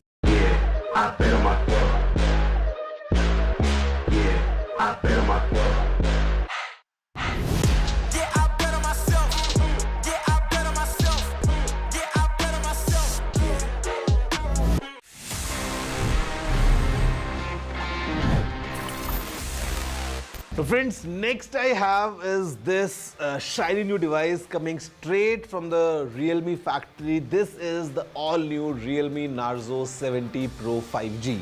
और मैं shiny क्यों बोल रहा हूँ? Because see, of course it's shiny, मतलब the way it looks, even the frame is very shiny. At the same time, this phone really shines bright जब हम इसके features को देखते हैं. Because यहाँ पे काफी interesting चीजें Realme has packed. What we have is a Sony IMX 890 sensor के साथ आने वाला 50 megapixels wala primary camera that has OIS. At the same time, inside the phone is really packed with features. In fact, हम यहाँ पे अभी इस phone में gestures से इसको कंट्रोल कर सकते हैं because this has got something that Realme calls air gestures. So अगर आप देखो इसको and have a closer look about how this Realme Narzo 70 Pro really is, I would say very interesting mid-range smartphone coming straight from Realme. Finally, the wait is over. Realme's latest hotshot, the Narzo 70 Pro 5G, finally India में launch हो गया है. This phone is packed with amazing features that will make you go wow. इस phone में है एक rainwater smart touch feature. This means no more tensions about phone usage in a light drizzle. The powerful MediaTek Dimensity chipset lets you game, multitask and do everything else at lightning speed. The 5000 mAh battery and SuperVOOC fast charging will get you back in action in no time. The phone's horizon glass design gives it a super premium head-turning look. Realme has kept it affordable. Narzo 70 Pro 5G starts at just Rs 18,999. You can grab it in stylish glass green and glass gold colors from March 22nd on Amazon and the Realme website. With its awesome display, camera and overall performance, the Realme Narzo 70 Pro 5G is a total paisa vasool deal. If you're looking for a smartphone that's powerful, stylish and affordable, this is it.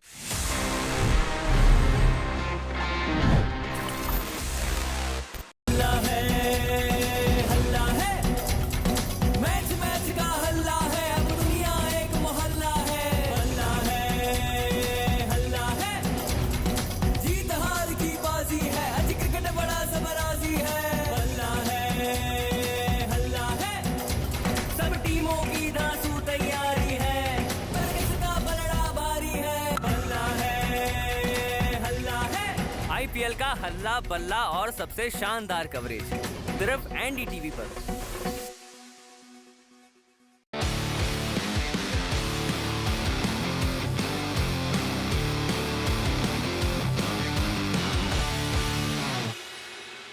Welcome to NDTV Auto. I'm here in Jaipur for Volkswagen brand conference and they have made a slew of announcements here.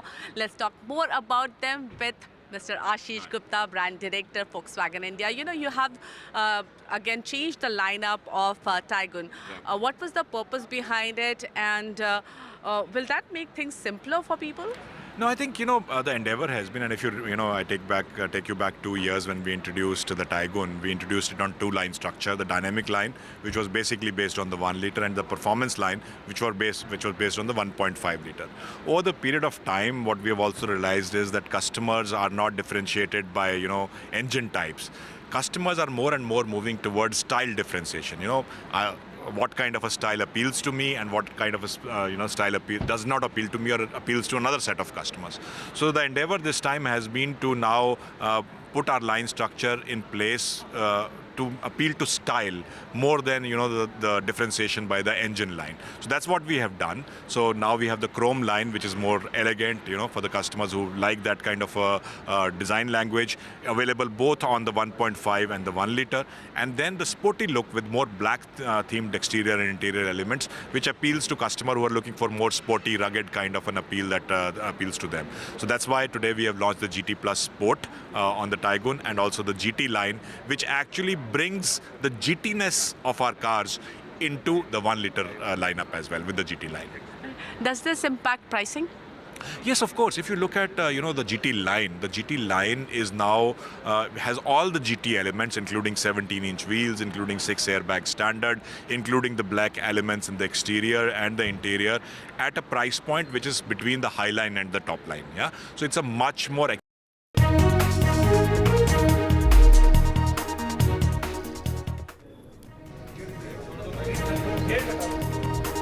Arvind Kejriwal to be produced at the Rouse Avenue Court in the national capital after the ED custody comes to an end. His wife has claimed he's going to expose a scam in the courtroom. They say security has been tightened outside the court. 1,000 police and paramilitary forces have been deployed. As the Delhi Chief Minister is in custody, Aam Aadmi Party now claims Operation Lotus in Punjab, says the BJP is trying to poach Punjab MLAs. The US continues to press for free, fair and timely legal trial for Arvind Kejriwal.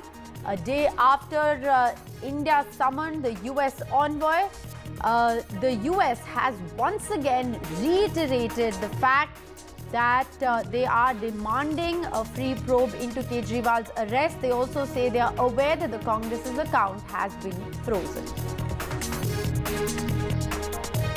Setback for Congress in the tax probe case. The Congress's tax reassessment plea has been dismissed. The Delhi High Court has rejected the Congress petitions.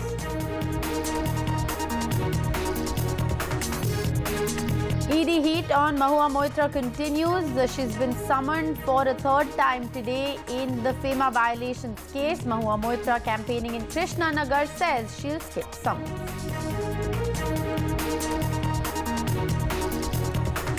Fissures deepen within the Mahavikas Aghadi after Uddhav Sena releases the first list of candidates, fields candidates in Congress seats that were still under dispute and in consideration. Meetings continue between the MVA allies, this as the Mahayuti is likely to release its first list today. We have talent and water, says Kerala government as it eyes Karnataka's IT giants. Kerala fishes in troubled Karnataka waters as the Karnataka water crisis now spirals into an economic complication. Allegations are credible, says the Canadian Prime Minister in the Niger case, looking to work constructively with the Government of India, he adds.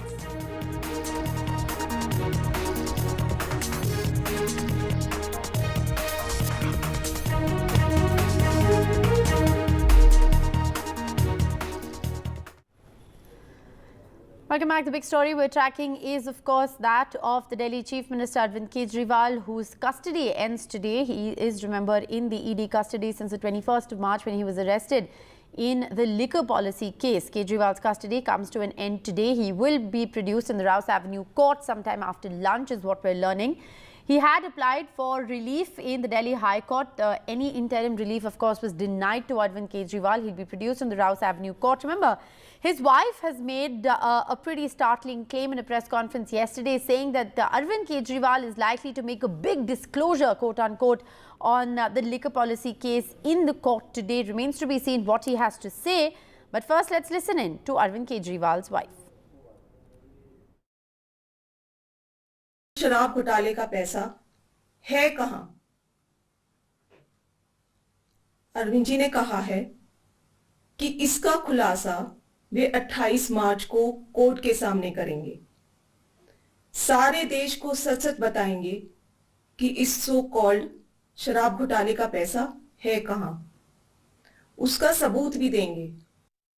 All right, so Arvind Kejriwal there, according to his wife, is going to be making a big disclosure in court. But as the Delhi Chief Minister's custody comes to an end today, the Aam Aadmi Party has levelled a scathing allegation against the BJP. We will, of course, continue to try and get a BJP reaction to the story. But Aam Aadmi Party, Saurabh Bharadwaj, in a press conference a short while ago, has alleged Operation Lotus in Punjab, saying that they are trying to poach Punjab, Aam Aadmi Party Punjab leaders. Listen in. ED के सामने पेश होना है, यानी कि आज से करीब 4.5 महीने पहले या 5 महीने हो गए अब तब से अरविंद केजरीवाल जी कुछ बातें आप लोगों के सामने कह रहे थे। उन्होंने कहा था कि इनका मकसद एक्साइज केस नहीं है, इनका मकसद है अरविंद केजरीवाल को झूठे केस में फंसाना, और अरविंद केजरीवाल जैसे ही जेल में जाएं, पीछे से आम आदमी पार्टी दिल्ली और आम आदमी पार्टी पंजाब के विधायकों को किसी तरीके से भारतीय जनता पार्टी में लाया जाए, तोड़ा जाए, सरकार गिराई जाए।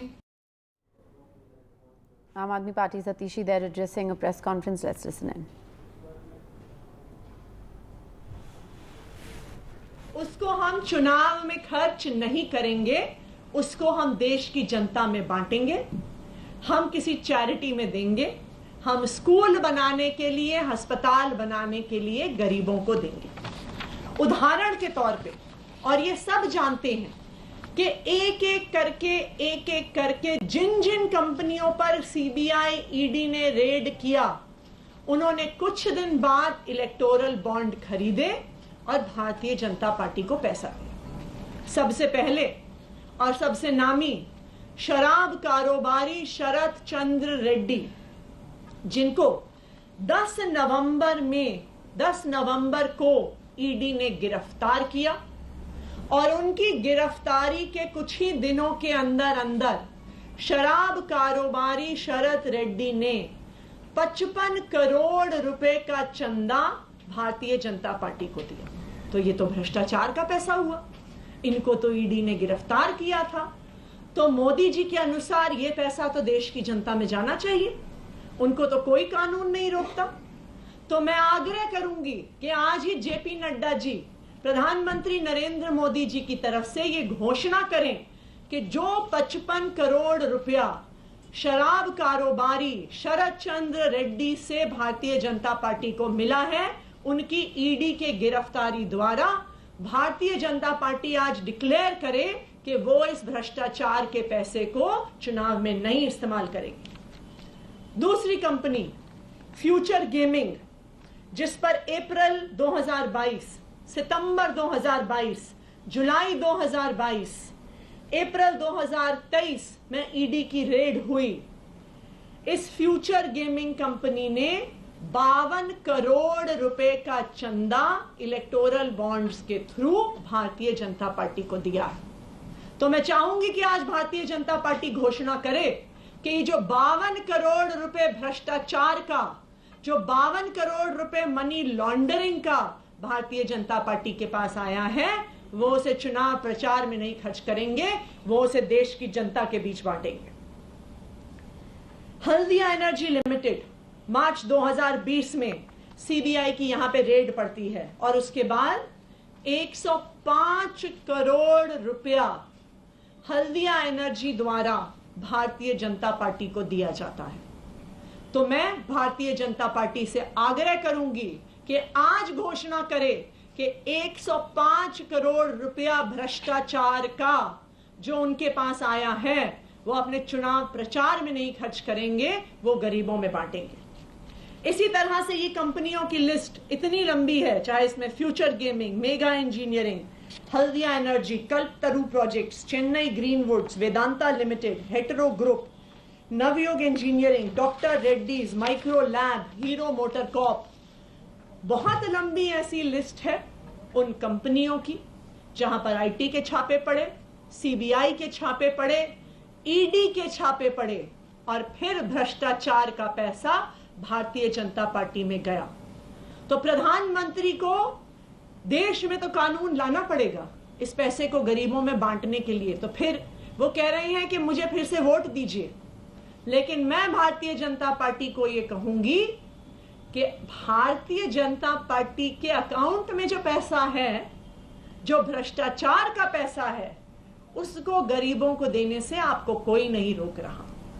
आज आप घोषणा करिए कि भ्रष्टाचार का पैसा भारतीय जनता पार्टी द्वारा चुनाव में नहीं इस्तेमाल होगा और उस पैसे को हम देश के गरीबों में बांटेंगे। Thank you.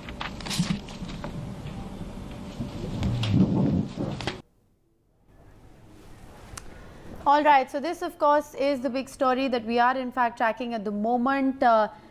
There have been several developments that have in fact taken place. Arvind Kejriwal, remember, is going to be produced in the Rouse Avenue court in just a short while from now as the ED custody ends today.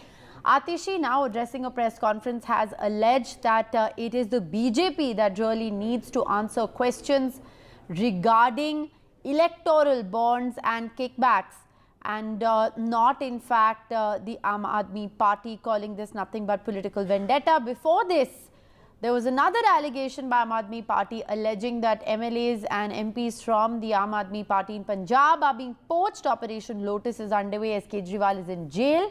The BJP is responding to this. Let's listen in.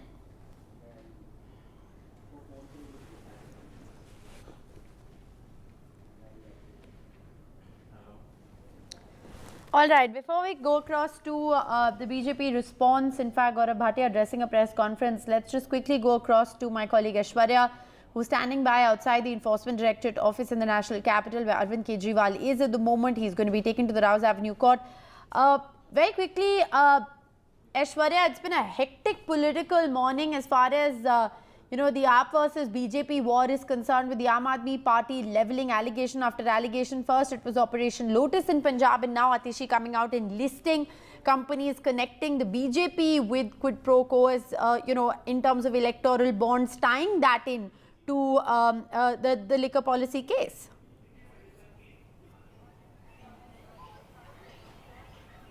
Well, Rishika, massive political showdown continues between the Aam Aadmi Party and the Bharatiya Janata Party. It is the Aam Aadmi Party who is alleging that those accused who have turned approver later purchased the electoral bonds, and that money was deposited into BJP accounts, that those electoral bonds were redeemed by the Bharatiya Janata Party, and therefore the reason perhaps they have no right of using this money in their political campaigns. Instead, they have to give it back to the people of this country, because there were several other companies who had also given money via electoral bonds to the BJP, and those companies had been raided earlier by either CBI, either Income Tax or Enforcement Directorate, and later these companies got a clean sheet. Several people who had been arrested got bail. These are several allegations that the Aam Aadmi Party is levelling on the Bharatiya Janata Party. On the other side, it is Bharatiya Janata Party who had been questioning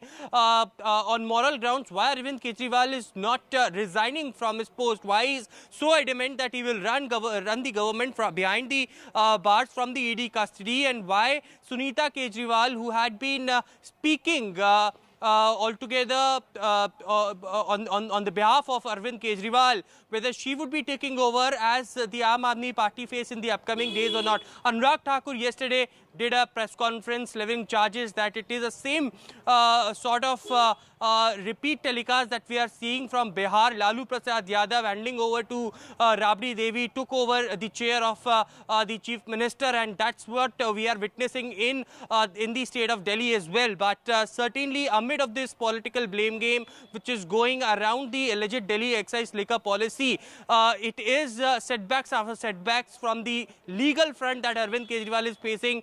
His bail got denied yesterday in the Delhi High Court. Today, his ED custody is ending. Enforcement Directorate will seek further custody of Arvind Kejriwal on the behalf that there would be more confrontations, more evidences, and more people who had been summoned had to be confronted with Arvind Kejriwal. So more custody needs to be taken as far as Arvind Kejriwal is concerned. Later, CBI probe will also come into the place, as we have been told that CBI later can take custody of Arvind Kejriwal as well. So on one part, Arvind Kejriwal clearly running the government from the ED custody, while on the other side, Aam Aadmi Party leaders coming on front foot and blaming the Bharatiya Janata Party and demanding answers from the BJP as well. On ground, there are protest versus protest which is happening, but it is the legal battle that Arvind Kejriwal has to fight so that he can come out of the ED custody and can run the government. Like I said, there have been constant charges and counter charges. The Aam Aadmi Party there in those two press conferences has levelled some serious charges against the BJP, one of Operation Lotus and one of collusion and conspiring and quid pro quo as far as the liquor policy case is concerned. The BJP is issuing a rebuttal. Aishwarya, let's just listen in. जनता अरविंद केजरीवाल की गिरफ्तारी का स्वागत कर रही है, और अरविंद केजरीवाल में अगर रत्ती भर भी शर्म बची है तो उनको तुरंत इस्तीफा दे देना चाहिए। मैं इतना ही कहूंगा, जिस पत्नी की झूठी कसम खाकर उन्होंने कसम तोड़ी कि मैं कभी राजनीति में नहीं आऊंगा, कल उनसे भी झूठ बुलवा दिया। और जो सवाल जनता पूछ रही है, क्यों ऐसा है कि अरविंद केजरीवाल को ईडी कोर्ट से और दिल्ली उच्च न्यायालय से 2 बार कोई राहत नहीं मिलती? क्यों ऐसा है मनीष सिसोदिया 14 महीने से जेल में है और उनको ईडी कोर्ट से, साथ में हाई कोर्ट से और सर्वोच्च न्यायालय से राहत नहीं मिलती? संजय सिंह 4 महीने से ज्यादा से जेल में हैं, उनको ईडी कोर्ट और दिल्ली उच्च न्यायालय से राहत नहीं मिलती। इसकी वजह स्पष्ट है कि अरविंद केजरीवाल शराब घोटाले के किंगपिन हैं, और जनता जान गई है कि जो लूट खसोट कमीशन खोरी अरविंद केजरीवाल ने की है, उनकी उचित जगह जेल की सलाखों के पीछे ही है। दूसरा सवाल ये पूछना चाहेंगे जो मुख्यमंत्री संविधान की रक्षा करने की शपथ लेता है, वो मुख्यमंत्री संविधान को तार-तार क्यों करता है? 9 समन आते हैं और एक भी समन पर वो सवाल जवाब के लिए ईडी के समक्ष अपने आप को प्रस्तुत नहीं करते। इसका मतलब अरविंद केजरीवाल अंदर से डरे हुए हैं। उनको पता है जो भ्रष्टाचार उन्होंने किया है, अब जांच एजेंसी के पास पुख्ता सबूत है और यही सबूत देखने के बाद न्यायालय अरविंद केजरीवाल को कोई अंतरिम राहत भी नहीं दे रही। All right, well, the bitter standoff between the BJP and the Aam Aadmi Party there continues, but this, remember, has blown into a huge issue with now both the United States and the Germany both actually stepping into this controversy. The United States has once again, for the second time in 48 hours, made remarks on Delhi Chief Minister Arvind Kejriwal's arrest after the US envoy was summoned for 40 minutes yesterday to South Block. This, remember, the acting deputy Chief of Mission Gloria Berbena was summoned to the Ministry of External Affairs office in South Block yesterday. The US, hours after the summoning, once again has reiterated the demand for a fair, transparent and timely probe into Arvind Kejriwal's arrest. This is what the US State Department spokesperson Matthew Miller has once again reiterated, as he says the US encourages fair, transparent and timely legal process. The US State Department has not just commented on Kejriwal, they've taken the narrative further this time, even talking about the fact that they are aware that the Congress's bank accounts have been frozen ahead of the election and urge for a fair judicial process to take place in that regard too. Let's listen in. We are also aware of the Congress Party's allegations that tax authorities have frozen some of their bank accounts in a manner that will make it challenging to effectively campaign in the upcoming elections, and we encourage fair, transparent, and timely legal processes for each of these issues. Germany, remember, was in fact the first country to actually step into this entire row. They have now toned down the narrative in a certain sense, saying that the Indian Constitution does guarantee basic human rights and freedoms, reiterating that India and Germany share an atmosphere of trust. Also Indien und Deutschland ein großes Interesse an einer vertieften Kooperation haben und da auch vertrauensvoll zusammenarbeiten. Insofern würde ich jetzt ungern hier aus vertraulichen internen Gesprächen berichten. Die indische Verfassung, und das kann ich ja aus eigener Ansicht sagen, ich war ja selbst in Indien auf Posten, garantiert grundlegende Menschen- und Freiheitswerte. Und diese demokratischen Werte teilen wir mit Indien als einem wichtigen Partner in Asien.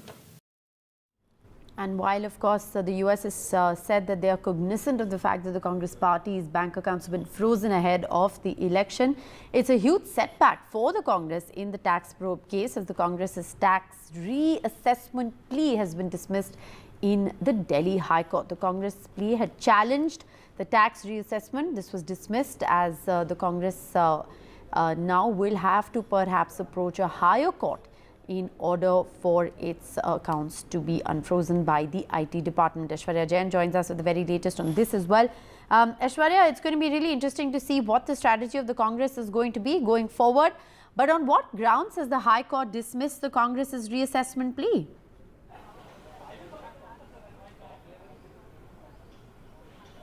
Well, however, if you read the order of the Delhi High Court, they have granted the Congress party to go again back to the Income Tax Appellate Tribunal to file an application and to ask for reassessment. Although 4 pleas were filed by the Indian National Congress in Delhi High Court for the reassessment to initiate the income tax probe. In fact, for last 4 years, it was the reassessment that needs to be done from 2017 to 2021-22.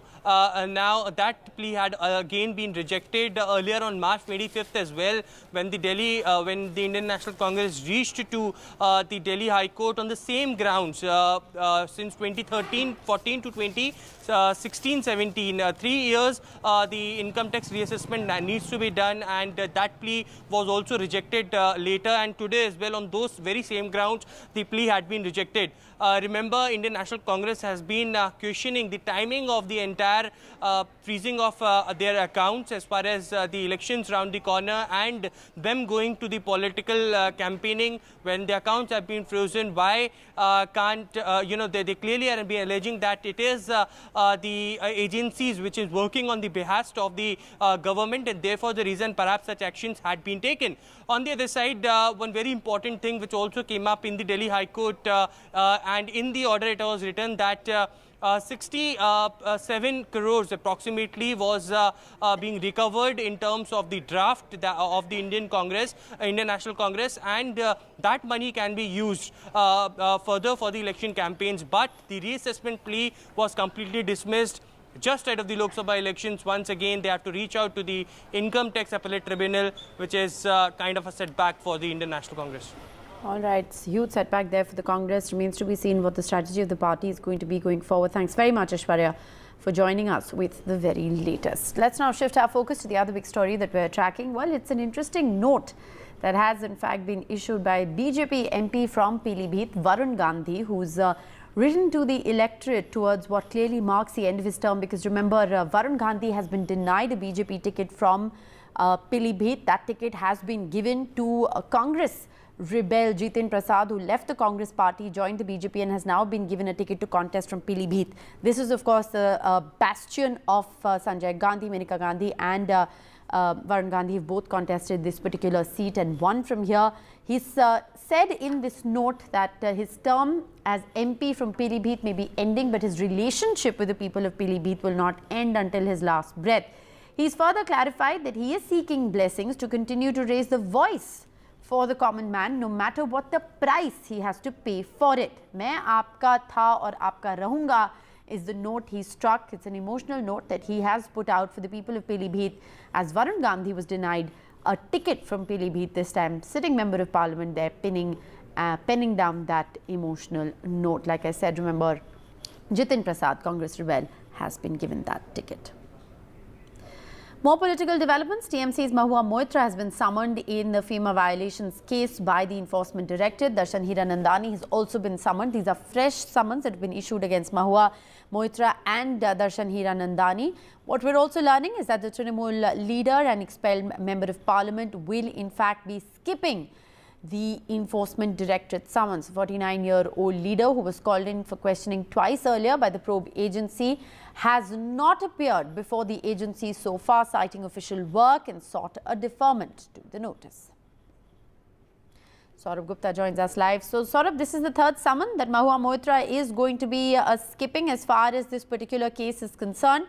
The stand continues to remain that she will not appear before the probe agency, and this time apparently because she is campaigning in Krishnanagar.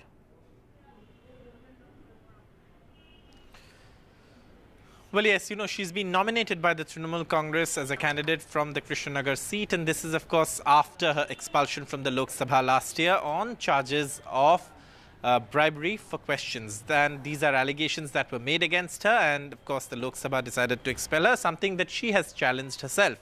Now, this, of course, has become a massive issue, given the fact that also, the Trinamool has chosen to say that, they will stand by her, and renominated her for the ticket to, prove that point. But obviously, Mahua Moitra, after that, there were also, searches at her home, and also this ED has summoned her. But of course, the Trinamool stand has been that central agencies have been acting at the behest of the BJP and, targeting opposition leaders from opposition parties, especially in opposition-ruled states. The BJP stand has been that there's corruption and widespread corruption and something that needs to be probed, and the agencies are going after corruption, and that will continue. Now, in these statements and counter-statements, there's also an election going on. Mahua Moitra is a candidate, and she's, what we're being given to understand, informed the agency that right now she's busy with campaigning, and, she will perhaps be able to spare time once, of course, the election campaign is over. And that is, of course, where it stands as of now. Mahua Moitra choosing not to appear before the Enforcement Directorate and choosing to campaign instead in Krishnanagar. Thanks very much, Saurabh, for joining us. With the very latest, we'll, of course, keep coming back to you for more. So this is the third summon that Mahua Moitra is skipping. Short break here. We'll be back with more news on the other side.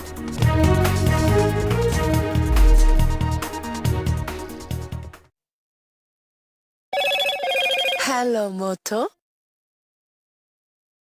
Motorola, India's best 5G smartphone brand.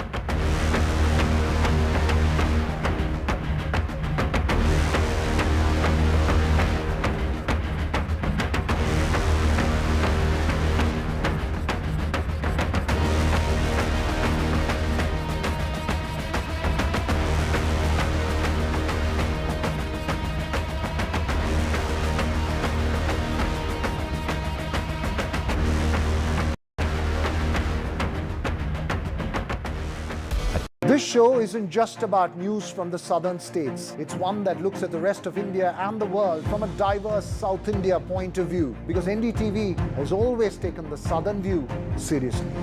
The Southern View with Veera Raghav, only on NDTV 24/7.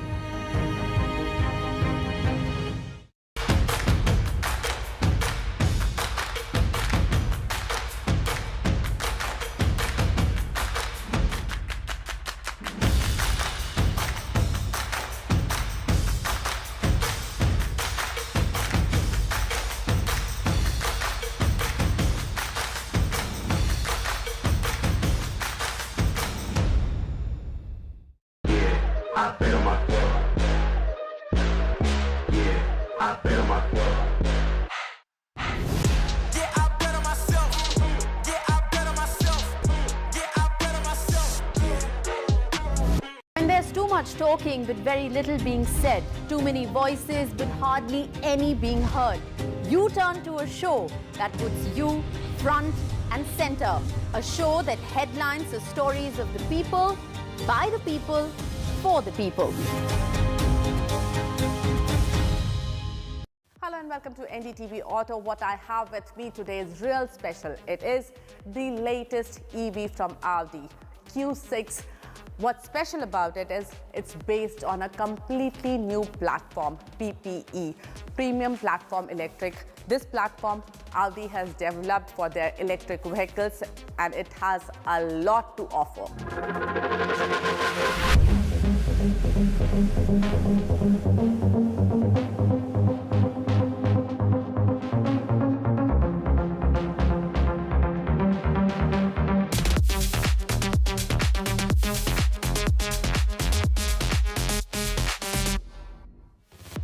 Company says the new platform PPE helps Audi Q6 e-tron achieve 30% less energy consumption with 33% better system performance.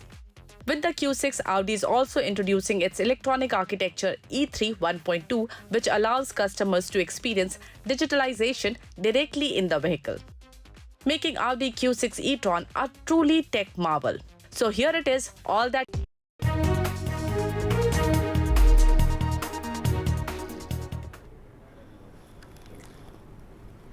All right, welcome back. Like I said, the big story from Uttar Pradesh. BJP sitting member of parliament from Pilibhit, Varun Gandhi, has now penned an emotional note to the people of Pilibhit after being denied a ticket from the Uttar Pradesh constituency. This is a seat that the BJP has now given to, well, none other than Jitin Prasad, who was formerly with the Congress. So the Congress rebel being rewarded with the Pilibhit seat, as Varun Gandhi has in fact been denied the ticket this time around. This is, remember, his family bastion, stronghold of the Gandhis. His father and mother have both contested elections from Pilibhit in the past. And Varun Gandhi there penning that emotional note to voters, saying he will continue to be with them and raise their issues. Let's go across to Tanishq joining us for the very latest. Tanishq, it's a very interesting note that Varun Gandhi has penned for the people of Pilibhit, putting that out on his X handle. This, of course, after Varun Gandhi, who's clearly fallen out of favor with the BJP, was denied a ticket, and interestingly, it was given to Congress rebel Jitin Prasad.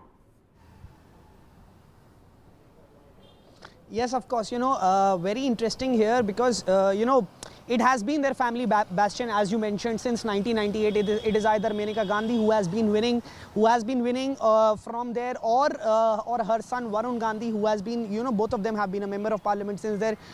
In 2000, 2 times Varun Gandhi has been an MP, more than 5 times Maneka Gandhi has been an MP. But this time, Varun Gandhi was dropped from the list, and Jitin Prasad made sure he makes inroads to Delhi via Pilibhit. Varun Gandhi was of course dropped from the list, but at the same point of time, Maneka Gandhi has been given ticket from Sultanpur. So very interesting to see as one member of the family fighting the Lok Sabha polls, Varun Gandhi being denied the ticket. But yes, very interesting letter today by Varun Gandhi saying that one of the things he said in his letter, that my connection with the people of Pilibhit is above any political calculations. So he said that he will continue to serve people. Serve the people of Pilibhit. So very interesting letter came here. Let me also tell you, a few days back, although the nominations for the first phase are now over, there's no possibility that Varun Gandhi there's no possibility of Varun Gandhi fighting elections independent. But of course, few days back we also saw Samajwadi Party leader, Samajwadi Party candidate from Pilibhit saying that if Varun Gandhi decides to contest, he will step back. But of course, Varun Gandhi did not take any such step. But very interesting to see how this will pan out in the future, of course, because clearly from the letter it sees it is being we can. Well, he hasn't hung up his boots. He hasn't hung up his boots, and it remains to be seen how he takes the fight forward. Thanks very much, Tanish, for joining us with the very latest. Let's now shift our focus to what's happening in Maharashtra, because remember, there are so many political stakeholders, so the game's gotten really interesting. The Mahavikas Aghadi alliance, as many would say, is on the verge of a collapse. They're absolutely on the brink after the Uddhav Thackeray Sena yesterday released a list of 17 candidates for seats that were still under contention and contest with the Congress party. There are several seats that the Congress was eyeing that the UBT Sena has now come out and mentioned their own candidates on, leading to a split down in the middle with Sanjay Nirupam, senior Congress leader of Maharashtra, coming out and saying that the Congress appears to virtually have been kneeling in front of the Sena. Remember, Sharad Pawar has also not yet announced his candidates. There are meetings underway in both camps. Remains to be seen what the strategy now going forward is going to be. Let's listen in to what Sanjay Raut has had to say. देखिए 4:30 बजे आज एक जरूर हमारी meeting है महाविकास आघाड़ी की 3 प्रमुख दलों की, कांग्रेस, राष्ट्रवादी और शिवसेना के सभी प्रमुख नेतागण वहाँ बैठेंगे, लेकिन उसमें कोई सीट शेयरिंग या सीट के अदला बदल के बारे में चर्चा नहीं। उसमें खास करके जॉइंट रैलीज, कैंपेन और कॉमन मिनिमम प्रोग्राम क्या होना चाहिए, किस विषय पर हमको आगे जाना है, क्या रणनीति होनी चाहिए, उस पर चर्चा होगी। और महाविकास आघाड़ी में सब कुछ ठीक चल रहा है। चुनाव है, इलेक्शन है। अब 9 लोगों का एक लिस्ट उसने जारी किया है। इलेक्शन 5 स्टेप पर है ना, बहुत टाइम है, बातचीत जारी रहती है। Let's go across to Radhika for the inside track of the story. Radhika, you've been tracking the political developments. Yesterday, after this list has come out, there has been more than just rumblings now. The split, it appears, is out in the open, with very public criticism of the UBT Sena just coming forth and releasing its list of candidates, including for the seats which were still under consideration and dispute. What is the future of this alliance going to look like in Maharashtra? Will there be a rethink or a walk back on some of the announcements that have been made? What are you picking up? That's right, a lot of fissures within MVA, apparent fissures, especially after the list by Sena was announced today. However, there is a meeting that has been called by top leaders of MVA. Perhaps some of these issues will be sorted. But Sena yesterday releasing list of 17 people, of which 3 seats were under contention, were under discussion. So therefore, it did not go down well with the Congress or the NCP, because some of the seats that were under discussion or under dispute were Sangli, which was being eyed by both the Congress and Sena. Mumbai South Central also something that the Congress wanted. Mumbai Northwest, which Sanjay Nirupam was eyeing, and also Mumbai Northeast, which the NCP was eyeing. So all of these have been taken by Sena yesterday. In fact, many of the Congress leaders coming out in the open expressing their displeasure. We heard Sanjay Nirupam, who in fact asked the Congress party to break ties with the Sena and also sort of given an ultimatum that he'll have to look at other options if Sena has so much dominance over this alliance. And also several other leaders also coming out and stating that this was done without consulting top Congress leaders when discussions and meetings were happening on a daily basis. Sena prematurely announced this list, which is why a crucial meeting of the MVA will take place where perhaps these differences will be ironed out. Today, of course, Sanjay Raut making it clear that when Ramtek and Kolhapur seats have already gone to the Congress, it is only right for them to take Sangli. So therefore, there cannot be disputes, but all of this will be under discussion today.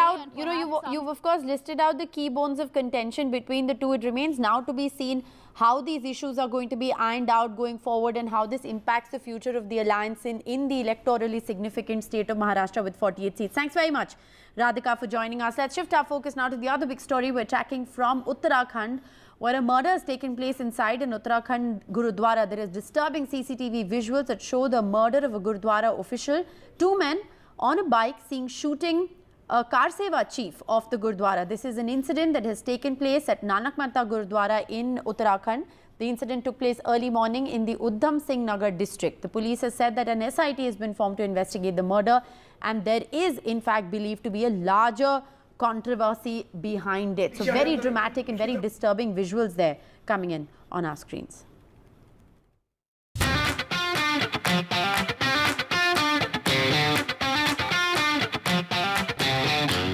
97 crore people are registered to vote in the forthcoming elections, and 1.85 crore are in the age group of 18 to 19, and this is as per the Election Commission of India. That's the reason we are holding this conclave, which is the Yuva Conclave, and who better to start this conclave than the Union Minister who's supposed to represent the youth and sports affairs, Anurag Thakur. Thank you so much and welcome to this conclave of NDTV. You have been a union minister for several years now. If I may ask you, what is it to work with the Prime Minister? How has your experience been? Aapka anubhav kaisa raha? I think most of the people out here, they have their bosses. Even Maria, you have a boss. Yes. But let me tell you, my boss, Prime Minister Narendra Modi, is the best. What makes him best? He is the strictest at work, but he is the kindest when it comes to Bhartiyas, when it comes to the citizen of India. Look at the pro-people policies of Prime Minister Modi. He has worked day and night in the last 10 years, committed every single minute of his life towards the nation building and pro-poor policies and taking the country to the next level. And that is why, because of the pro-poor policies, 25 crore poor people have come out of the multi-dimensional poverty line, which others couldn't do in 60 years. Prime Minister Modi delivered that in 10 years. That is how I say my boss is the best. And does your boss give you free time? Because all of you are campaigning on weekends, you're busy. Every Saturday, Sunday, you don't have a weekend off. Well, if you have a boss who have not taken a single holiday in last 23 years, he is Chief Minister since 2001, then he took over as a Prime Minister in 2014. And you have seen when his mother passed away, even that day, after the funeral, he just took 2 hours at the funeral and he again started working for the country. That is the kind of commitment Prime Minister has today. And that is what inspires people like us to work day and night. I was in Jammu, Udhampur yesterday, just landed straight into your program. After this, we have back-to-back meetings, then another conclave in the evening, then to Jammu and Kashmir, then again to Lucknow. Yeah, so we are grateful आप आए हमारे मंच पर अनुराग जी. चर्चा युवाओं का मंच और मैं ना हूं, मना नहीं कर सकता. इसीलिए मुझे लगा कि क्योंकि युवाओं का मंच है और आपको आना तो जरूरी था और इनॉग्रल सेशन है, तो युवा क्या है? आपके लिए युवा का मतलब क्या है? Well, युवा मेरे लिए पॉजिटिव एनर्जी है जो सामने दिख रही है. इस हॉल में एंटर करते जो पॉजिटिव वाइब्रेशन आपको आती है. युवा का मतलब है इंस्पिरेशन, युवा का मतलब है पैशन, युवा का मतलब है मोटिवेशन, युवा का मतलब है इनोवेशन, युवा का मतलब है एम्पावरमेंट, युवा का मतलब है डेवलपमेंट, युवा का मतलब है कमिटमेंट, युवा का मतलब है ग्रोथ। और युवा का मतलब, जब मैं कमिटमेंट की बात करता हूं तो हमारे देश का युवा इतना कमिटेड है कि 10 साल में देश जो पहले स्टार्टअप में कहीं नहीं था, आज युवा की कमिटमेंट के कारण दुनिया का तीसरा सबसे बड़ा स्टार्टअप बन गया है। And let me share this example with you. I was in IIM Jammu yesterday. During the event, post the event, even during the evening event, a lot of youngsters, even in Jammu, who met me, who are working, some are working in the field of cyber security, some are in the field of aviation, to others. And many of them, they have startups in the field of agriculture to horticulture. And some are looking at the space sector. You know, a few years back, we couldn't even think about the space sector. Today, when we open it up for the startups, we already have more than 1,600 startups in the space sector, and also have hundreds of startups in the agriculture and agriculture-allied services sector. Look at the people who have come forward as a startup with the drone manufacturing. Garuda is one of them. And now they have thousands of drones manufacturing capacity today. That is how they're shaping the future of India. So मेरे लिए युवा कुछ लोग तो ऐसे हैं जो, मैं आप पत्रकार आपकी और नहीं कह रहा, कुछ पत्रकार ऐसे हैं जो एक नेता को देश में उसको 20 सालों से युवा ही कह रहे हैं। लेकिन युवा क्या उम्र के साथ है केवल? मैं जब प्रधानमंत्री नरेंद्र मोदी की ओर देखता हूं तो चाहे 12,000 फीट की हाइट केदारनाथ पर वो तपस्या कर रहे हों, साधना में बैठे हों, या फिर तेजस जैसे फाइटर जेट को हवा में उड़ा रहे हों, या डीप सी डाइविंग कर रहे हों, या 11 दिन का अनुष्ठान बगैर एक अन्न का दाना ग्रहण किए कर रहे हों, या 9 दिन नवरात्रों के समय भी बगैर कुछ अन्न ग्रहण किए विदेश यात्रा से लेकर स्वदेश में काम कर रहे हो, युवा तो आपकी सोच में है, आपके काम में है। क्योंकि आपने अभी स्टार्टअप्स बताया कि इतने सारे स्टार्टअप्स खुले हैं हिंदुस्तान में, तो ऑपोजिशन को नौकरी क्यों नहीं दिख रही? ऑपोजिशन का सवाल है, अनएम्प्लॉयमेंट बढ़ रहा है और आप लोग अनएम्प्लॉयमेंट पे ध्यान नहीं दे रहे। अब कुछ लोगों को झूठ बार बार बोलने की आदत है, उनको लगता है यही सच हो जाएगा, सत्य नहीं है। मैं आप सबके उदाहरण देना चाहता हूँ। पिछले 12 महीनों में 10 लाख सरकारी नौकरी मोदी सरकार ने दी है, सरकारी नौकरी। अगर आप EPFO के अकाउंट्स देखेंगे, जो एम्प्लॉयज़ प्रोविडेंट फंड की हम बात करते हैं, तो उसमें 6 करोड़ 40 लाख नए रजिस्ट्रेशन हुए हैं। ई श्रम कार्ड की बात करूं तो 29 करोड़ 29 करोड़ ई श्रम कार्ड मिले हैं। हमारे यहाँ पे लगभग 93% 93% इनफॉर्मल सेक्टर था, जो अब मोर या अनऑर्गेनाइज सेक्टर आप कह लीजिए, जो अब और ऑर्गेनाइज्ड होता चला जा रहा है। आप देखिए, कोविड के समय जब दुनिया ये कहती थी भारत का MSME सेक्टर बंद हो जाएगा, करोड़ों लोग बेरोजगार हो जाएंगे, मैं आपको उदाहरण देना चाहता हूँ मारिया जी। हमने 6 महीने का मॉरेटोरियम पीरियड बैंकों के माध्यम से दिया MSME को, ताकि लोन लेट वापस कर सकें, किश्त ना दें। फिर हमने उनको 20% एडिशनल वर्किंग कैपिटल दिया emergency credit line guarantee scheme के माध्यम से। लगभग 4 लाख करोड़ रुपया हमने बगैर ब्याज के पैसा दिया, जिसके कारण आज हमारी MSME इंडस्ट्री और ताकतवर खड़ी हुई और रोजगार देना शुरू किया। इसके अलावा हमने लगभग 34 करोड़ हमने मुद्रा लोन दिए, बगैर घर बगैर जमीन गिरवी रखे, और उनमें से 65% से ज़्यादा देश की महिलाओं को मिले हैं, ताकि वो अपने पांव पर खड़ा हो सकें, अपना रोजगार स्वरोजगार कर सकें। ये पहले नहीं था। तो आपको क्या लगता है 34 करोड़ लोगों को ऋण मिला होगा तो क्या वो काम नहीं दिख रहा है? अनुराग जी, ये दिख रहा है, लेकिन कुछ लोग देखना नहीं चाहते हैं। जिस युवा की आप चर्चा कर रहे हैं वो तो बोलते हैं कि महंगाई भी बढ़ी हुई है, और ये भी उनका कहना है कि अनएम्प्लॉयमेंट है, और आप लोग डेटा छुपा रहे हैं, सच्चाई नहीं दिखा रहे हैं। आप उसको युवा ही मान रही हैं? नहीं, आपने कहा था। मैं इतना कहूँगा, डेटा अगर आप उठाकर देखेंगे 2013 में जब हम सरकार में आए, 2014 में, उससे पहले अगर आप 1-1.5 साल का भी निकाल के देखेंगे, तो कांग्रेस के समय 13% महंगाई दर थी, इन्फ्लेशन रेट वाज 13%। आज कितना है? 5% और उससे नीचे है। आप एवरेज भी पिछले 5 साल का निकालेंगे तो 6% से कम नज़र आएगा। आप पिछले 10 साल का निकालेंगे तो 5%, 5.5% से कम नज़र आएगा, जो ऑन एन एवरेज बहुत अच्छा है। दुनिया भर के देशों में जहां इन्फ्लेशन होती नहीं थी, यूएस से लेके यूरोप तक, जहां 1% महंगाई दर मुश्किल से होती थी, आज वहां पर 4-4 गुना महंगाई है। लेकिन कोविड के बावजूद भी महंगाई को नियंत्रण में रखा तो नरेंद्र मोदी की सरकार ने, और हमने यहाँ पर गरीब को भी साथ में मुफ्त में अनाज 3 साल भी दिया है और अगले 5 साल की गारंटी भी मोदी ने दे दी है।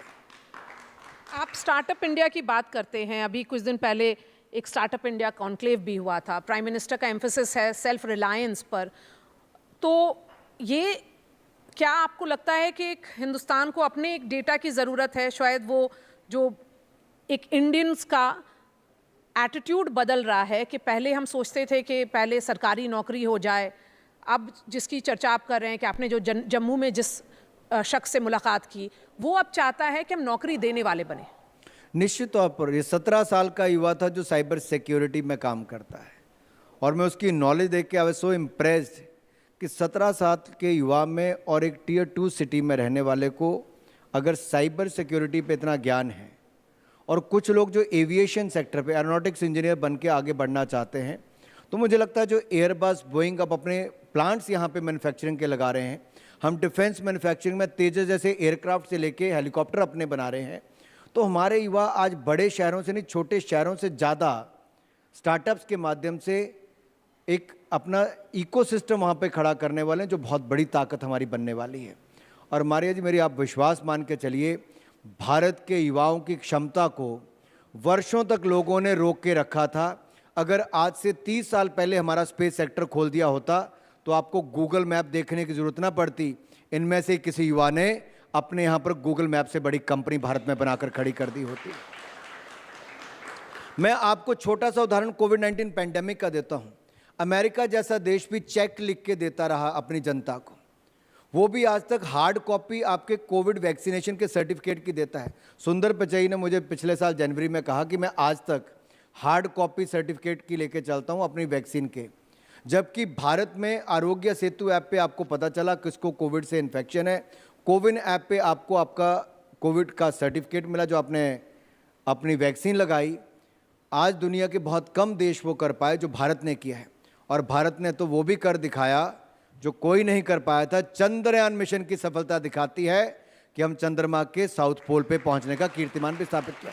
ये भारत के बढ़ते कदम हैं।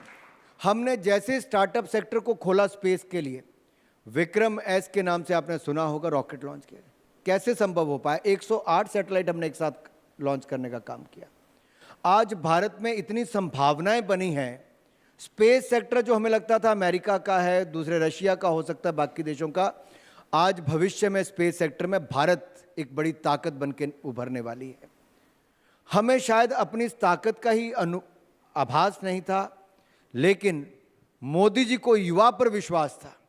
मैं जब मंत्री बना तो मुझे और निर्मला जी को बुला के मोदी जी ने स्पष्ट तौर पे कहा, युवाओं को स्टार्टअप में जो भी चुनौतियां आ रही हैं हमें उसको एड्रेस करना है, इनका कंप्लायंस बर्डन कम करना है, हमें स्टार्टअप की ताकत को खड़ा करना है। और आज देखिए स्टार्टअप्स में भारत एक बड़ी शक्ति बन के उभरा है।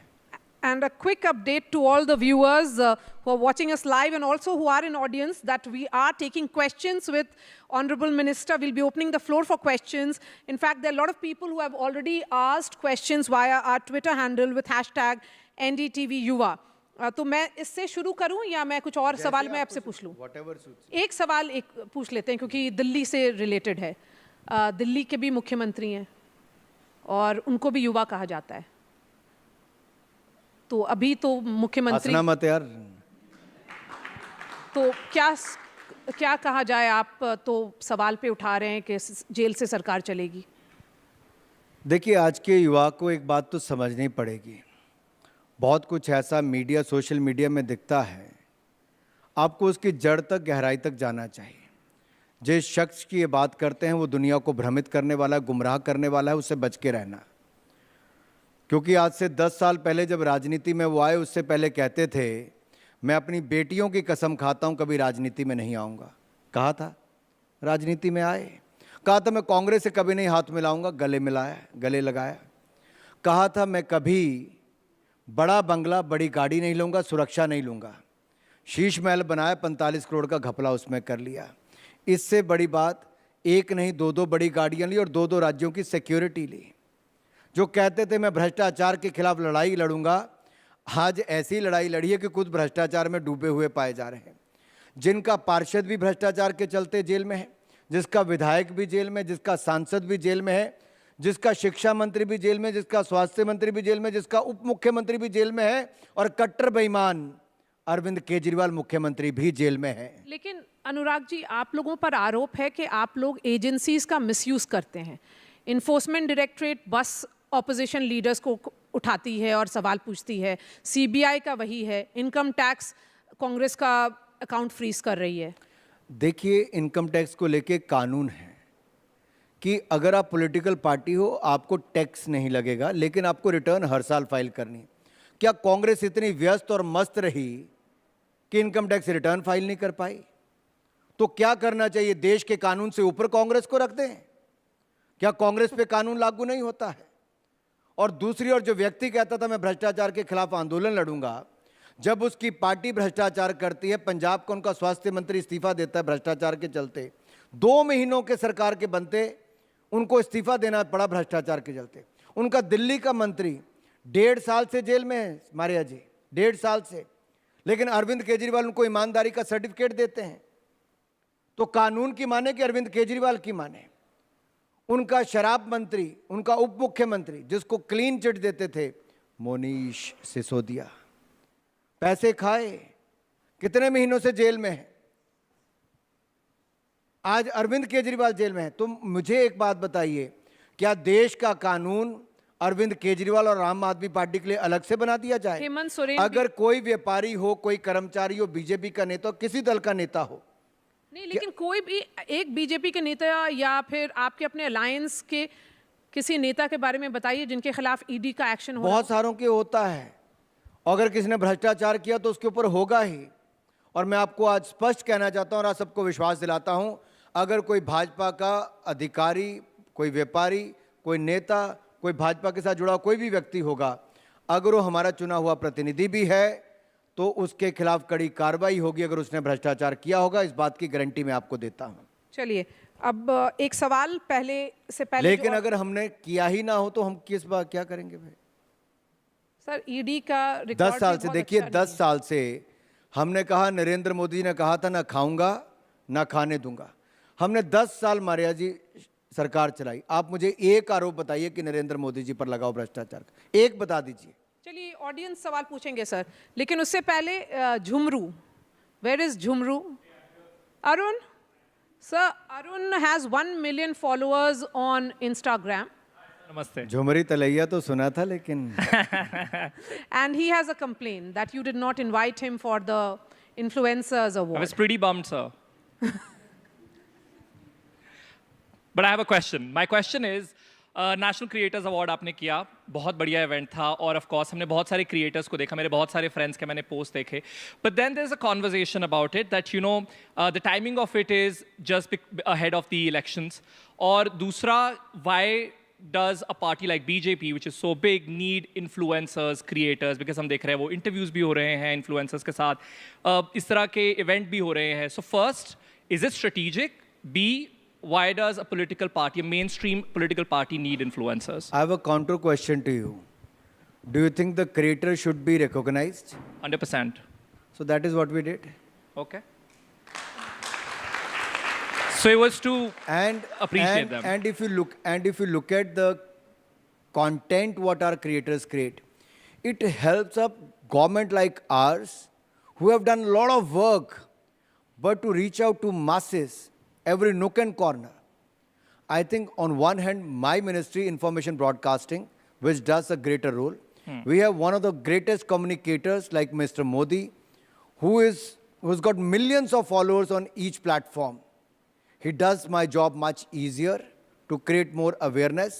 But at the same time, you have a very interesting way of telling people about the policies, programs, and various other options available to the people.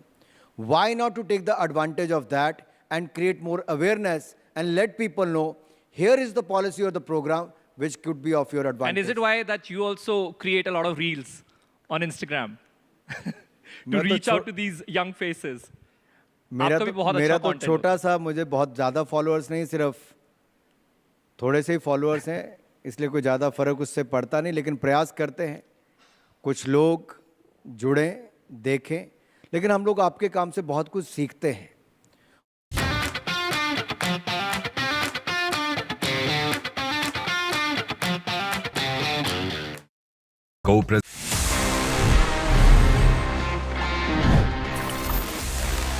Trekking की बात से इनफैक्ट याद आया, गाइस, डिड यू नो कि आप अब track कर सकते हैं about your contribution towards a healthier environment.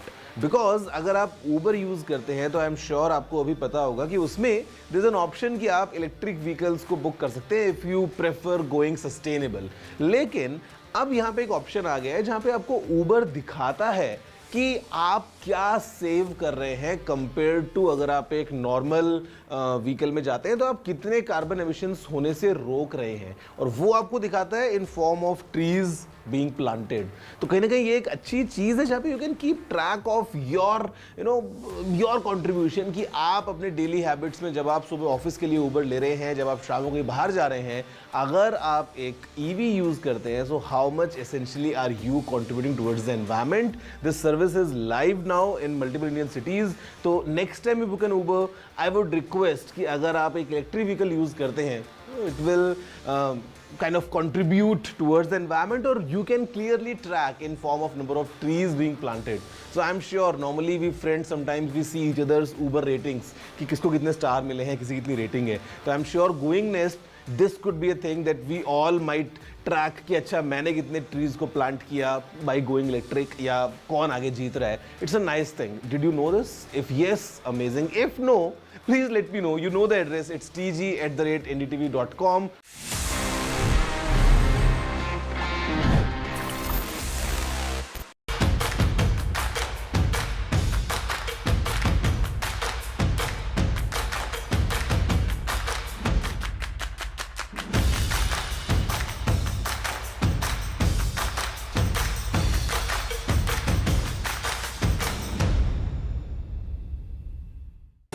Stay informed and entertained with the new and updated NDTV News app.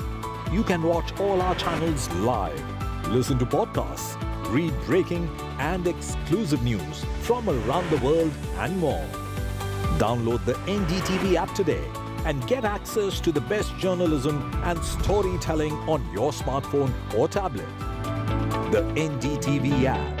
News that matters to you.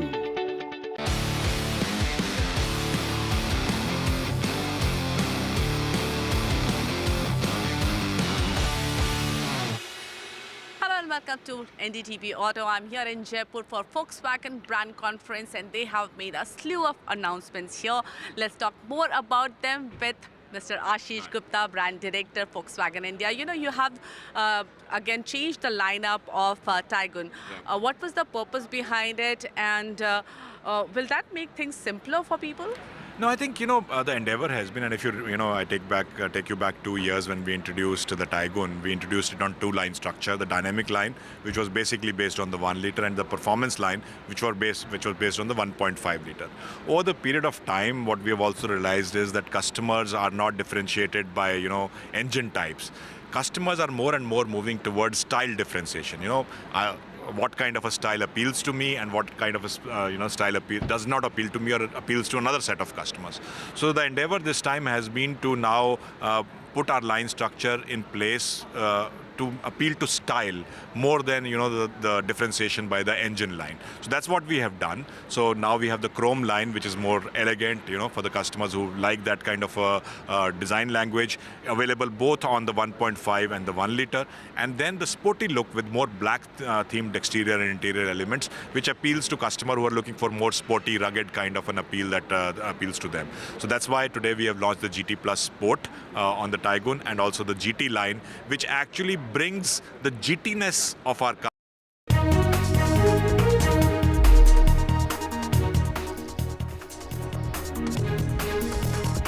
Murder caught on CCTV at Gurudwara in Uttarakhand. Key Gurudwara official shot dead. Top cop says special team formed.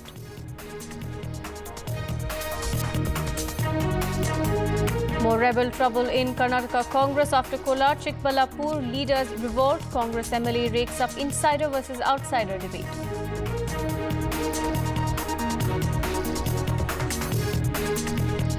Fissures deepen within the MVA after Uddhav Sena releases candidate list. Fields candidates in Congress seats. Meetings over disputed seats continue.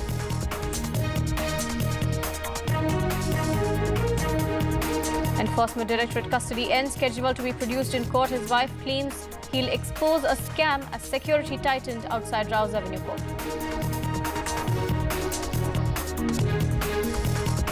Setback for Congress in tax probe case. Congress's tax reassessment plea is dismissed. Delhi High Court rejects Congress's petitions.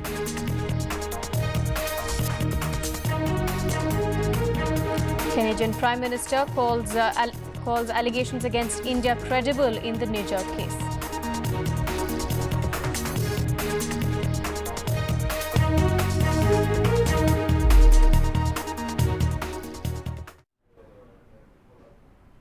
The Uttarakhand police have confirmed that they formed a special investigation team comprising officials of Special Task Force and local police hours after the killing of Nanak Mata Gurdwara Kar Seva Pramukh Baba Tarsen Singh.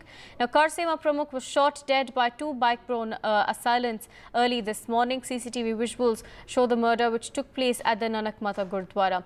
The cops suspect a larger conspiracy behind the murder. Here's what Uttarakhand DGP had to say.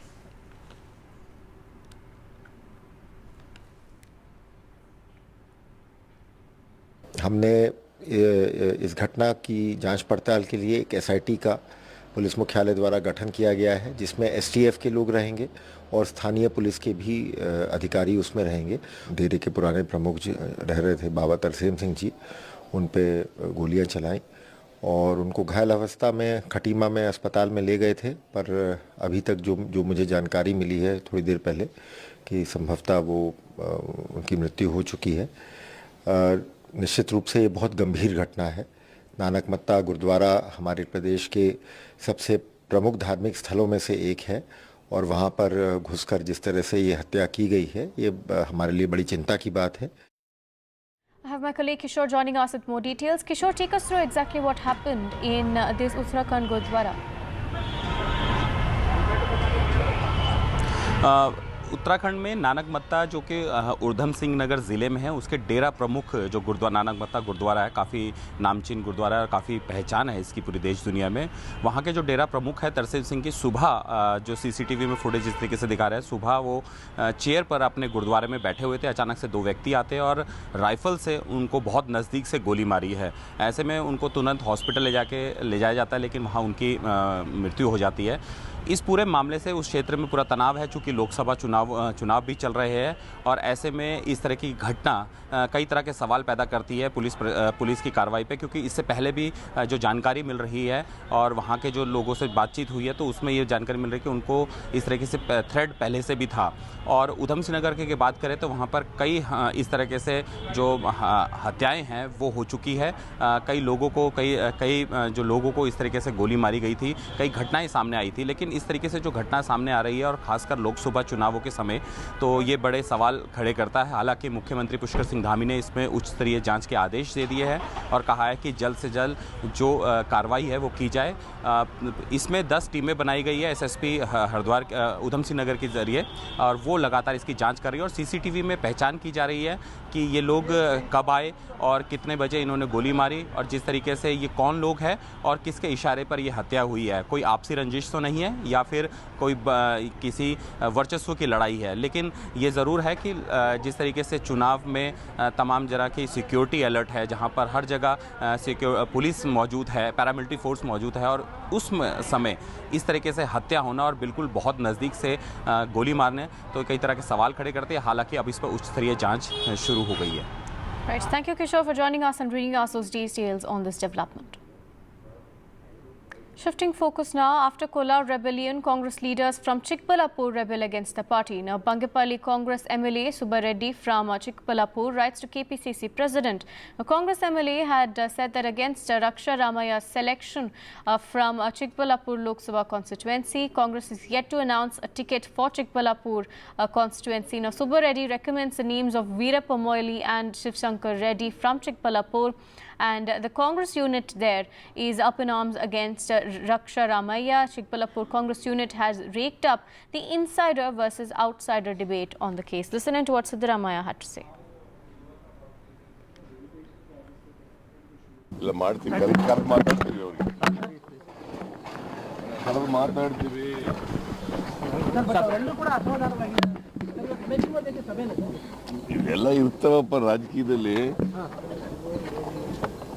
ಅಲ್ಲ ಇವತ್ತು ರಮೇಶ್ ಕುಮಾರ್ ಅವರು ಬಡ ಜೊತೆ ಸಭೆ ಮಾಡ್ತಾ ಇದ್ದಾರೆ sir Ramesh Kumar ಬಡ ಜೊತೆ ಸಭೆ ಮಾಡ್ತಾ ಇದ್ದಾರೆ ಬರ್ತಾರೆ ಕೋಲಾರದವರೆಲ್ಲ ಭೇಟಿ ಮಾಡ್ತೀನಿ ಸಾಯಂಕಾಲ ಸರ್ ಗಾಡಿ ಬನ್ನಿ ಸರ್ ನಾನು ಬೆಂಗಳೂರಿಗೆ ಹೋಗೋದೇ 4 ಗಂಟೆ ಆಗುತ್ತೆ ಆಯ್ತು ನಡ್ರಿ ಸಂಜೆ ಅಂತಿಲ್ಲ ಬೆಂಗಳೂರಿಗೆ ಹೋದ್ಮೇಲೆ ನಡೆಯಬಲ್ಲ Right, I have my colleague Pratibha joining us with more details. Pratibha, now another rebellion struck up in Karnataka, this time in Chikbalapur. Take us through the latest. In fact, just a day after the Congress MLAs in Kolar expressed their resentment, we have one in Chikbalapur now that the Congress has to deal with. Now, some of them have written a letter to the Chief Minister as well as the Deputy Chief Minister, asking them not to field the candidate, Mr. Raksha, because he would be more suited for a constituency from Bengaluru and not from Chikbalapur is the angst. Of course, the Congress hasn't really announced the name of the candidate yet from Chikbalapur constituency, but this comes before that in itself. And the Chief Minister as well as the Deputy Chief Minister have already promised to hold a meeting with the dissenting leaders of Kolar to sort out the situation. And they are now trying to strategize to see if they can hold a meeting with respect to the Chikbalapur Congress leaders as well. And the Chief Minister of Karnataka, Siddaramaya, has already said that when it comes to any kind of an election, this is definitely a part and parcel. And that is the resentment that they have to deal with. Of course, ahead of the Lok Sabha election in Karnataka, both the Congress as well as the BJP are confronted with challenges like this with respect to resentment as well as dissenting leaders, placating them as well. We'll have to wait and see how each of the parties would succeed in that effort to find out if their party's prospects wouldn't really be affected ahead of the election. Right, Pratibha, thank you for joining us and bringing us those details. The Mahavikas Aghadi alliance in Maharashtra is on the verge of collapse over seat distribution for the Lok Sabha elections. Now, while seat sharing is yet to be announced formally, Uddhav Thakkare Shiv Sena released its first list of 16 candidates, including for those seats claimed by the Congress. The Congress state chief told NDTV that Uddhav Thakkare made the decision without consulting the Congress. Meanwhile, the VBA has decided that it will go solo in the Lok Sabha elections.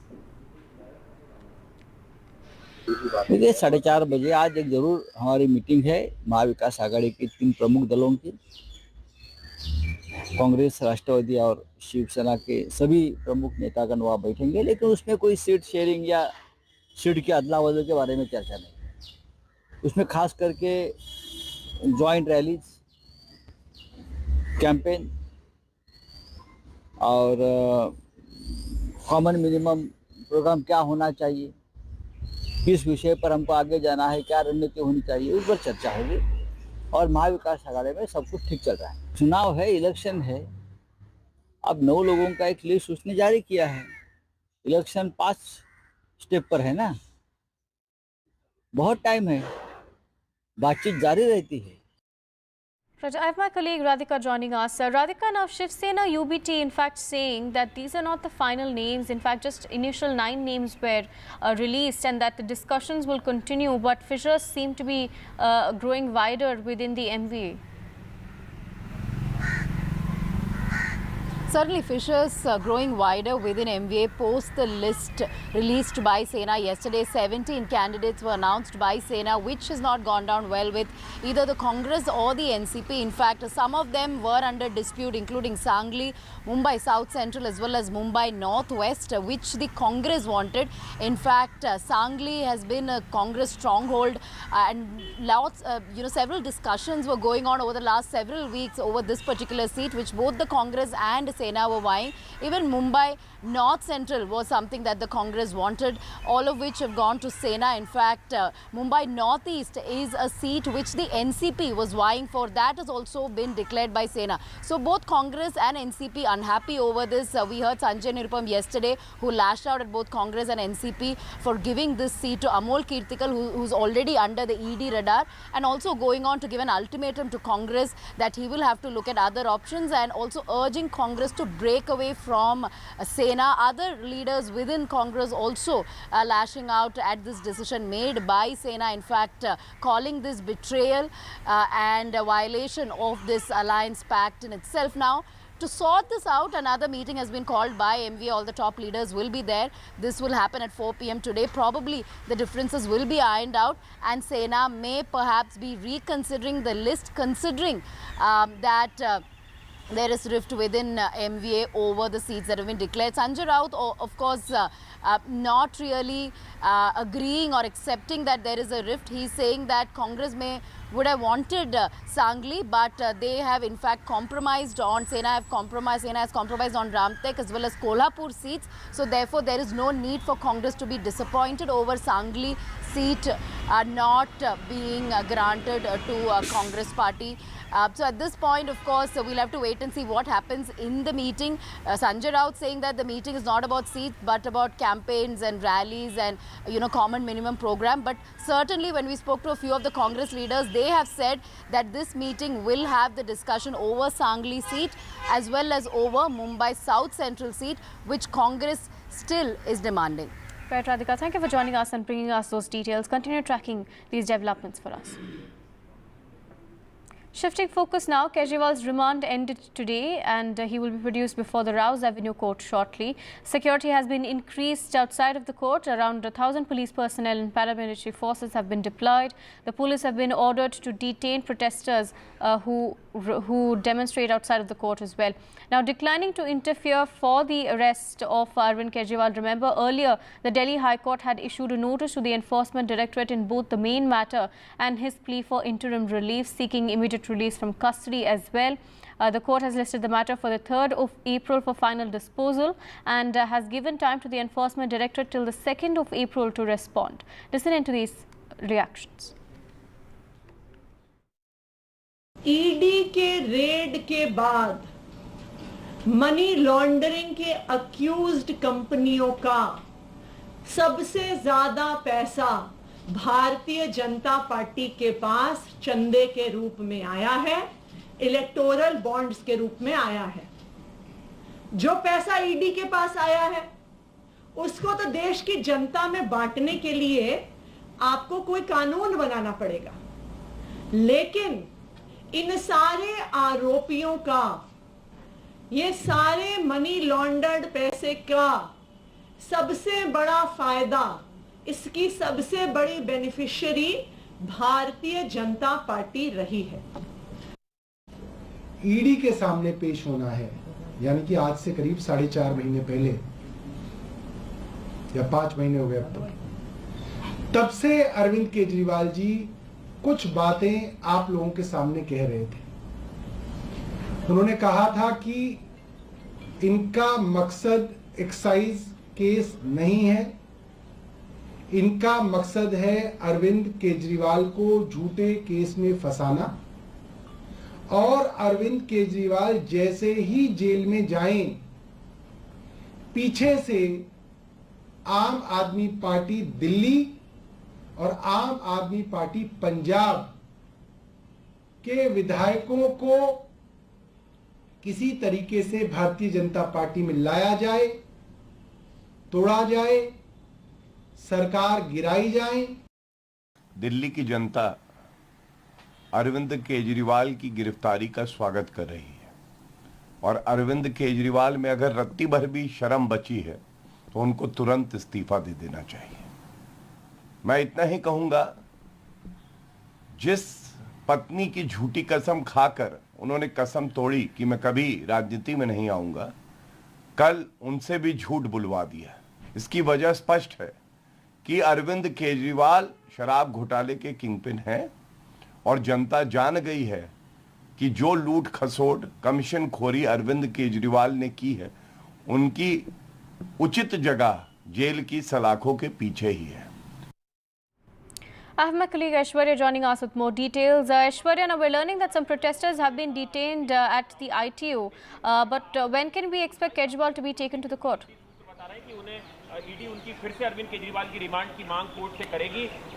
Well, in another 45 minutes, it would be Arvind Kejriwal who would be taken and produced in front of the court from the Enforcement Directorate headquarters, where he is currently kept at the lockup. Clearly, the Aam Aadmi Party workers had been given a call to protest at the Aam Aadmi Party headquarters and at the ITO adjoining to the Rouse Avenue Court, where he would be taken. So far, no permission was given by the Delhi police for any protest to take place. And looking at the law and order situation, heavy deployment of police forces have been kept at the Rouse Avenue Court as well. Senior police officials have gathered over here at the Enforcement Directorate headquarters as well to take Arvind Kejriwal amid the heavy security. Section 144 already imposed over here at the ED headquarters, but certainly it would be Enforcement Directorate when Arvind Kejriwal will be produced. They will be seeking further custody of Arvind Kejriwal, as the Enforcement Directorate clearly had hinted that Arvind Kejriwal needs to be confronted with more of such accused who had been arrested in the alleged Delhi excise liquor policy case. And also on the other side, it is more evidences, more witnesses in this case who had been arrested earlier as well. They need to be confronted with Arvind Kejriwal. So further custody is something that the Enforcement Director is looking forward to. We've been told at least 7 days of custody is something that Enforcement Directorate will seek from the Rouse Avenue Court, and it would be submitted by Enforcement Directorate that what so far investigation has taken place and what more they need to do in establishing the entire money trail that they are talking about. On the other side, it is Sunita Kejriwal, wife of Arvind Kejriwal, yesterday came up and issued a video statement stating that Arvind Kejriwal will expose the entire money trail. Now, this hints to two of the possibilities. One is, of course, Sharad Reddy's company purchasing the electoral bonds and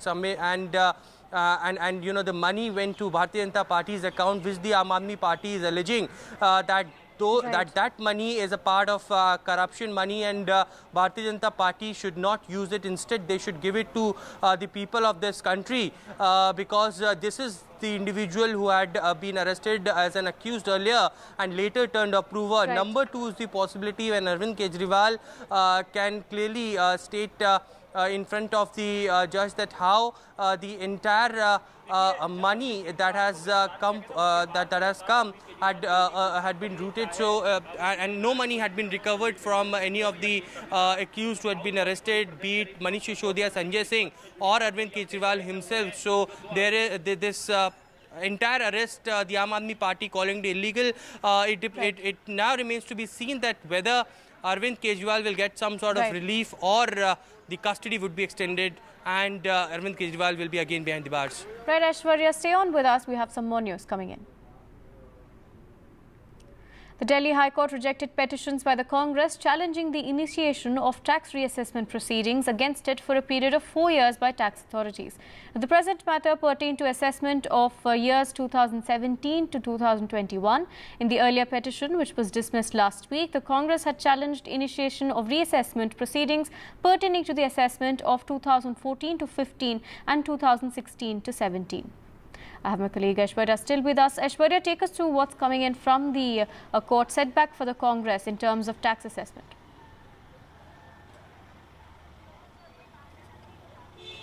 Well, certainly a setback for the Indian National Congress as they had filed 4 of the pleas which got rejected on the reassessment of the income tax evasion that they did. Remember the judgment that was passed by the Income Tax Appellate Tribunal Court earlier stated that those political parties who had the tax evasion for more than 100 crore rupees, their account had been seized. To counter it, Indian National Congress had stated that these probe agencies, be it income tax, ED, CBI, are being used by the government in power, and certainly it is those accounts of the Indian National Congress which has been freezed. However, in this order of the Delhi High Court, it is also stated that Indian National Congress can go back to the Income Tax Appellate Tribunal Court and can file a fresh petition for the reassessment. But on the grounds that was passed earlier by the Delhi High Court, where they had rejected the plea pertaining to the year 2013-14 to 2017-18. On the same ground, this plea has also been rejected. So a setback that Indian National Congress accounts will not be reassessed, and the initiation of the entire assessment could not be done from here on, and the accounts will remain freeze. Right, Ashwarya, thank you for joining us and bringing us those details. We'll continue tracking these stories for you. For now, short break.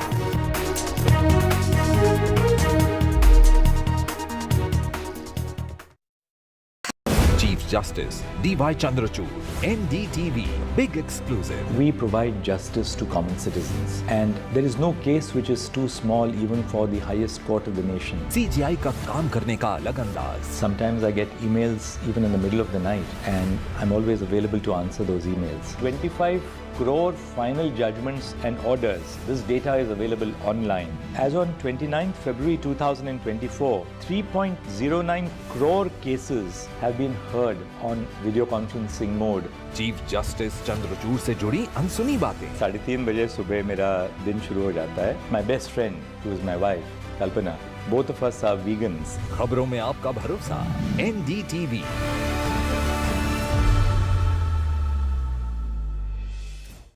A debate has many facets, perhaps no one right answer. Left, right and center. Conversations that get to the core of the debate.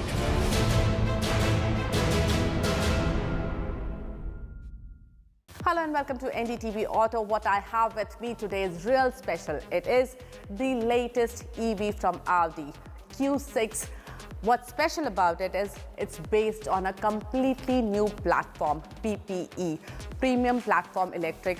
This platform Audi has developed for their electric vehicles, and it has a lot to offer.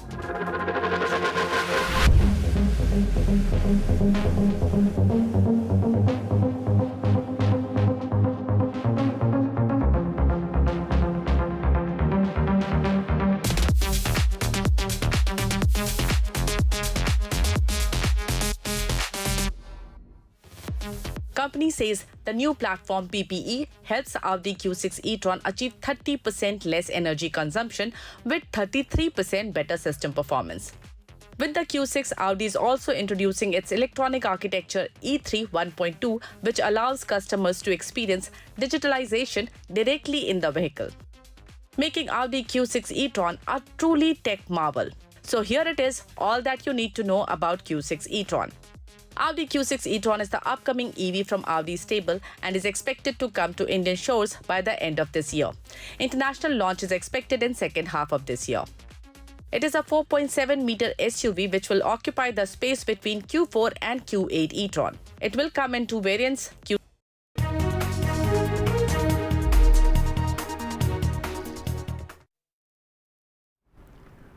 Trinamool Congress leader Mahbub Mujra has been summoned by the Enforcement Directorate for questioning in a foreign exchange violation case. The 49-year-old Trinamool Congress leader was called for questioning twice earlier, but she did not depose, citing official work, and had sought deferment of the notice.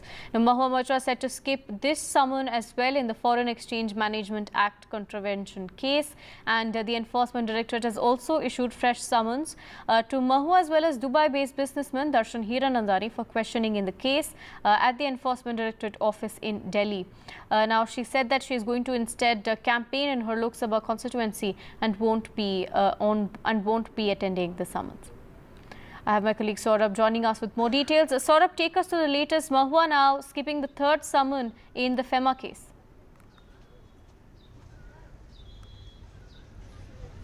That's right. The Enforcement Directorate had summoned former TMC MP Mahua Moitra, who was expelled last year from the Lok Sabha on charges of bribes for questions. Now, after that, the Trinamool has renominated her as a candidate from Krishnanagar, and the TMC and Mahua Moitra say that central agencies have been acting at the behest of the BJP and targeting opposition leaders in opposition-ruled states especially. Now, the BJP says that these agencies are going after corruption and that anyone who's indulged in corruption will have to face the law. But beyond all of this, there is also the political narrative around Mahua Moitra, in which, of course, you know, she's been renominated from the Krishnanagar constituency to fight the election on behalf of the Trinamool Congress. The BJP has fielded Amrita Roy, who's from the royal household of Krishnanagar. And the Prime Minister yesterday called her, leading to a major boost for her candidature as far as Krishnanagar is concerned. Now, Mahua Moitra is, of course, also known as a, someone with presence there. And therefore, it's going to be an interesting contest, and election campaigning is going on. And what Mahua Moitra, we're being given to understand, has communicated to the agency is that in the midst of election campaigns, it would be not possible for her to come and, attend or respond to the summons, but she would do so perhaps after the election is over, is what we're being given to understand through sources from the agency and also others as well. So Mahua Moitra will not be attending or not be responding to the summons today. She will not be appearing before the ED today, but she's campaigning in her constituency in Krishnanagar. Right, Saurabh, thank you for joining us and bringing us those details on this development. We'll continue tracking these stories for you. For now, we take a short break.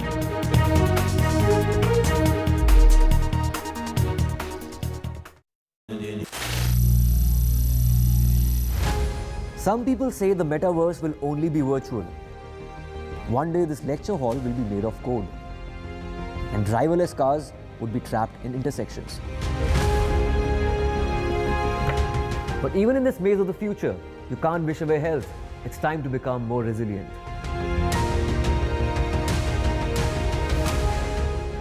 "10 years of Banega Swasth India, we have grown and achieved so many milestones.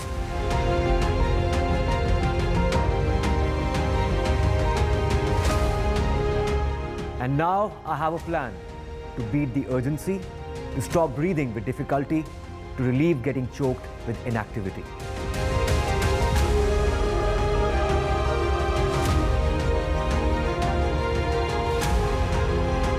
Energize our government, our environment, our society, and ourselves. Everyone, everywhere, every day.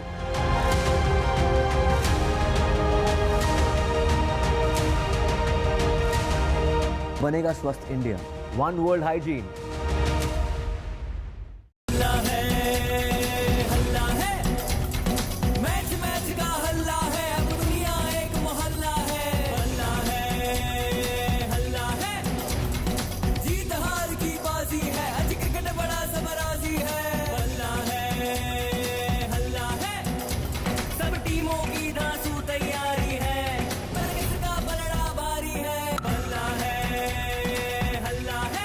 IPL का हल्ला बल्ला और सबसे शानदार coverage सिर्फ NDTV पर।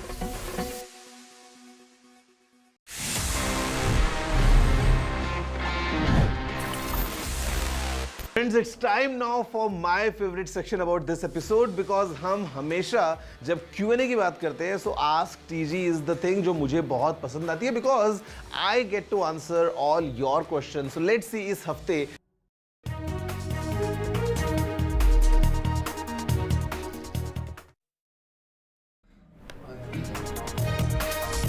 Murder caught on CCTV at a Gurdwara in Uttarakhand. Key Gurdwara official shot dead. Top cops special team formed to investigate.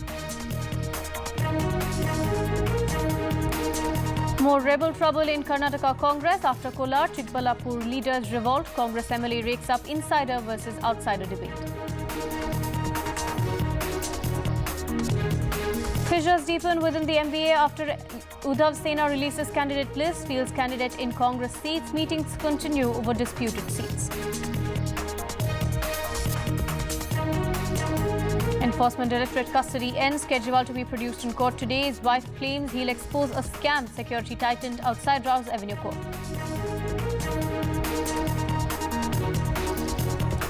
Setback for Congress in tax probe case. Congress's tax reassessment plea is dismissed. Delhi High Court rejects Congress's petitions.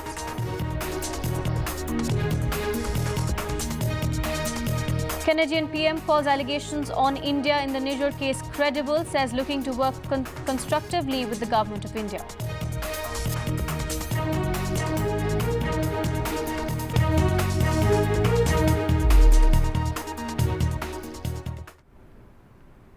Now remember, Delhi CM Arvind Kejriwal's ED custody has ended today. He'll be produced in court shortly. Security has been tightened around Rouse Avenue Court. Around 1,000 police personnel and paramilitary forces have been deployed. The police have also been ordered to detain protesters. We're learning that some protesters have been detained at the ITO. Now declining to interfere with the arrest. In fact, earlier the Delhi High Court had issued a notice to the Enforcement Directorate in both the main matter and his plea for interim relief, seeking immediate release from custody.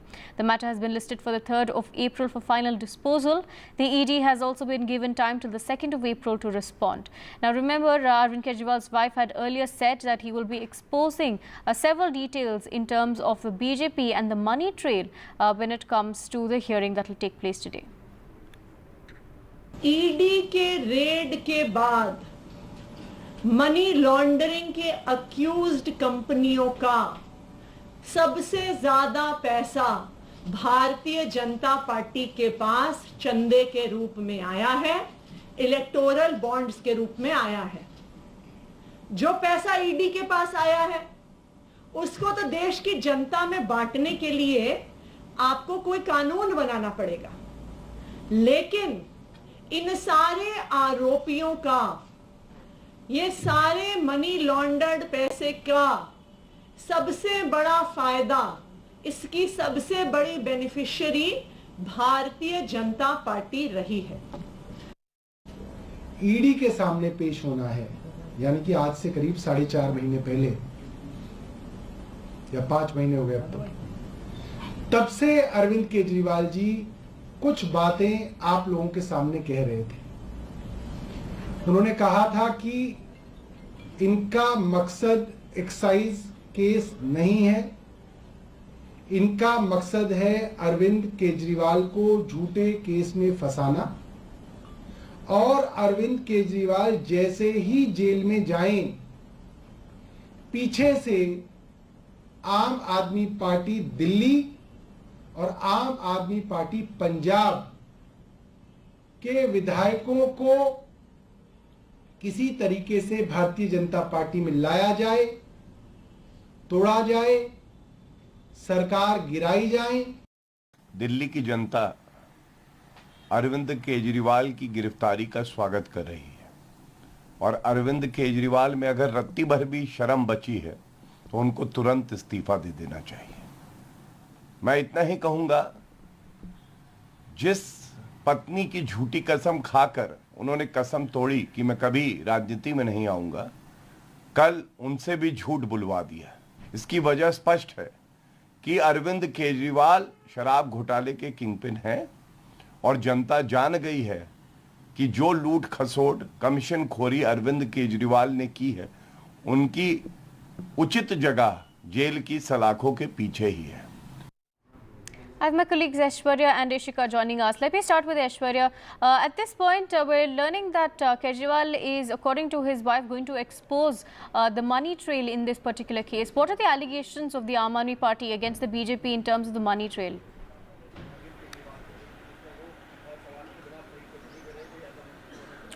Well, Aati, the allegations that Sunita Kejriwal, wife of Arvind Kejriwal, has levelled, we can decode her statement in two ways. Number one, the allegations that Aam Aadmi Party has been levelling as far as Sharad Reddy is concerned, who was arrested as an accused, later turned approver, and it has been alleged that Sharad Reddy's company, to which he is one of his directors, purchased electoral bonds amounting to rupees 55 crores, and that was ultimately being deposited to Bharatiya Janata Party's account. So this money trail certainly showcases that how Sharath Reddy, who had earlier given statements that Arvind Kejriwal was the one who was there in that particular meeting. He knew each and everything. Enforcement Directorate also termed Arvind Kejriwal as kingpin and the main conspirator of the alleged Delhi excise liquor policy case. So, the entire money that has come had gone to Bharatiya Janata Party's account, and that's what Sunita Kejriwal had been alleging, that it is the expose on the money trail that Arvind Kejriwal can give in front of the court. Now, whether the judge allows Arvind Kejriwal's counsel or Arvind Kejriwal to speak in the court or not, that remains to be seen. On the other side, Sunita Kejriwal has stated that yes, there was a money trail and there was a so-called Delhi liquor policy scam to which Arvind Kejriwal was exposing. We know so far that Aam Aadmi Party from day one had been saying that there was no scam. But when, the Aam Aadmi Party is now talking about it, Arvind Kejriwal himself is talking about it, that certainly means that there was some money trail that went on. And the Enforcement Directorate that was trying to establish on the day when Arvind Kejriwal was sent to 7 days of custody, it was S.V. Raju who represented the entire money trail, stating that how from South Group the money came in and was passed through Hawala channels to Goa, and that was used to the political campaigning of Aam Aadmi Party. Now, on one side, Enforcement Directorate had gathered several of the evidences, be it in physical form or digital evidences. They have arrested several of the accused in the past, and in the last 7 days, there were several of the people who had been confronted with Arvind Kejriwal as well, to which the report will be submitted in front of judge. Now, when Enforcement Directorate sources clearly telling us that it would be another 7 days of custody, that ED would be looking forward to what next Enforcement Directorate can do. They have summoned several of the Aam Aadmi Party leaders who were at that point of time in charge of Goa elections for the Aam Aadmi Party. Goa leaders had also been summoned, and they had been called to present their case in front of the Enforcement Directorate. Now, those people will also be confronted with Arvind Kejriwal to establish the entire money trail in the alleged Delhi liquor excise policy case. But one after another setback for Aam Aadmi Party and Arvind Kejriwal specifically, after Delhi High Court rejecting his bail, and also, there had been several, other pertaining leads that the Enforcement Directorate has got in terms of Arvind Kejriwal being named in the statements given by accused turned approvers later. So, on one side, there is legal battle that Arvind Kejriwal is fighting, in which he had faced setback today as well. The Enforcement Directorate would be seeking further custody. On the other side, massive political showdown continues at Aam Aadmi Party pertaining to two major points today. Briefed the media, they alleged that one Operation Lotus is happening. Aam Aadmi Party leaders are being purchased by the BJP. Right. They have alleged that crores of kickback had been sent, money had been sent, and therefore Aam Aadmi Party from Punjab leaders and from Delhi unit as well had been contacted by the BJP leaders. In fact, Saurabh Bharadwaj went on to say that he had all those call records with him. On the other side, Atishi also hinting out the entire money trail of Sharath Reddy and the money which has deposited as far as electoral bond purchase of by the Sharath Reddy's companies is concerned. So, on one side, Aam Aadmi Party and Bharatiya Janata Party both retracting. Yesterday, remember that particular press conference where Anurag Thakur clearly stated that it is the same kind of episode that we are seeing in a repeat mode. What happened in Bihar when in a powder scam, Lalu Prasad Yadav was arrested and Rabdi Devi was given to sit on the chair of Chief Minister. That's the same thing, that in Delhi, Sunita Kejriwal could be the Chief Minister, making big claims, certainly asking for the resignation of Arvind Kejriwal, who is very adamant that he won't be leaving the post of Chief Minister, right, and he will be running his government from the Enforcement Directorate. So, claims and counterclaims being made, but in some time from now, amid the heavy security over here from Enforcement Directorate headquarters, Arvind Kejriwal will be taken and will be produced to Rouse Avenue Court very shortly. Absolutely. Stay on with us, Aishwarya. Let me open my colleague Ishika. Ishika, now as the web of allegations and counter allegations like Aishwarya was pointing out continues, on the ground security has been heightened as we are just getting visuals of Arvind Kejriwal having left the Enforcement Directorate office. He's being taken to the Rouse Avenue Court. Ishika, the security outside Rouse Avenue Court where you're at has been enhanced as well. Take us to the ground situation.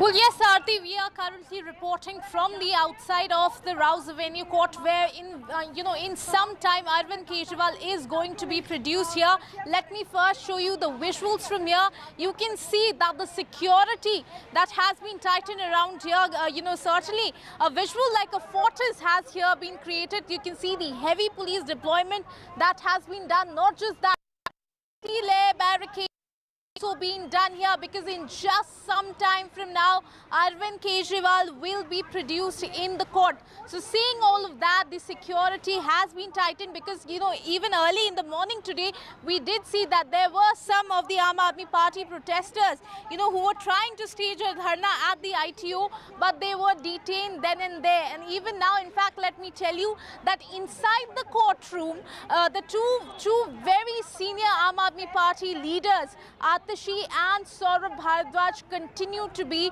inside the courtroom. Not just that, we're also getting to know that Gopal Rai is also inside the courtroom here. Because remember, as my colleague was pointing it out, that yesterday a very big claim that was made by Arvind Kejriwal's wife Sunita Kejriwal, that today, big revelations will be done by Arvind Kejriwal in the court. So certainly all eyes will be on that. But ED is going to seek a 7 days more custody of Arvind Kejriwal. Certainly it will be updating the court as to what are the interrogation, what are the questioning that has been done so far, what were the confrontation that were done so far, what has been established for their money trail till now. All of this ED will be updating today, and then further will be seeking a 7-day more custody of Arvind Kejriwal. Whether or not that is given, that certainly remains to be seen. But we continue to show you the visuals from here, how the security continues to be tightened. You can see the heavy police deployment that has been done. The road, in fact, all of this road here outside the Rouse Avenue Court has in fact been closed with multi-layer of barricading that has been done here. So certainly security has been tightened, because in some time from now Arvind Kejriwal is going to be produced in the PMLA court. Over to you. Right, Ishika, also take us through in terms of protests. You did say top Aam Aadmi Party leaders are inside the court waiting for the hearing, but we were learning that some protesters had been detained from ITO earlier as well. In terms of orders given to the police to detain protesters, take us through that.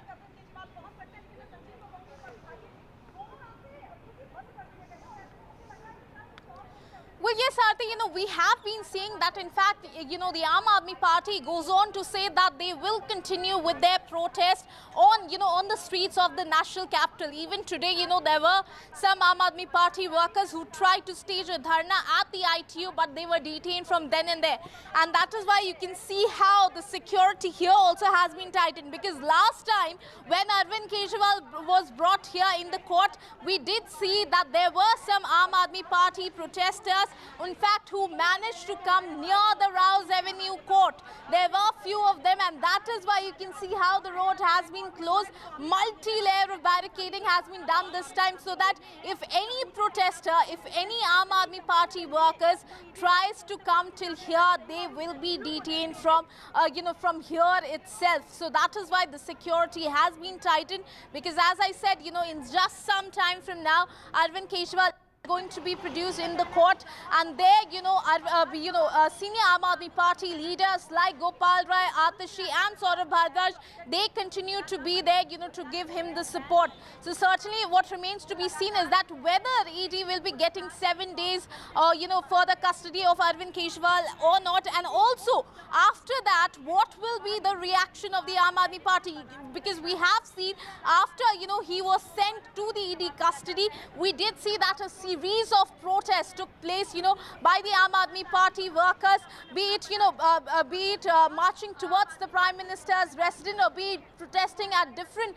corners of the national capital. They did hold a lot of protests. So after today, what will be the response of the Aam Aadmi Party, especially in terms of the protests? That certainly remains to be seen. Over to you. Right, Ishika, stay on with us. We're expecting, like you said, Arvind Kejriwal to reach the Rouse Avenue court shortly. Aishwarya, meanwhile, let us know about what we can expect from the hearing today. You did say on one aspect we're expecting the Aam Aadmi Party to make more allegations perhaps on the BJP or revelations like Kejriwal's wife said. But the Enforcement Directorate in the previous hearing also, when they were demanding extension of 7 days, they did put out quite big allegations. They said that Kejriwal and Kavita are co-conspirators and that there were kickbacks that Kavita received for which she had paid about 100 crore rupees and a revelation of money trails of its own kind was made during the last hearing.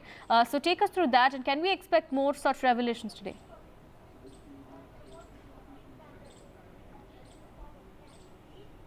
Well, big update for viewers. Arvind Kejriwal has reached the court and he will be soon produced before the judge. Ateshi, Saurabh Bharadwaj and other senior leaders of Aam Aadmi Party like Gopal Rai already in the court premises and they will be heading towards the courtroom as well. Very soon, the hearing will begin as to Enforcement Directorate seeking further custody of Arvind Kejriwal. Now, coming back to the entire case, as far as Sunita Kejriwal's claim yesterday are concerned, it is Arvind Kejriwal to make big expose, according to her, on the entire money trail that was established by the Enforcement Directorate in the alleged Delhi liquor excise policy case. It is stated that Arvind Kejriwal would be through his lawyers or himself, if given permission by the judge, then will present the facts as to where this money had gone. Now, when this has been said by Sunita Kejriwal, this clearly showcases one thing, that there is an establishment of money trail which Sunita Kejriwal has spoke on, and Arvind Kejriwal will be speaking on that certainly, whether it is related to the electoral bonds issue, that Sharad Reddy's company had purchased those electoral bonds and later it was redeemed by the Bharatiya Janata Party, or whether it is something related to this liquor excise policy case. On the other side, it is on day one, remember, when SP Raju representing the Enforcement Directorate, when Arvind Kejriwal was sent to 7 days of custody, the entire money trail was established in front of the judge, how the kickbacks was received, where was the meeting that took place, where was Arvind Kejriwal at that point of time, Manish Sisodiya, Satyendra Jain. All of them knew how the formation and implementation of that new policy would be, from where the kickbacks had been received and through which Hawala channels it has been sent to Goa for Aam Aadmi Party political campaigning, and how it was used, how the cash was used at that point of time, to which it has been stated time and again by the Aam Aadmi Party that the allegations that the Enforcement Directorate is levelling till now is all about cash recoveries, but no cash recovery has been done till now from Manish Sisodiya, Sanjay Singh or Arvind Kejriwal's residence, and therefore these claims are completely bogus in nature and they have no relation with the alleged Delhi liquor excise policy case. But today, when it is it all depends on the judge, that whether the judge allows Arvind Kejriwal's counsel or Arvind Kejriwal himself to speak on the entire issue, because yesterday we also saw how Abhishek Manu Singhvi in Delhi High Court made a few points. For almost 2 hours the submissions were done.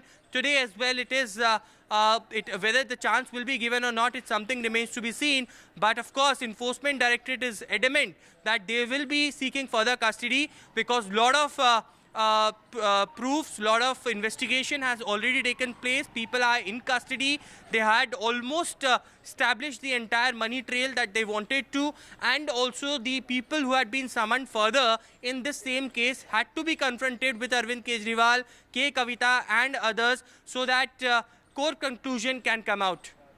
Yes, absolutely. Aishwarya, stay on with us. Ishika, now details coming in from the court that Arvind Kejriwal has been produced in the courtroom, but the judge is yet to preside. We're also learning that, like you said, top leaders Atishi, Saurabh Bharadwaj also in the courtroom, as well as Sunita Kejriwal also in the courtroom. They've arrived. Take us through what more you're learning from the court.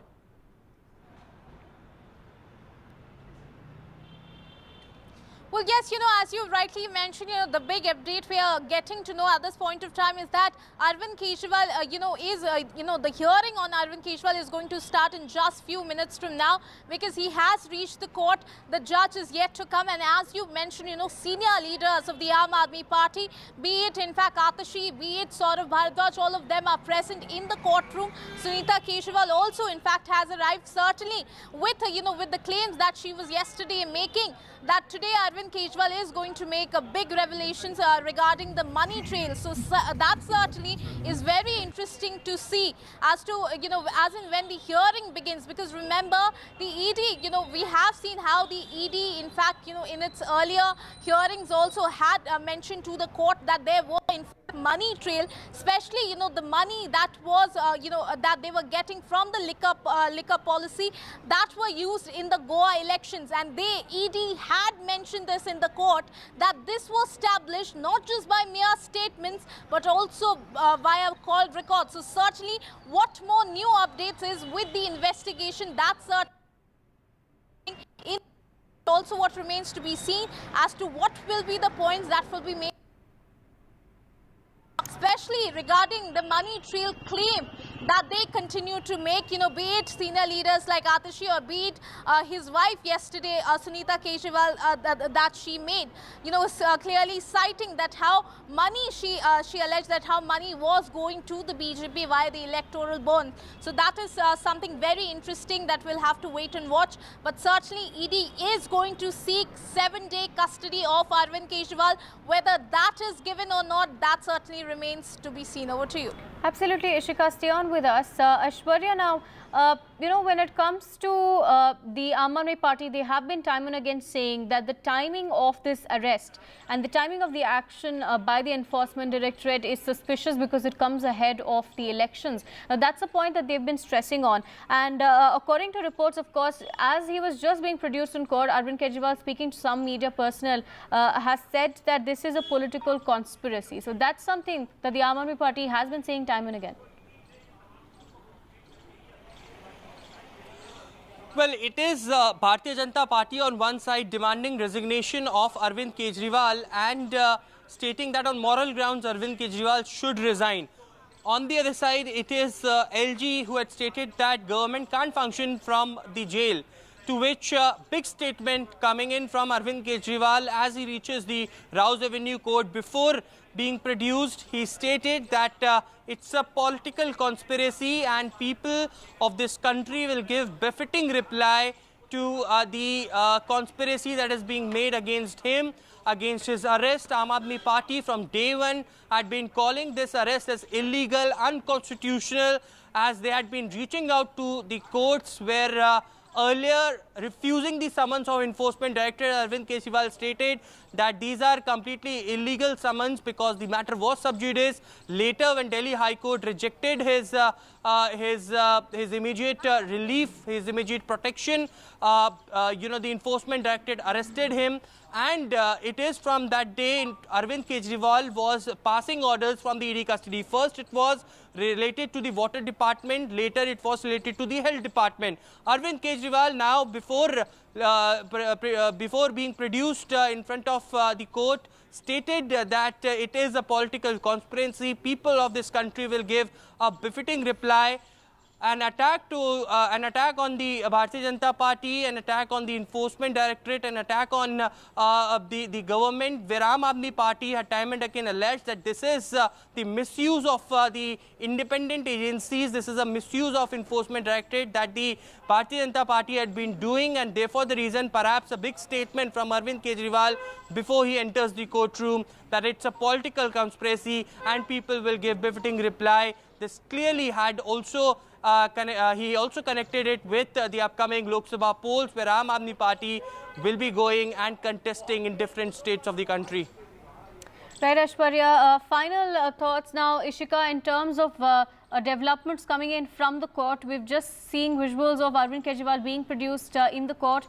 He's just entered the courtroom as well. Are we just waiting for the judges to preside?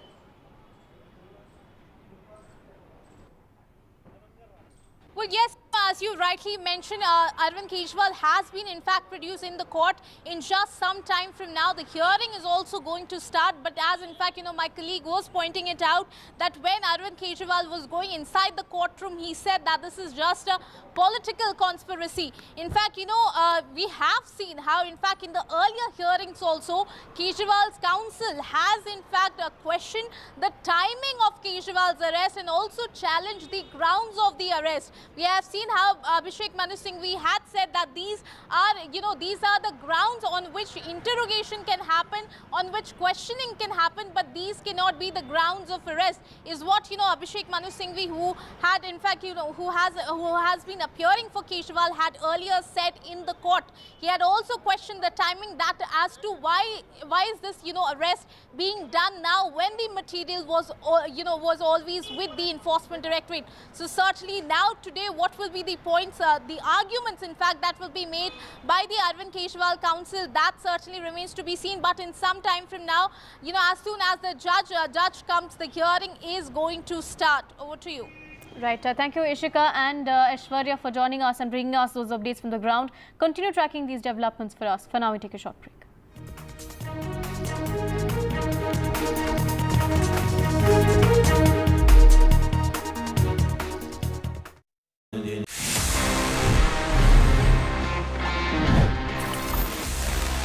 So friends, next I have is this shiny new device coming straight from the Realme factory. This is the all new Realme Narzo 70 Pro 5G. और मैं shiny क्यों बोल रहा हूँ? Because see, of course it's shiny, मतलब the way it looks, even the frame is very shiny. At the same time, this phone really shines bright जब हम इसके features को देखते हैं. Because यहाँ पे काफी interesting चीजें Realme has packed. What we have is a Sony IMX 890 sensor के साथ आने वाला 50 megapixels वाला primary camera that has OIS. At the same time, inside the phone is really packed with features. In fact, हम यहाँ पे अभी इस फोन में gestures से इसको कंट्रोल कर सकते हैं because this has got something that Realme calls air gestures. So अगर आप देखो इसको and have a closer look about how this Realme Narzo 70 Pro really is, I would say very interesting mid-range smartphone coming straight from Realme. Finally, the wait is over. Realme's latest hotshot, the Narzo 70 Pro 5G, finally India में launch हो गया है. This phone is packed with amazing features that will make you go wow. इस phone में है एक rainwater smart touch feature. This means no more tensions about phone usage in a light drizzle. The powerful MediaTek Dimensity chipset lets you game, multitask and do everything else at lightning speed. The 5000 mAh battery and SuperVOOC fast charging will get you back in action in no time. The phone's horizon glass design gives it a super premium head-turning look. Realme has kept it affordable. Narzo 70 Pro 5G starts at just Rs 18,999. You can grab it in stylish glass green and glass gold colors from March 22nd on Amazon and the Realme website. With its awesome display, camera and overall performance, the Realme Narzo 70 Pro 5G is a total paisa vasool deal. If you're looking for a smartphone that's powerful, stylish and affordable, this is it.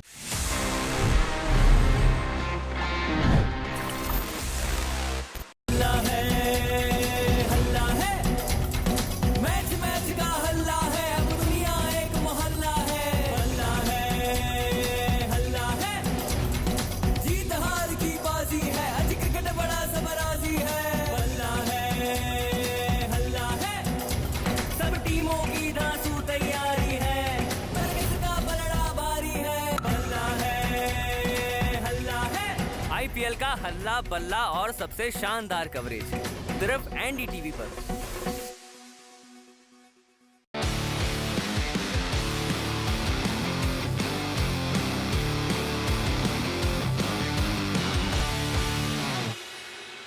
Welcome to NDTV Auto. I'm here in Jaipur for Volkswagen brand conference and they have made a slew of announcements here. Let's talk more about them with Mr. Ashish Gupta, brand director, Volkswagen India. You know, you have again changed the lineup of Taygun. What was the purpose behind it, and will that make things simpler for people? No, I think, the endeavor has been, and if I take you back 2 years when we introduced the Tygoon, we introduced it on two-line structure, the dynamic line, which was basically based on the 1 liter, and the performance line, which was based on the 1.5 liter. Over the period of time, what we have also realized is that customers are not differentiated by, engine types. Customers are more and more moving towards style differentiation. What kind of a style appeals to me and what kind of a style does not appeal to me or appeals to another set of customers. So the endeavor this time has been to now put our line structure in place to appeal to style more than the differentiation by the engine line. So that's what we have done. So now we have the chrome line, which is more elegant, for the customers who like that kind of a design language, available both on the 1.5 and the 1 liter, and then the sporty look with more black themed exterior and interior elements, which appeals to customers who are looking for more sporty, rugged kind of an appeal that appeals to them. So that's why today we have launched the GT Plus Sport on the Tygoon, and also the GT line, which actually brings the GT-ness of our cars into the 1 liter lineup as well with the GT line. Does this impact pricing? Yes, of course. If you look at the GT line is now has all the GT elements, including 17-inch wheels, including 6 airbag standard, including the black elements in the exterior and the interior, at a price point which is between the high line and the top line. Yeah, so it's a much more accessible, affordable GT.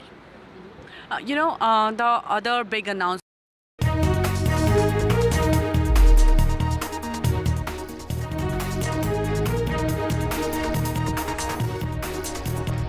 Delhi Chief Minister Arvind Kejriwal's ED custody ends today. He's been presented in the court. Suspense remains over the court expose claim by Kejriwal's wife.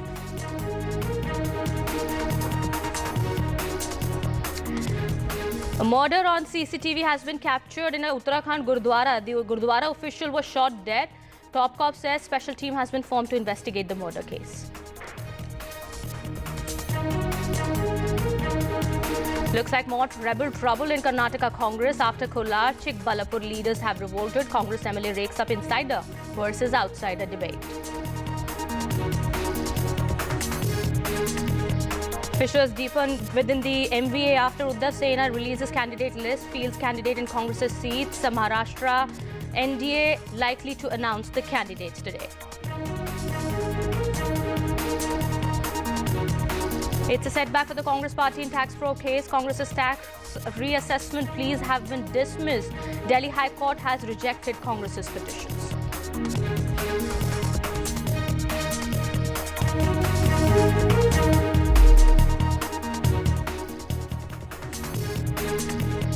Hello and welcome. You're watching NDTV 24/7. My name is Kitty Behel. Delhi Chief Minister Arvind Kejriwal's ED custody has ended today, and Delhi Chief Minister has been presented in the court by the probe agency. That is the latest we are picking at this point in time. We have latest visuals also coming in of Arvind Kejriwal as he is presented in the court today. Chief Minister's wife, remember, had said that there is going to be a big revelation by Arvind Kejriwal today, and the suspense remains over that big expose claimed by Sunita Kejriwal. Meanwhile, the custody of Delhi Chief Minister Arvind Kejriwal has ended, and he's been produced in the Rouse Avenue court.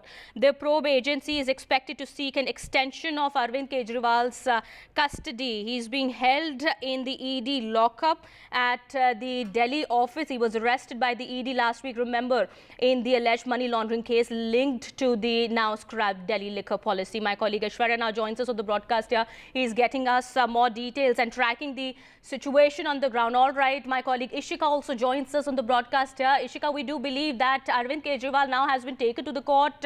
What is happening on the ground?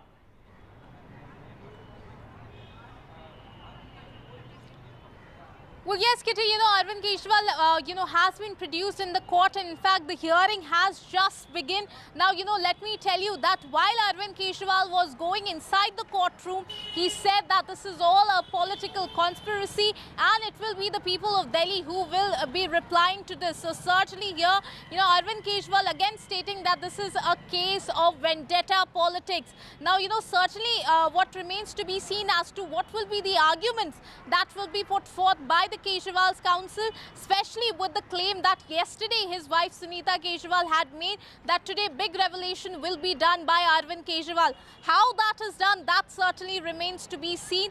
But, we have seen how in earlier hearings, Kejriwal's counsel has, again and again questioned the timing of his arrest, saying that when ED already had the material, then why was the arrest just done, before the elections? And in fact, not just that, they had also challenged the grounds of arrest.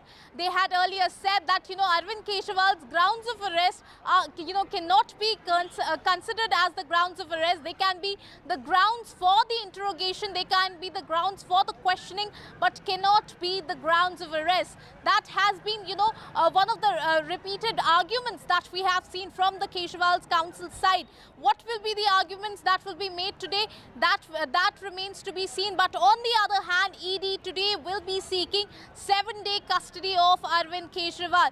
Will that be given or not? That is another interesting point, that after, judge hears both the arguments, what will be the final decision? Will Arvind Kejriwal be getting any kind of relief, or will he be sent to, to again ED well, custody? Yes, whether his custody now, that is going to be extended today or not, that remains to be seen. Whether he'll get relief from the Delhi court or not, that remains to be seen. My colleague Aishwarya also is at the ED office. We do believe Sunita Kejriwal, wife of Delhi Chief Minister Arvind Kejriwal, has also left for the Rouse Avenue court, who all are going to be present at the court. We do understand other ministers of the Aam Aadmi Party are also reaching there. Aishwarya. Well, certainly it is Saurabh Bharadwaj, Atishi, Gopal Rai, wife of Arvind Kejriwal, Sunita Kejriwal, who are at the courtroom where Arvind Kejriwal is being produced amid of heavy security. There were thousands of police personnel who were deployed looking at the possible protest by the Aam Aadmi cadres at Deen Dayal Upadhyay Marg and the road that leads to from ITO as well. Several protesters were detained as well early when Arvind Kejriwal was about to arrive. But certainly it is the court which had to decide that whether Arvind Kejriwal will be given further custody, Arvind Kejriwal's custody will be given to the Enforcement Directorate, or whether he will get some sort of relief. But in all likelihood, it is Enforcement Directorate who will be seeking for at least 7 days of custody from here on, because yesterday the claims that Sunita Kejriwal made while appearing on camera and issuing a video statement that Arvind Kejriwal will be doing a bigger expose, this clearly hinted out at the money trail that was established by the Enforcement Directorate earlier about Sharath Reddy, who was earlier arrested as an accused, later turned approver, and mentioned Arvind Kejriwal in his statement. It was those submissions that was made by Abhishek Manu Singhvi earlier, right, that it is just those accused who had turned approvers, and on behalf of those statements, Enforcement Directorate has arrested sitting Chief Minister of Delhi. Now, on the other side, it is also the money trail which came from Sharath Reddy's company and went to the Delhi and came to Delhi through Hawala channels. It went to Goa, and therefore the reason Aam Aadmi Party Goa leaders had also been summoned by Enforcement Directorate. So ED on one side will be telling the court that they are going to confront Arvind Kejriwal with the earlier accused and also the people who had been summoned further, and the evidences that they have collected so far in terms of digital evidences and physical evidences that needs to be also thoroughly checked as far as the establishment of money trail is. Now, Aam Aadmi Party from day one is alleging that there is no corruption. Yesterday, Sunita Kejriwal arrived and stated that the so-called money trail that Enforcement Directorate is talking about and where the money has gone certainly hints out at the possibility that Arvind Kejriwal knew all about it. And if that comes and if that is proved, then certainly there was some kind of money trail that the Enforcement Directorate was trying to establish. And now today, when the claims were made by Sunita Kejriwal that Arvind Kejriwal exposed it, whether that is related to the electoral bonds issue that Sharath Reddy's company purchased those electoral bonds, ultimately that was redeemed by the Bharatiya Janata Party and the amount has gone ultimately to the BJP accounts, or whether it is the money trail that the ED had to establish. So certainly it remains to be seen. All right, so Currently, the update probe from the court agency which so is far has coming been in, claiming it Kitty, has is concrete that, evidence, it has concrete proof against Arvind Kejriwal and the BJP so far. Also, the standoff we've seen between Aam Aadmi Party and BJP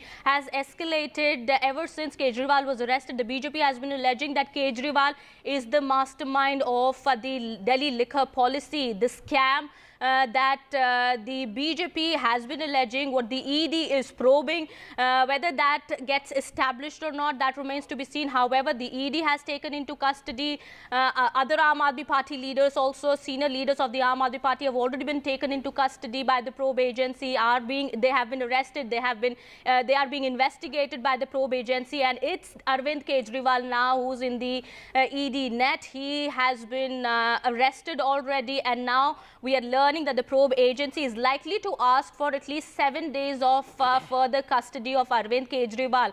All right, let me go back to my colleague Ishika here. Ishika, we do understand the ED so far, as my colleague Aishwarya has been telling us, has been claiming it has concrete evidence and will try to establish the nexus between the South Group and the Aam Aadmi Party, how the money has been used for campaigning in Goa polls as well. That is something that is going to be looked into. That is something that is the ED is looking into, and on the basis of those arguments, we do believe that the ED is going to ask for a further extension. What is the Aam Aadmi Party planning to do?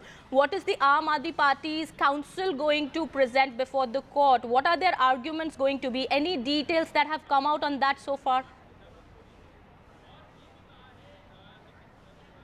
Well, Kitty, before we go to the Kejriwal Council, let me tell you that, in fact, the hearing has already begun. ASG SV Raju is appearing for the ED, in fact, has begun his arguments. And what are his arguments so far? Let me tell you that ASG Raju says that the digital data. He further goes on to say that Kejriwal needs to be confronted with an individual. He's also saying, that till now, Kejriwal's statements have been recorded, but he has been giving evasive replies. Big claim by ED in the court, ED saying in the court that Kejriwal has given evasive replies. Not just that, in fact, ED also says that Kejriwal might have to be confronted with some individuals who have been summoned from Goa. Now, let me tell you, today also the ED had summoned, the Aam Aadmi Party leaders from Goa.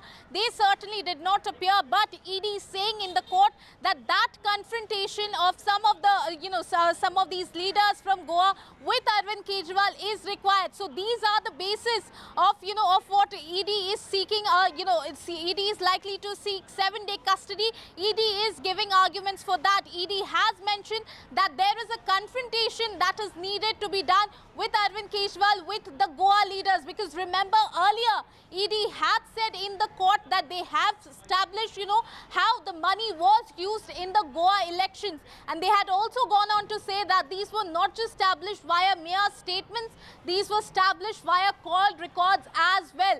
So certainly ED is saying that they need further custody since confrontation is needed, and also, they go on to mention that so far Kejriwal has been giving them evasive replies. So big statements that the ED is making. Absolutely, Ishika. This is some very big development that has taken place. We are learning about what is happening inside the courtroom at this point in time. The ED has said if Arvind Kejriwal does not give us the passwords, we will have to break open the passwords. If he's not disclosed the passwords, so we do not have access to the digital data. Well, the ED says he will, they are going to speak to the lawyers. They are going to decide whether the passwords are to be given or not. Well, this is from Arvind Kejriwal's counsel that has come in. This is what ED is saying. But the probe agency's lawyer also in the court has said that if Arvind Kejriwal does not provide us the information about the passwords, we will have to break open the passwords. Well, ED has also said that Arvind Kejriwal so far has been giving evasive replies. He's not been answering their questions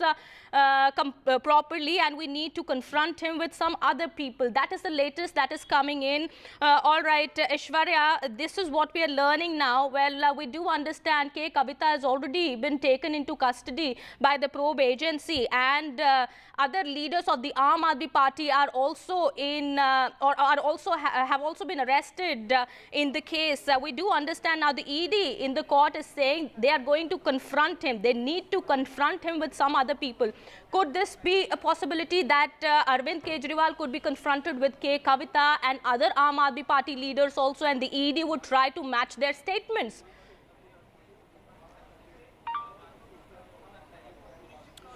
Kitty, other people or other leaders here means those Aam Aadmi Party leaders from Goa which had been summoned on March 28th, that is today, and they are already here at the Enforcement Directorate headquarters. ASG SV Raju is appearing for Enforcement Directorate, has stated that their statements are being recorded and they will be confronted soon with Arvind Kejriwal, and therefore the remand needs to be extended. Also, some very important developments coming in from the hearing that is currently taking place at the Rouse Avenue Court over here is that SV Raju also mentioned that in the last 7 days when Arvind Kejriwal was behind the custody, several statements was recorded on his behalf. He was evasive, he was not cooperating with the investigating agencies, he has not disclosed the passwords, so we do not have access of the digital data. He also says that he will speak to his lawyers and then will decide that whether the passwords are to be given or not. If he does not, then we will have to break open the passwords. He's also not cooperating in terms of deliberating and not giving us the ITRs as well. That's the Aishwarya, could you also tell us what is this digital data that the ED is talking about? We have also issued when was this data recovered by the probe agency? Is it through Arvind Kejriwal? Is it from Arvind Kejriwal's home, his residence, that the digital data was taken by the probe agency officials when they had come to arrest him? Well, certainly, those are the digital data that was dumped. In fact, 4 of the mobile phones were seized from Arvind Kejriwal's residence. There was one laptop that was recovered as well. And there were raids which is simultaneously happening in different places across Delhi and Punjab, where the digital data has been dumped from different of the accused in the alleged Delhi liquor excise policy cases. So now the passwords are not being given by Arvind Kejriwal. This is clear evasion of the entire interrogation that Enforcement Directorate is doing. Okay. They have also stated yesterday, remember, there was ED raids at multiple locations which has happened in Punjab, and this is in relation to the excise policy in Delhi, and therefore the reason perhaps the Enforcement Directorate here says that they have summoned some people from Punjab as well, so they need to also be confronted. Therefore the reason perhaps Arvind Kejriwal so custody for next 7 days is being sought by the Enforcement Directorate. Kejriwal from Goa as well, with whom Arvind Kejriwal is going to be confronted. That is what the ED is saying. Whether they're going to get an extension or not, the ED, we do understand, has asked for a 7-day extension today. That remains to be seen. I'll come back to you both, Ishika and Aishwarya, in just a bit. We have to take a short break here. We'll be right back.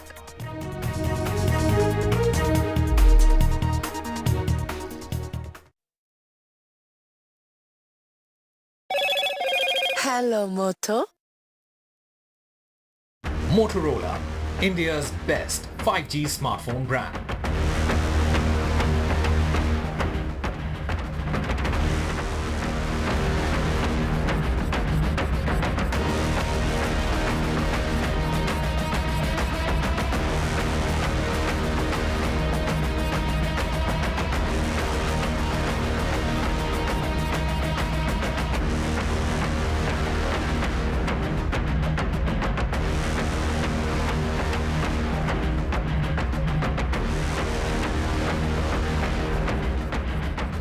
This show isn't just about news from the southern states. It's one that looks at the rest of India and the world from a diverse South India point of view, because NDTV has always taken the southern view seriously.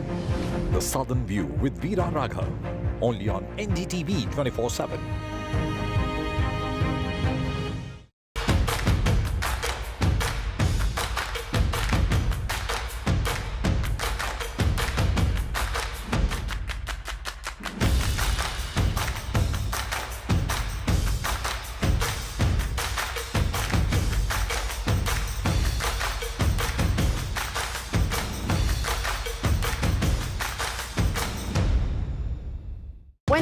much talking but very little being said. Too many voices but hardly any being heard. You turn to a show that puts you front and center.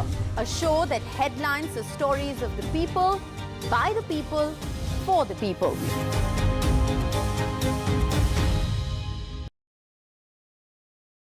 Hello and welcome to NDTV Auto. What I have with me today is real special. It is the latest EV from Audi, Q6. What's special about it is it's based on a completely new platform, PPE, Premium Platform Electric. This platform Audi has developed for their electric vehicles and it has a lot to offer.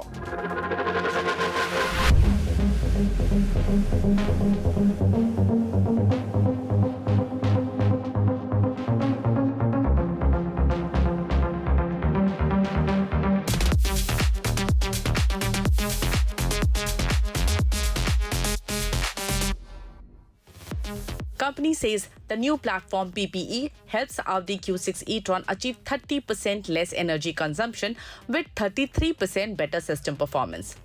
With the Q6, Audi is also introducing its electronic architecture E3 1.2, which allows customers to experience digitalization directly in the vehicle, making Audi Q6 e-tron a truly tech marvel.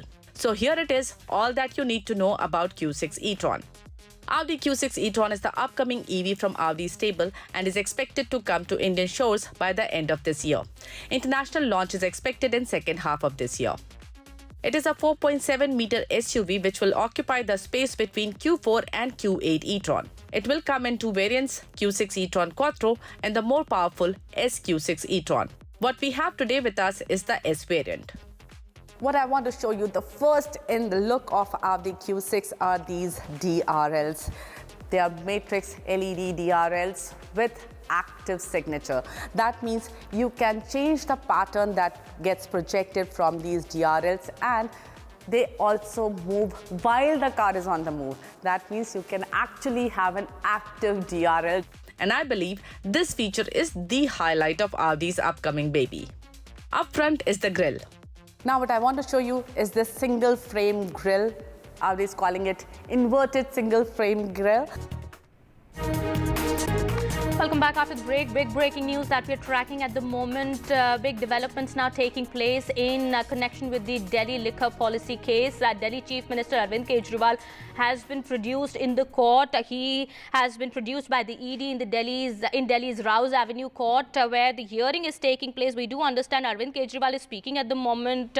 He said that the case has been going on since the last 2 years. August 2022 is when CBI had registered the case and now they have arrested me.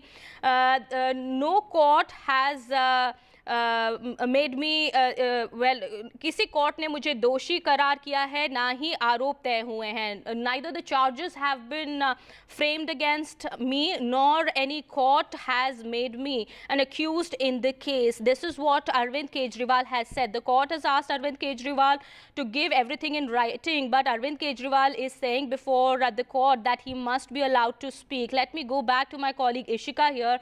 Ishika, big developments taking place. We do understand Arvind Kejriwal during the hearing has said that the case has been going on since the last 2 years, but the ED has not been able to establish anything.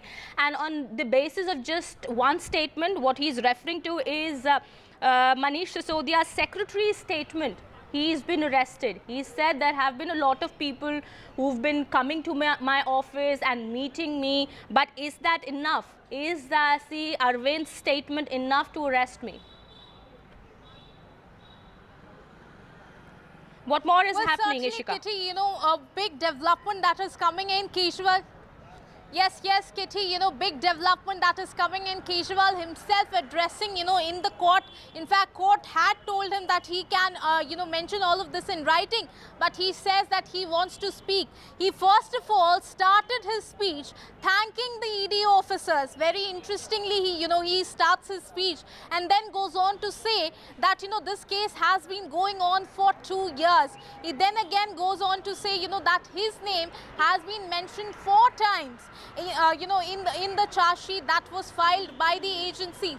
Now he goes on to say that on the basis of the statement, C. Arvind, who happens to who happened to be Manish Sisodia's secretary at the time, the statement that was given was C. Arvind was that the files were given to Arvind Kejriwal. On that today, Arvind Kejriwal has replied in the court. He goes on to say, that a lot of ministers, a lot of MLAs come to his residence. A lot of files are shared. But is this statement enough for his arrest? He goes on to question the ED in the court today. He goes on to say that is this one statement enough to arrest a sitting chief minister? So certainly, a very big development that is coming in, and as we were expecting, because of, Sunita Kejriwal, who happens to be his wife, after her claim, what she was making yesterday, today we were expecting Arvind Kejriwal to speak again in the court, and he is doing so. He, in fact, he goes on to say that, he points that the people are being turned approver in the case and they are being forced to change their statements. Now, these are the claims, Kitty, that have been made by the senior Aam Aadmi Party, Aam Aadmi Party leaders. They go on to say that the approvers, once they are turned approvers, they are given bails. And that is the same thing today that Kejriwal is mentioning in the court. He goes on to say that the people are turning approver and then they are being forced to change their statements. All right, let me go to Aishwarya also. Aishwarya, we do understand the court has, when the court asked Arvind Kejriwal to give it all in writing, he said he must be allowed to give some time to speak. Looks like he's trying to make a statement in the court, taking the moral high ground that it's all on the, basis of wrong information or false information, fabricated evidence that the ED is claiming to have. It's on that basis that he's been taken into custody. Well, 5 minutes of time is being allowed to CM Arvind Kejriwal to speak personally in front of the court. ED had objected to it, but court had allowed 5 minutes to Arvind Kejriwal. One very important highlight that Arvind Kejriwal had done after, repeating all those 4 accused who had earlier taken Arvind Kejriwal's name. He stated at last that अगर 100 करोड़ रुपए बरामद हुए हैं, 100 करोड़ रुपए का घोटाला है, तो आखिर वो 100 करोड़ रुपए है कहाँ, वो पैसा कहाँ गया? That clearly is being the same line that has been used by Aam Aadmi Party leaders in the past as well, where they had accused the Enforcement Directorate that in several of the raids in the past that they did more than 250 raids happened in which not a single amount of money was received, and where is the cash? And that's the same question that Arvind Kejriwal is asking inside the courtroom, that असली शराब घोटाला शुरू होता है ED की जांच के बाद, and that's where he had hinted that it is just Enforcement Directorate whose mission was to arrest him. Those accused who were arrested earlier turned approver, takes the name of Arvind Kejriwal in these statements, and later Arvind Kejriwal gets arrested. He's so also named Raghav Magunta, another witness in the case, Aishwarya. Raghav Magunta, who happens to be the son of YSR Congress leader Magunta Reddy, he was also granted pardon and after he had turned approver in the case. This was in 2023. So Kejriwal has referred to the statement of Raghav Magunta also. He said only 4 statements that were made. More than 31,000 documents have been collected by the ED, but it's only just 4 statements that have been made in which he's been mentioned, on the basis of which he's been taken into custody. But isn't that enough? If C. Arvind has named him, if Raghav Magunta has named him, we will try and find out what more details are coming in as with regards to the statements that have been made by Raghav Magunta and C. Arvind. But his name has been taken so far by these witnesses in the case. What more is coming out at the moment? Could you also help us understand the South Group nexus that we've been talking about here? How this operated? What is the ED that has been claiming? How the South Group has been connected to the Aam Aadmi Party in Delhi? How all this really transpired? Well, on the very first day, Kitty, when the ASG SV Raju was presenting facts and making submissions in front of the judge, the entire money trail was established. It was stated that it was the personal PA of Arvind Kejriwal, and there were some party workers who contacted the South Group, to which K. Kavita was the main conspirator and who was dealing with this entire South Group. They were asked 100 crores of kickbacks for the alleged Delhi excise policy to be framed. Now, there was a meeting that happened in the national capital in which Arvind Kejriwal was present. Manish Sisodiya, Satinder Jain and Arvind Kejriwal knew about these formation and the implementations of this new policy. These South Groups was asked for a kickback of 100 crore rupees, to which from cash from different 4 locations of the country, the kickbacks arrived in the national capital through Hawala channels. They went and passed it to Goa for the political campaigning, and therefore the reason perhaps here the ED states that when they ask about the cash recovery, the cash has already been expended in the Goa elections. So where the cash trail can exist, there is no cash recovery as of now has happened, but there are call detail records, there are several evidences that they have gathered, and also the statements that have been made from few people who had been arrested from the South Group lobby and from Delhi as well, and including the Goa leaders that they have summoned so far. But one very important thing that I need to raise over here before I get back, Arvind Kejriwal again, after stating that it is only one mission of the Enforcement Directorate that they need to arrest me, and they had arrested me. On the other side, he also states that ED का एक ही मकसद था, आम आदमी party को खत्म करना. That means clearly after the arrest, it is also several Aam Aadmi Party leaders that had sent a summon or in Goa, in Punjab, and they had been arrested, and therefore the reason perhaps after all of these arrests being made, it is Aam Aadmi Party that the Enforcement Directorate, according to Arvind Kejriwal's claim, they wanted to finish it, and therefore the reason perhaps the statement just came in before he entered the court that this is a political conspiracy. What he's suggesting here is that, Aishwarya, we also, looking at the statements that he's making inside the court. Well, Arvind Kejriwal, while he was going to the court, had already said this is a political conspiracy and the public will answer for it. And now inside the court, he is making these statements. He said, while referring to Raghav Magunta, he said, the man had given 6 statements in which he did not speak about me at all. But it was the 7th statement that he made the moment he took my name in the 7th statement that was released by the ED, in which my name was taken. He was granted pardon. He was released. He was, of course, made an approver in the case. But what Kejriwal actually is suggesting here is that maybe these people have been pressurized by the probe agency. These people have been asked to, make these statements by the ED, unless they will have to, otherwise they will have to,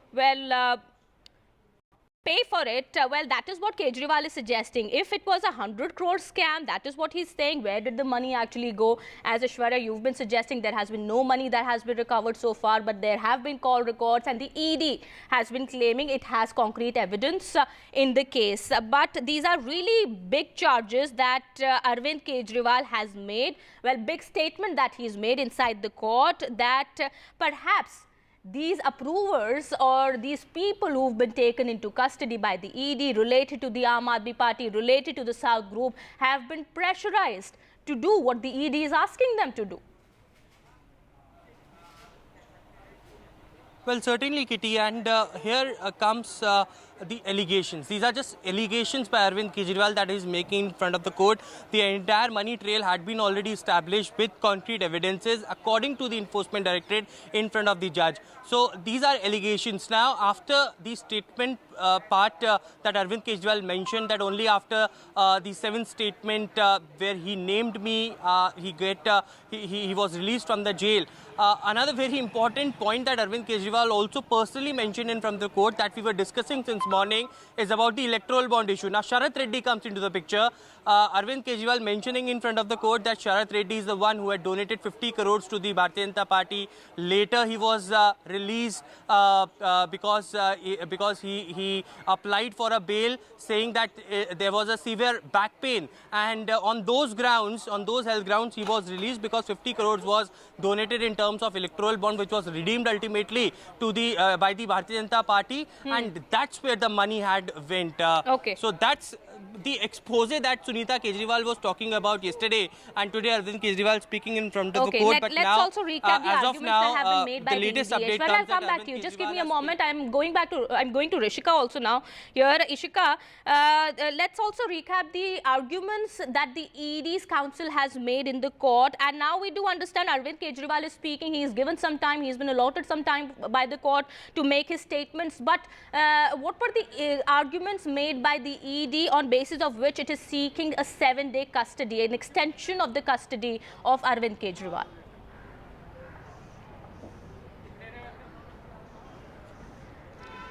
Well, yes, as you rightly mentioned, ED is seeking a 7-day, more custody of Arvind Kejriwal, and the arguments that it has given is saying, that digital data needs to be extracted and examined. They also go on to say, that so far in the investigation, Kejriwal has been non-cooperative to the agency. They go on to say, that the answers, the replies that were given by Arvind Kejriwal so far, they were very evasive in nature. Not just that, they also say, that he is yet not giving them the passwords, and for that they are also going to talk to his lawyers as well. Now, apart from that, ED also said that Kejriwal's confrontation with some more people needs to be done.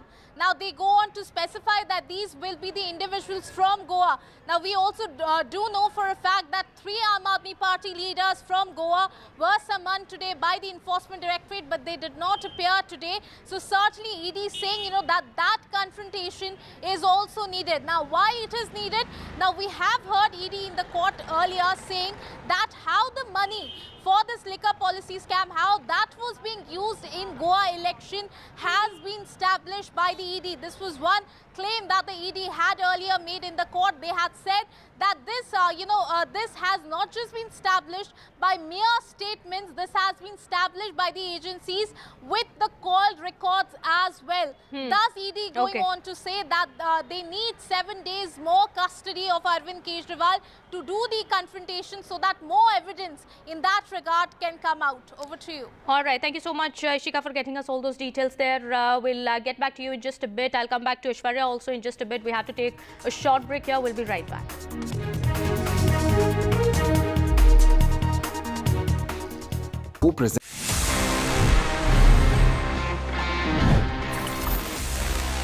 Trekking की बात से in fact याद आया, guys, did you know कि आप अब track कर सकते हैं about your contribution towards an healthier environment? Because अगर आप ऊबर यूज करते हैं तो आई एम श्योर आपको अभी पता होगा कि उसमें देयर इज एन ऑप्शन कि आप इलेक्ट्रिक व्हीकल्स को बुक कर सकते हैं if you prefer going sustainable. लेकिन अब यहाँ पे एक ऑप्शन आ गया है जहाँ पे आपको ऊबर दिखाता है कि आप क्या सेव कर रहे हैं कंपेयर टू अगर आप एक नॉर्मल व्हीकल में जाते हैं तो आप कितने कार्बन एमिशंस होने से रोक रहे हैं, और वो आपको दिखाता है in form of trees being planted. तो कहीं ना कहीं ये एक अच्छी चीज़ है जहाँ पे you can keep track of your your contribution, कि आप अपने डेली हैबिट्स में जब आप सुबह ऑफिस के लिए ऊबर ले रहे हैं, जब आप शाम को कहीं बाहर जा रहे हैं, अगर आप एक ईवी यूज़ करते हैं, so how much essentially are you contributing towards the environment. This service is live now in multiple Indian cities.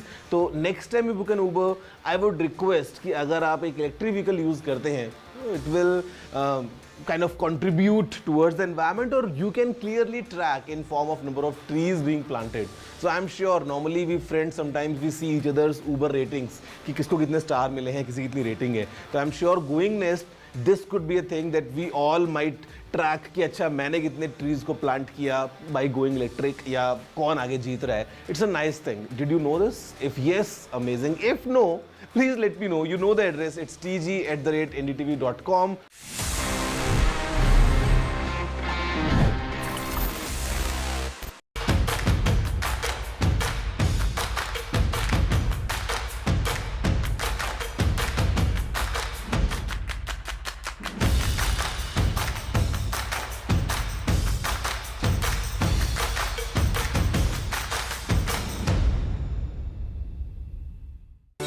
Stay informed and entertained with the new and updated NDTV News app. You can watch all our channels live, listen to podcasts, read breaking and exclusive news from around the world and more.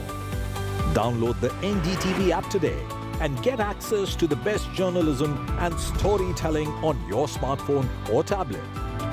The NDTV app. News that matters to you.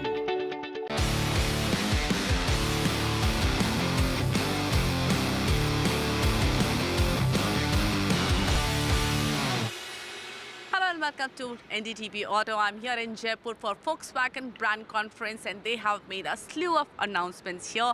Let's talk more about them with Mr. Ashish Gupta, brand director, Volkswagen India. You know, you have again changed the lineup of Taygun. What was the purpose behind it, and will that make things simpler for people? No, I think, the endeavor has been, and if I take you.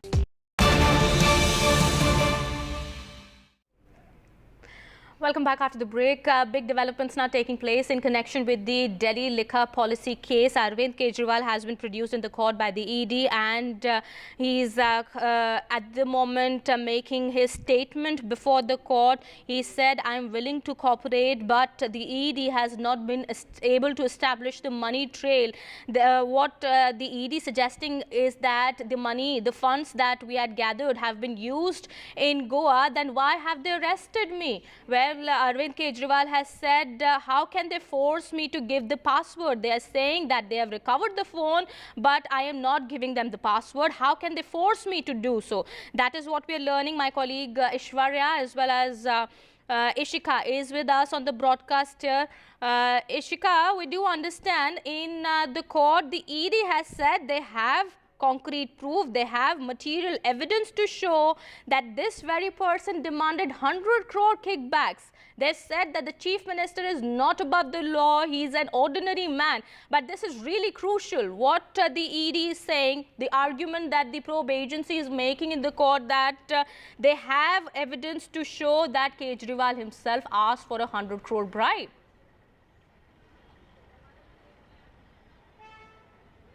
Well, certainly, in fact, Kitty, very, very strong arguments is what we are seeing even from the ED side. ED counsel goes on to say that the Aam Aadmi Party received the kickbacks which they used in Goa election. ED claims in the court that there is a clear-cut chain. They also go on to say that these statements and the documents that are with the Enforcement Directorate, they show that the money came through Hawala and were used to fund the Goa election campaign. This is what, a very big statement, in fact, that is being made by the ED in the court. ED saying that they have the statement to prove that how the money from the Hawala was used in the Aam Aadmi Party's Goa campaign. Not just that, ED goes on to say that they have the material to show that, Arvind Kejriwal, in fact, demanded 100 crore rupee kickbacks. So certainly very big claims that are being made by the ED in the court. Not just that, a very interesting comment that the ED has now made in the court, saying that Chief Minister is not above law, he is just an ordinary man. ED also, went on to say, that the large number of senior advocates that the Arvind Kejriwal has engaged in, this certainly is a luxury that no ordinary man gets. But certainly, as Kitty, you were mentioning very strong arguments that are being made by the Enforcement Directorate going on to say that they have the statements, they have the records that show that how money from, how these kickbacks that they were getting via Hawala, those were used in the Aam Aadmi Party's Goa campaign. So certainly it remains to be seen that what more is the ED going to speak in the court regarding the evidence that they have now. Over to you. Okay, so the ASG said that 100 crores was given through Hawala channels from South Group to Goa for Goa elections. There is a chain and it has been used by the Aam Aadmi Party, and the council of Arvind Kejriwal has said said well, on behalf of Kejriwal, he said if the money has already been used, why have they arrested him? That is what the ED is saying, because the ED is lying. That is what Arvind Kejriwal's counsel here is saying, that the ED has no proof. They have been talking about a certain sum of money. It's an imaginary figure. That is what the ED is talking about. That is 100 crore rupees that Aam Aadmi Party received from the South Group. There is a nexus between the two, and that has been spent in Goa elections. So what the ED's counsel is saying is that now that money has all been used, why is Kejriwal being arrested now? In any case, the court has said we are now concerned about the extension of remand. All right, Aishwarya, we do understand the order has been reserved as of now. It will be out in some time from now. Well, certainly big update coming in from the court. Order had been reserved after Arvind Kejriwal spoke briefly. It was a chance that was given to the advocate representing Arvind Kejriwal as well. He tried to drag the entire electoral bonds issue as well in the last few submissions. He said that why can't the money which has been donated to the Bharatiya Janata Party by the same approver can be dealt in this very same case? Why not this could also be investigated as a part and BJP receiving those funds? Clearly after that, it was the judge who stated that now the submissions are over. Your counsel has spoken. Arvind Kejriwal himself was given chance to speak. It was alleged by the Enforcement Directorate in their submissions that this is a man who had asked for 100 crores of kickbacks, and we have evidence for that as well. After which the order has now been reserved. We have been told that in some time from now the order will come out. ED asking for 7 days of custody. Whether that will be granted to Enforcement Directorate or not will come out very soon. All right. Well, what is happening in the court at the moment is that after Arvind Kejriwal had made his statements, the ED's counsel and Arvind Kejriwal's lawyer made their concluding statements, after which the order has been reserved, and the order is going to be delivered in some time from now. Well, the ASG, meanwhile, let me tell you here, he said in the court that Arvind Kejriwal has been maintaining that the relevant pages that favor him are in ED custody. What the ASG here is saying, how does he know that they are in the ED custody? It's all figment of imagination. It's all to and fro that is happening between the Aam Aadmi Party leaders, Arvind Kejriwal and the ED. Well, both are saying that well, false charges have been framed against Arvind Kejriwal. Well, that is what Aam Aadmi Party has been saying, and the ED has been saying that Arvind Kejriwal's statement, in where he says that the relevant pages that favor Arvind Kejriwal of the charge sheet that have been filed are in ED's custody, and he knows that they are in ED custody. It's all figment of imagination of Arvind Kejriwal. Well, the ASG has also said that he's the person in charge of affairs of Aam Aadmi Party. Aam Aadmi Party is the one that received the bribes, that received the funds which have been used in the Goa elections. Those money, we have witnesses to say that they came from Hawala from South Group. All right, well, Aishwarya, this is important here.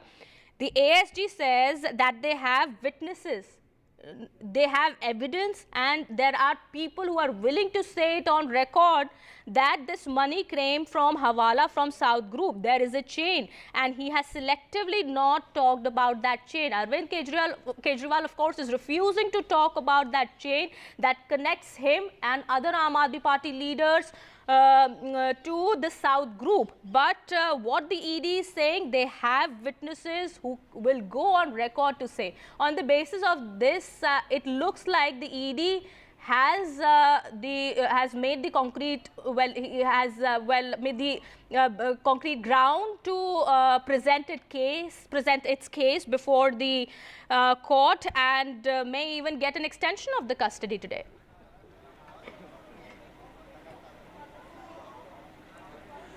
Well, it was also stated by SV Raju that CM is an ordinary man. He is not above the law, and law is for all sorts of people, and therefore the reason perhaps when his name had come up, this is not quid pro quo, or you know, there is no linkage between the money that was sent to the Bharatiya Janata Party accounts, to electoral bonds, or be it you know, those accused who later turned approvers named Arvind Kejriwal, and it was Enforcement Directorate who later arrested Delhi CM is nothing but you know, mere imaginations. These are all money trail establishments. Enforcement Directorate has all those evidence, and they have also evidences that this is the man who had taken 100 crores of kickbacks. He has demanded from the South Group. The entire money trail started as established and alleged by the Enforcement Directorate on day one, that it was the entire South Group. K. Kavita was leading that group, had a meeting in the national capital. Arvind Kejriwal was part of that particular meeting. Manish Sisodiya, Satyendra Jain, Sanjay Singh knew all about the implementation of the policy, how the formation of the rules of this new excise policy will come into the place, and how this money which has come from different 4 cities of the country reached to Delhi, sent through Hawala channels to Goa. They have all this money trail. They have the evidences, digital evidences that have been dumped. Therefore, the reason perhaps when the Aam Aadmi Party Council, I beg your pardon, Arvind Kejriwal's council tried to link it with the electoral bonds and the money that has gone to Bharatiya Janata Party accounts through the electoral bond, that was dismissed. It was stated lastly in a submission, while in a concluding submission by Mr. Gupta, appearing for Arvind Kejriwal, that this should also be probed. This should also be attached to the same investigation. And court in its order should maintain that. After that, it was... All right, I'll go back to Ishwarya. Let me go to Ishika now. Ishika, we do understand Delhi High Court earlier had rejected the PIL asking for removal of Arvind Kejriwal from the post of Chief Minister. Will he get relief from the Rouse Avenue Court or not? That also remains to be seen today. The court has reserved the order, we believe. When are we expecting the order to be out?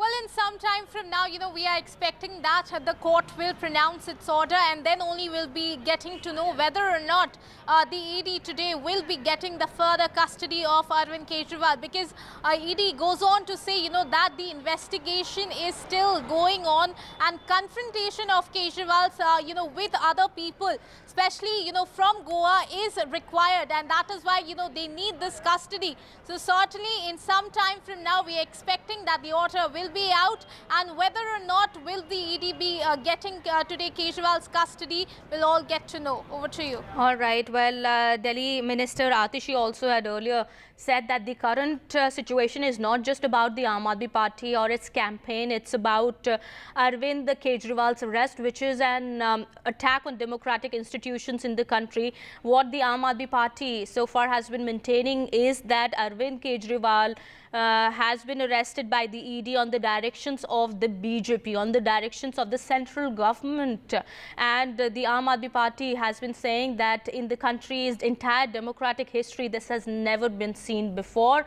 And this comes just right before the Lok Sabha elections. There is a motive to stop Arvind Kejriwal, who is one of the important leaders of the India bloc. This is what the Aam Aadmi Party says, to stop him from campaigning, so that he can't go out, meet people, he can't campaign before the Lok Sabha elections. This is the motive of the BJP, and that is why he's been arrested by the ED. The ED has been acting as a as a parrot of the BJP, of the central government, and on the directions of the BJP, this has been done. All right. Thank you so much, Ishika and Ishwarya, for getting us all those details there. We'll keep an eye on this big breaking news that we are getting at this point in time. We'll try and get more details also in just a bit. Meanwhile, we are shifting our focus now to some more news that we are tracking. Well, Uttarakhand Police Headquarters have formed a special investigation team comprising of officials of the Special Task Force and the local police hours after the killing of Nanak Mata Gurdwara Karseva Pramukh Baba Tarseem Singh. Karseva Pramukh was shot dead by 2 bike-borne assailants earlier this morning. CCTV visuals show the murder that took place at the Nanak Mata Gurdwara. Cops suspect a larger conspiracy behind the murder. Here is what the Uttarakhand DGP had to say. घटना की जांच पड़ताल के लिए एक SIT का police मुख्यालय द्वारा गठन किया गया है, जिसमें एसटीएफ के लोग रहेंगे और स्थानीय पुलिस के भी अधिकारी उसमें रहेंगे।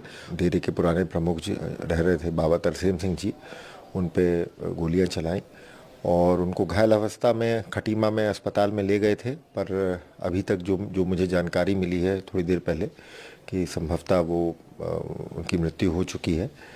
निश्चित रूप से ये बहुत गंभीर घटना है, नानक मत्ता गुरुद्वारा हमारे प्रदेश के सबसे प्रमुख धार्मिक स्थलों में से एक है और वहाँ पर घुसकर जिस तरह से ये हत्या की गई है, ये हमारे लिए बड़ी चिंता की बात है। All right, we'll keep an eye on the developments here and bring you more. Meanwhile, shifting our focus now to some news coming in from Karnataka. After Kolar, we are learning, rebel trouble is brewing in Chikbalapur as Congress leaders from Chikbalapur are seen to be revolting against the party. Bekpally Congress MLA Subba Reddy from Chikbalapur writes to KPCC President, and the MLA has written against Raksha Ramaya's selection from the Chikbalapur Lok Sabha constituency for the polls. Well, we do know that the Congress is yet to announce a ticket for Chikbalapur Lok Sabha constituency, and Subba Reddy has recommended that either Virappa Moili and Shivashankar Reddy must be selected for representation in the Chikbalapur Lok Sabha constituency from the Congress. Well, the Chikbalapur Congress unit is up in arms against Raksha Ramaya and have also rigged up the insider versus outsider debate. Listen in to what DKS has to say. We also have a reaction from Siddaramaiah. Listen in.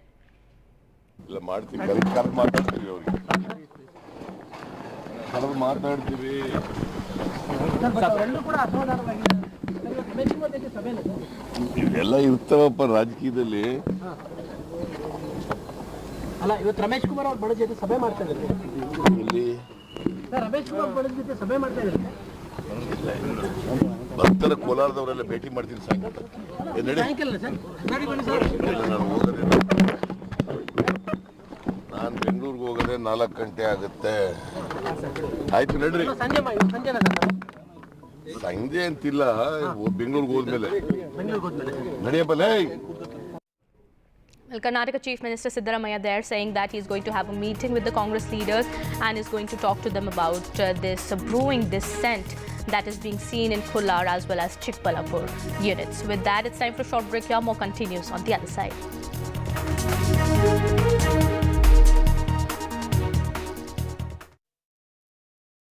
Who presents Chief Justice D.Y. Chandrachud, NDTV, big exclusive. We provide justice to common citizens, and there is no case which is too small even for the highest court of the nation. CGI का काम करने का अलग अंदाज. Sometimes I get emails even in the middle of the night, and I'm always available to answer those emails. 25 crore final judgments and orders. This data is available online. As on 29 February 2024, 3.09 crore cases have been heard on video conferencing mode. Chief Justice Chandrachud से जुड़ी अनसुनी बातें. 3:30 बजे सुबह मेरा दिन शुरू हो जाता है. My best friend, who is my wife, Kalpana, both of us are vegans. खबरों में आपका भरोसा, NDTV.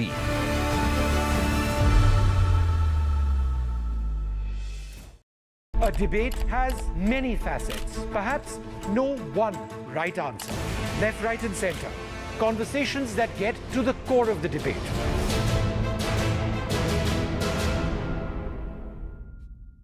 Hello and welcome to NDTV Auto. What I have with me today is real special. It is the latest EV from Audi Q6. What's special about it is it's based on a completely new platform, PPE, Premium Platform Electric. This platform Audi has developed for their electric vehicles, and it has a lot to offer.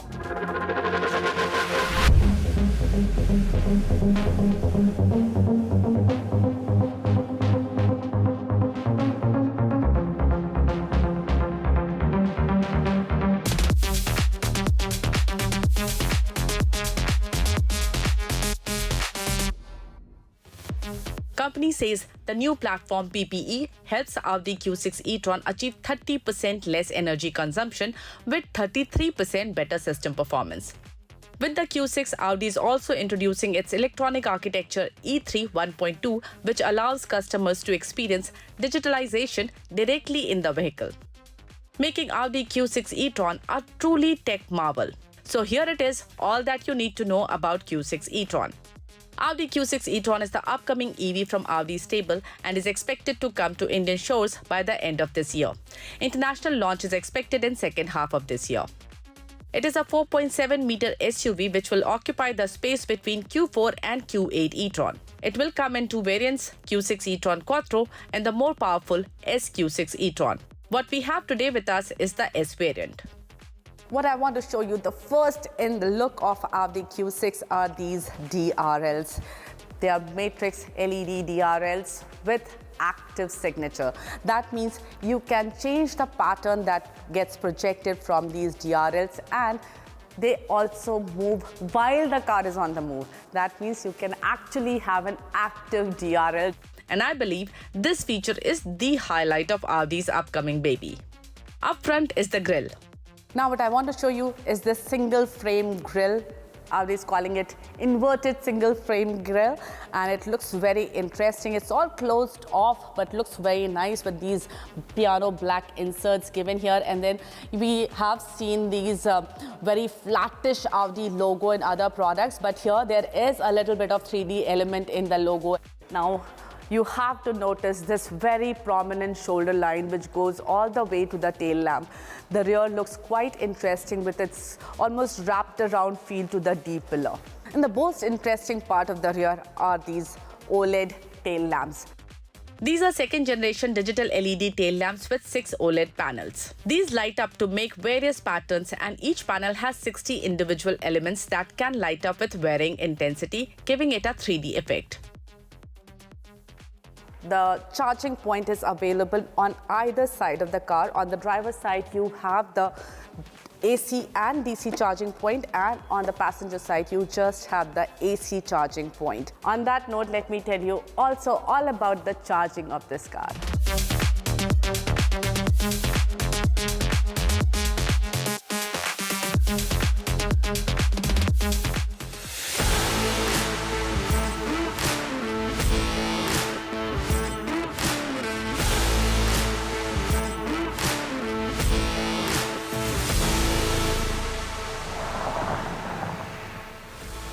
Audi Q6 e-tron Quattro and SQ6 will get liquid-cooled 100 kWh lithium-ion battery pack, which will be assembled at Ingolstadt. This battery pack represents a significant advancement in technology, with Audi investing heavily in research and development to enhance its efficiency and performance. According to the company, the new cell chemistry enables a remarkable 30% increase in energy density compared to previous generations, promising extended range. What sets these models apart is not just the battery's capability, but also its seamless integration into the vehicle's crash structure and cooling system.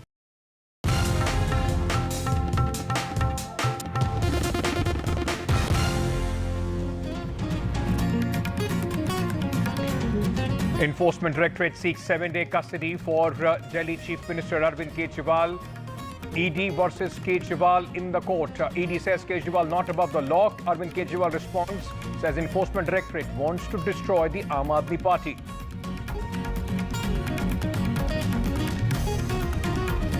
Information and Broadcasting Minister Anurag Thakur hits out at Arvind Kejriwal. Speaking on NDTV's Yuva program, Anurag Thakur says, should there be a separate law for Aam Aadmi Party and the Congress?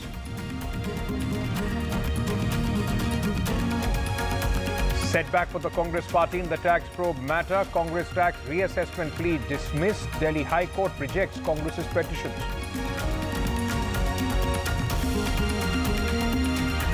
More rebel trouble for Karnataka Congress after Kolar. Now Chikkabalpur leaders revolt. Congress MLA rakes up insider versus outsider debate.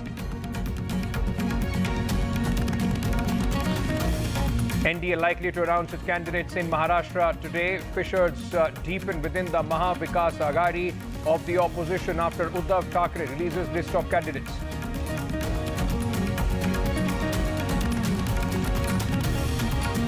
Chilling Uttarakhand murder, in fact, caught on CCTV camera at a Gurudwara. Key Gurudwara official shot dead. Police suspects. Special team, in fact, has been formed to investigate the matter.